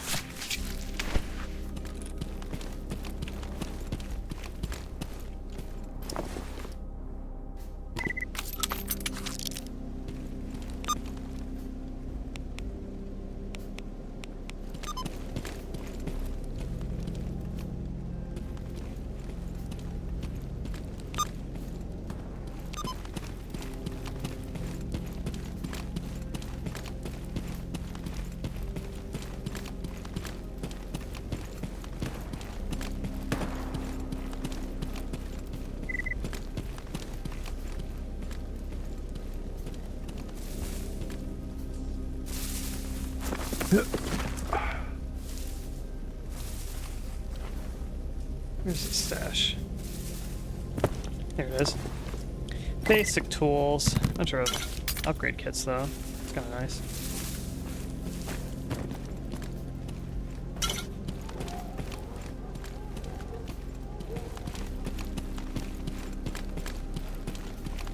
Oh, look, many dogs this way.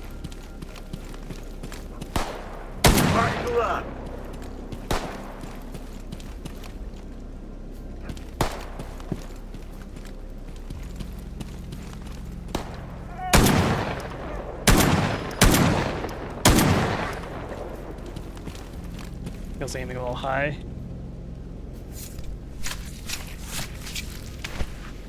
That's the one downside of the SPAS. So I find the site a little bit obstructive. It's not the worst. I was like video game like ring sights though is like in real life your eye doesn't focus on the rear sight, so the rear sight just kind of blurs. But when it's a video game, that's why video games often like really exaggerate how wide the hole is, so it's easier to see through.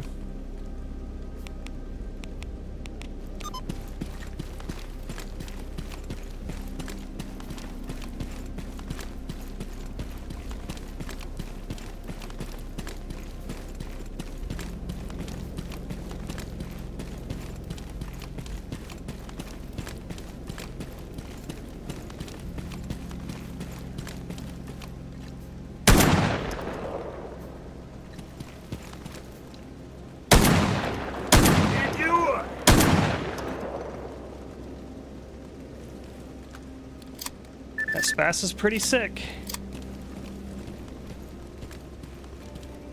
Will Jenkins. Are you a shotgun enjoyer? I really like video game shotguns. Especially when they don't suck. Which is kind of a coin toss. If your video game shotgun sucks or is like overpowered.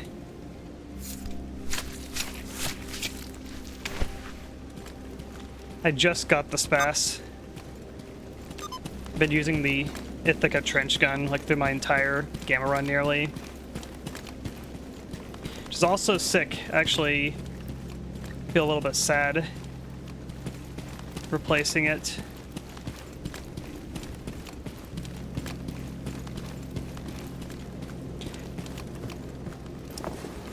There's like a freedom over in here. What did I pick up? Sentinel Freedom. It's got a pretty good BR class on it.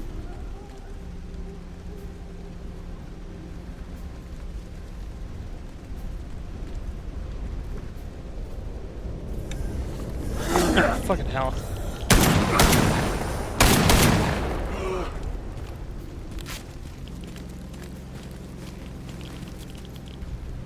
Да свадьбы bleed out. живет. But I make it just in time.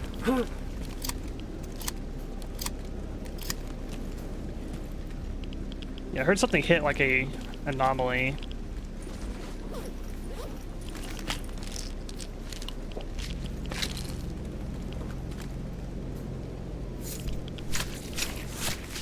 My rupture resist really does blow on this armor, we'll say. Let's try to look at this one. This one's at 19. It's only 1% more.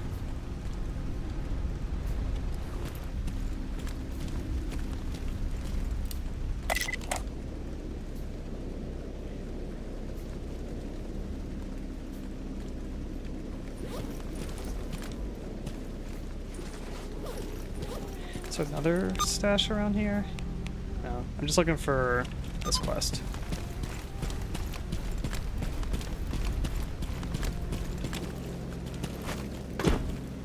What's your upgrade path on this? Ballistic, body armor weight, stamina recovery, weight carried, wound healing.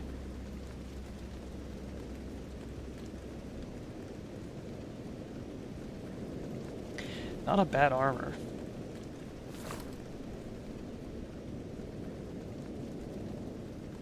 Oh, it's got 3 belt slots by default too.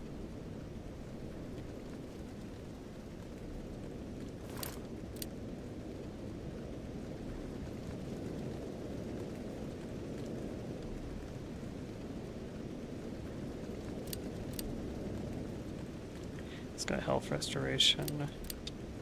You can't get health restoration on this one though. I don't know. If I can get like more ballistic resistance, kind of crazy too. So I got a better BR class, same ballistic resist, but you can get more.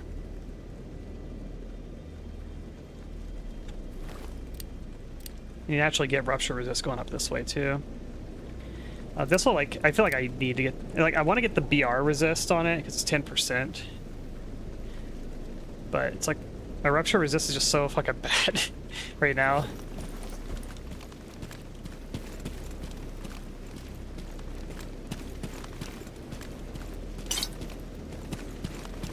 Right, I'll throw you in the stash. And hopefully I remember it later.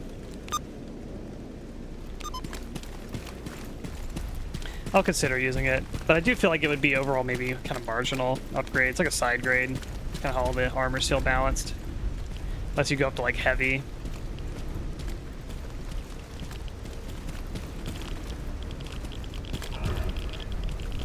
Probably a Psy Sucker.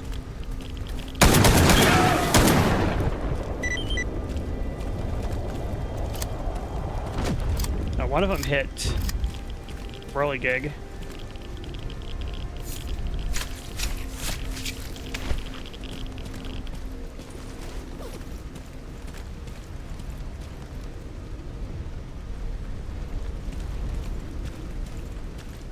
Not quite as good.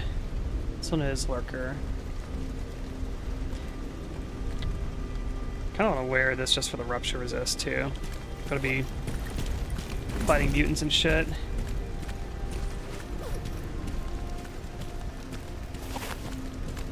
Bleed resist too. Got to get Nice. out of here. How much rupture does that give me? 25%. Yeah, I go from 70 to 25. Not bad. I've got to get out of here. Okay, I think it's all the garbage quests. Yeah, okay. I can go over to Dark Valley now. I think I have a quest in Dark Valley, aside the lab one. No, I just have that one.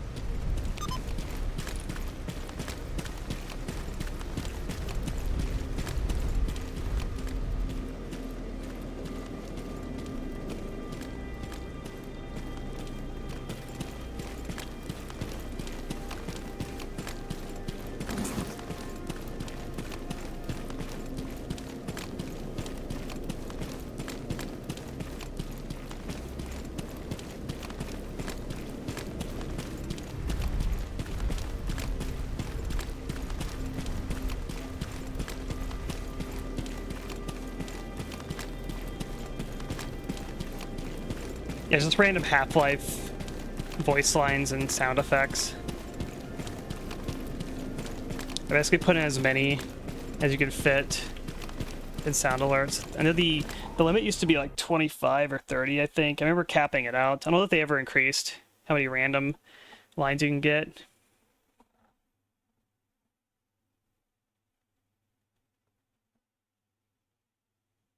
Things are getting a little too tough for you. You could try reducing the difficulty.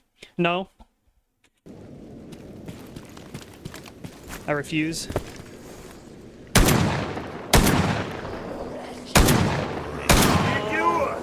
I like when they like ski ball over you.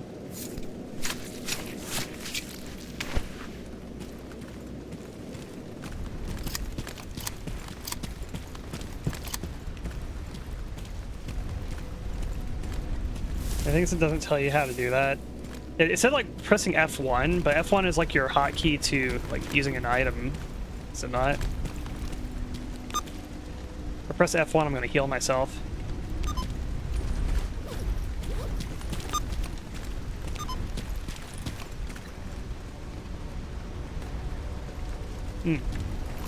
Zombos.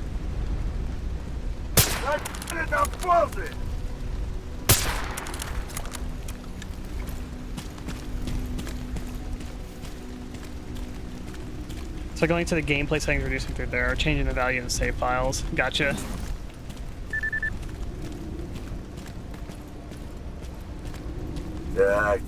Так. Что тут у нас?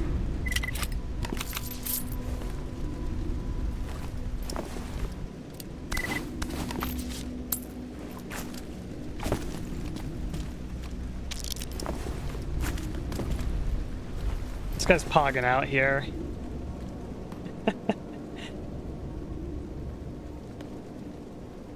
He's got the impossible chicken, or whatever it's called, in the classic image.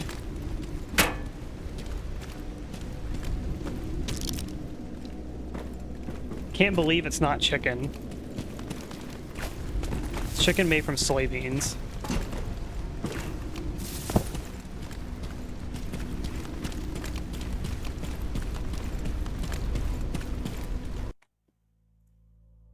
Check out the imps, by the way.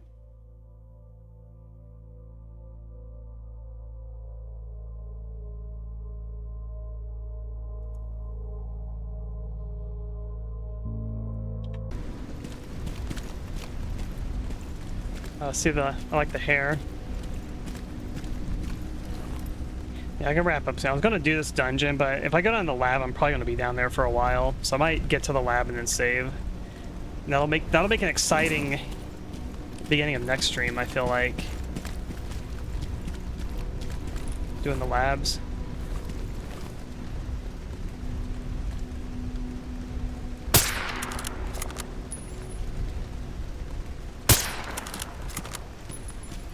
Quit moving, you bastard. Got him. Do you find bolt actions really satisfying in this? I don't think base Stalker even had bolt actions in it. Buckle up.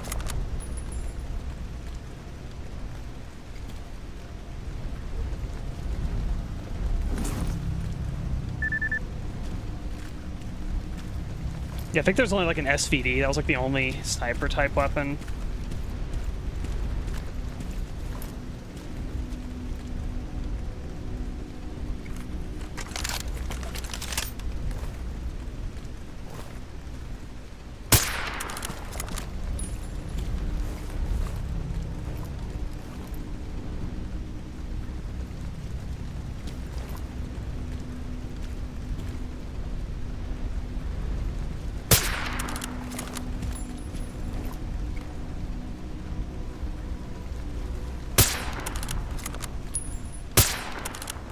Go. It's just really satisfying to use this.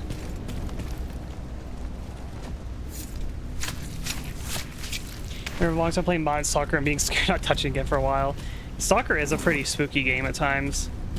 Very heavy in atmosphere.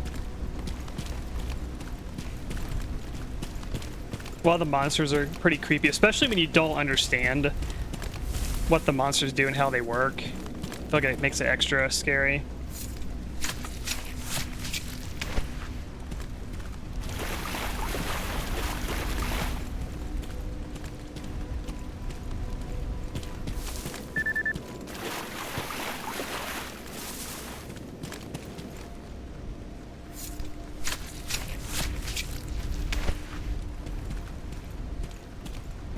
I mean, like monsters like the bloodsuckers, the controllers. Like the controller's attack is such like a unique ability that I've seen in the game. It's kind of like, I guess it's kind of like that like one enemy in Cruelty Squad, but I haven't seen stuff like controllers very often because they yoink like your camera away from you. It's like just very unusual in like a shooter game.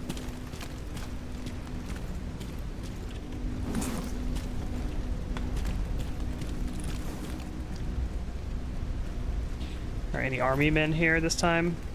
Last couple times I've been here, it's been like just riddled with so many military stalkers. Yeah, we got one right here.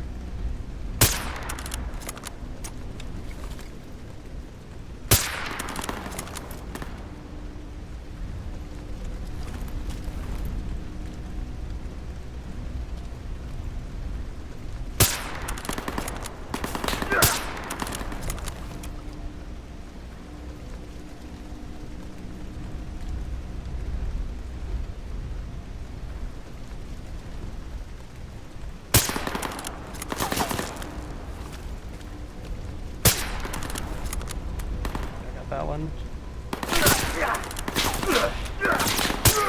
Shoot me through the brush. Let's pop the morphine.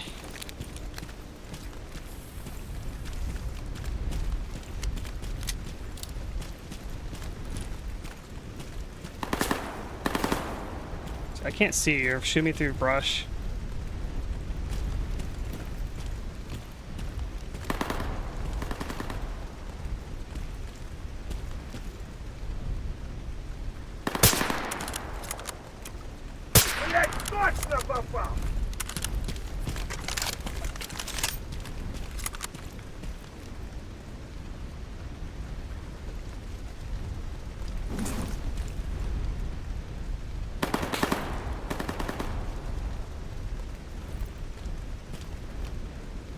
I had some of the improve AI behavior mod.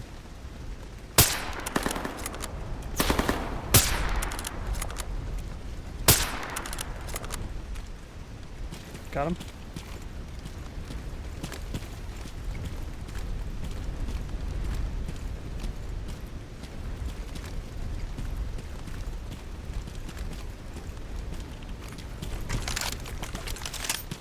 I feel like that's most of them. There's probably more in there still. You got a DM someone trying to tell you AI art. Classic.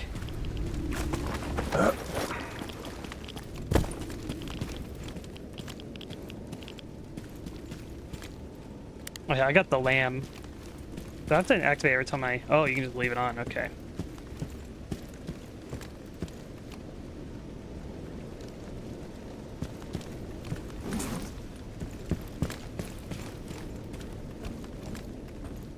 When I think of lambs, I think of Deus Ex.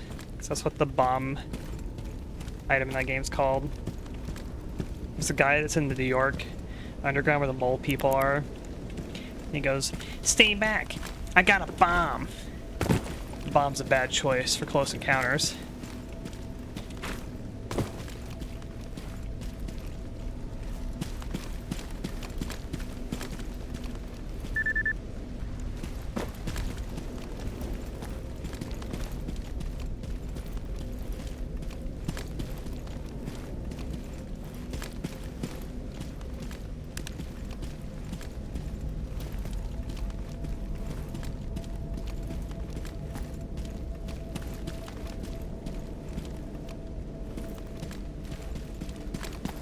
I get all of them? Just there's like another military guy somewhere. A server that's focused on STALKER, I thought maybe they need help on a mod I made. Nope, should have blocked this. He sent me, "Hey, do you have a moment?" One thing I wish people would do is, like, instead of just DMing and just saying hi or whatever, like, just like send a proposition in like one DM, basically, without like messaging and then like asking for your attention first.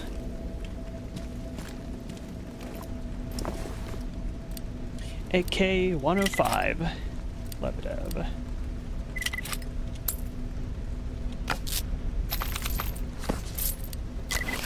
Dude, nobody's got an AKM. I want a 7.62 AK.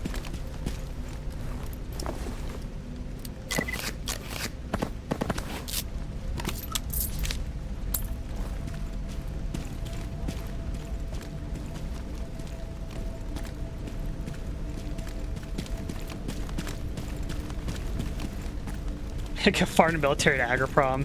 True. Technically farm military here. I cleared this base out like 3 times at this point.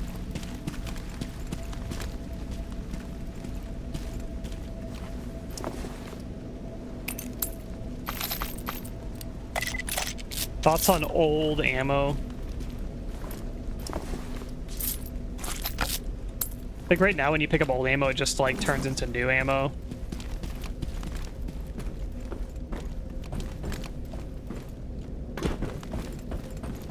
For a while, like, I thought that the old ammo would just disappear when you would pick it up, so I thought it was just, like, junk. So I had the habit of, like, I would always disassemble the old ammo.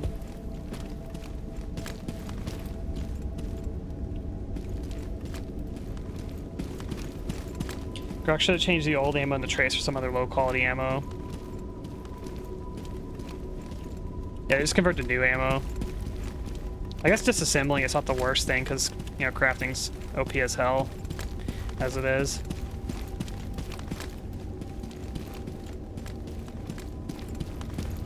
There's a stash around here.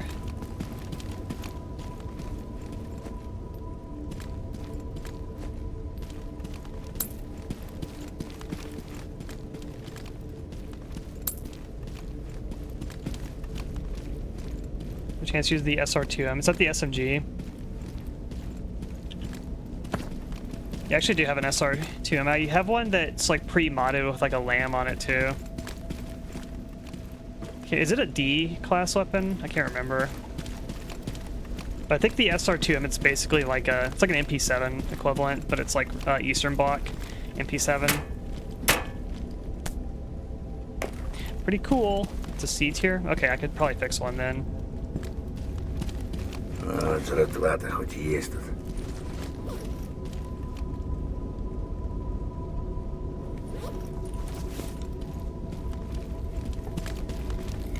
Is it pistol slottable?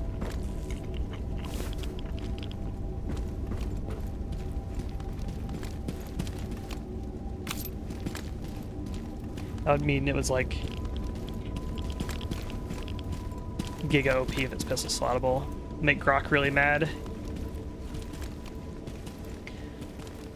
Yeah, the old ammo thing, my understanding is that it's like spaghetti coded into anomaly. Like it's a base anomaly feature that like you basically just, they can't just remove it. It'll like, yeah, break shit because stuff's like hard referencing in the code.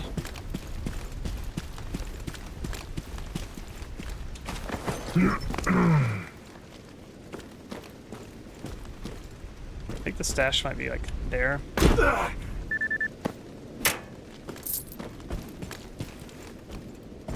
Here.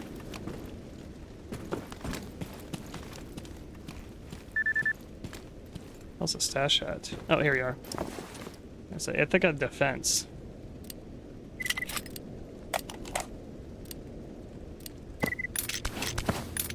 Alright. I'll run down to the X18 entrance and then we'll call it there.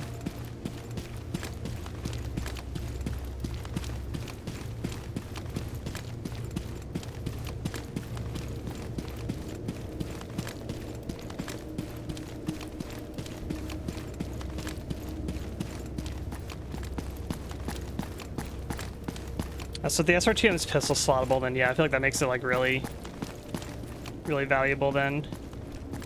I guess I could have fixed that instead of the 5.7. Alright, here we are. Alright. This is where we're going to leave off. I guess I'll just this save. That'll be fine. Get out of here. I'm wrapping up.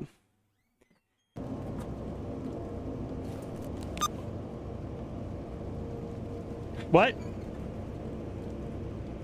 Okay. I use the daddy token or whatever. So that should be fine. Yeah, I don't mind the campfire save system. It campfire save breaks my habit of hitting F5 like every 30 seconds basically.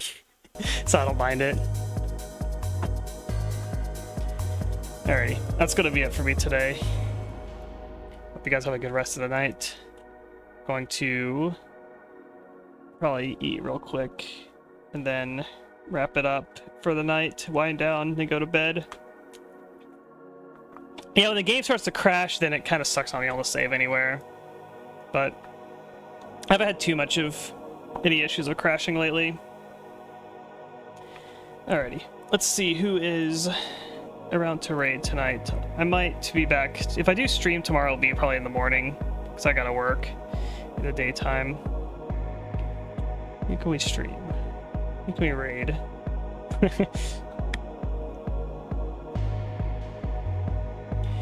Raid Church.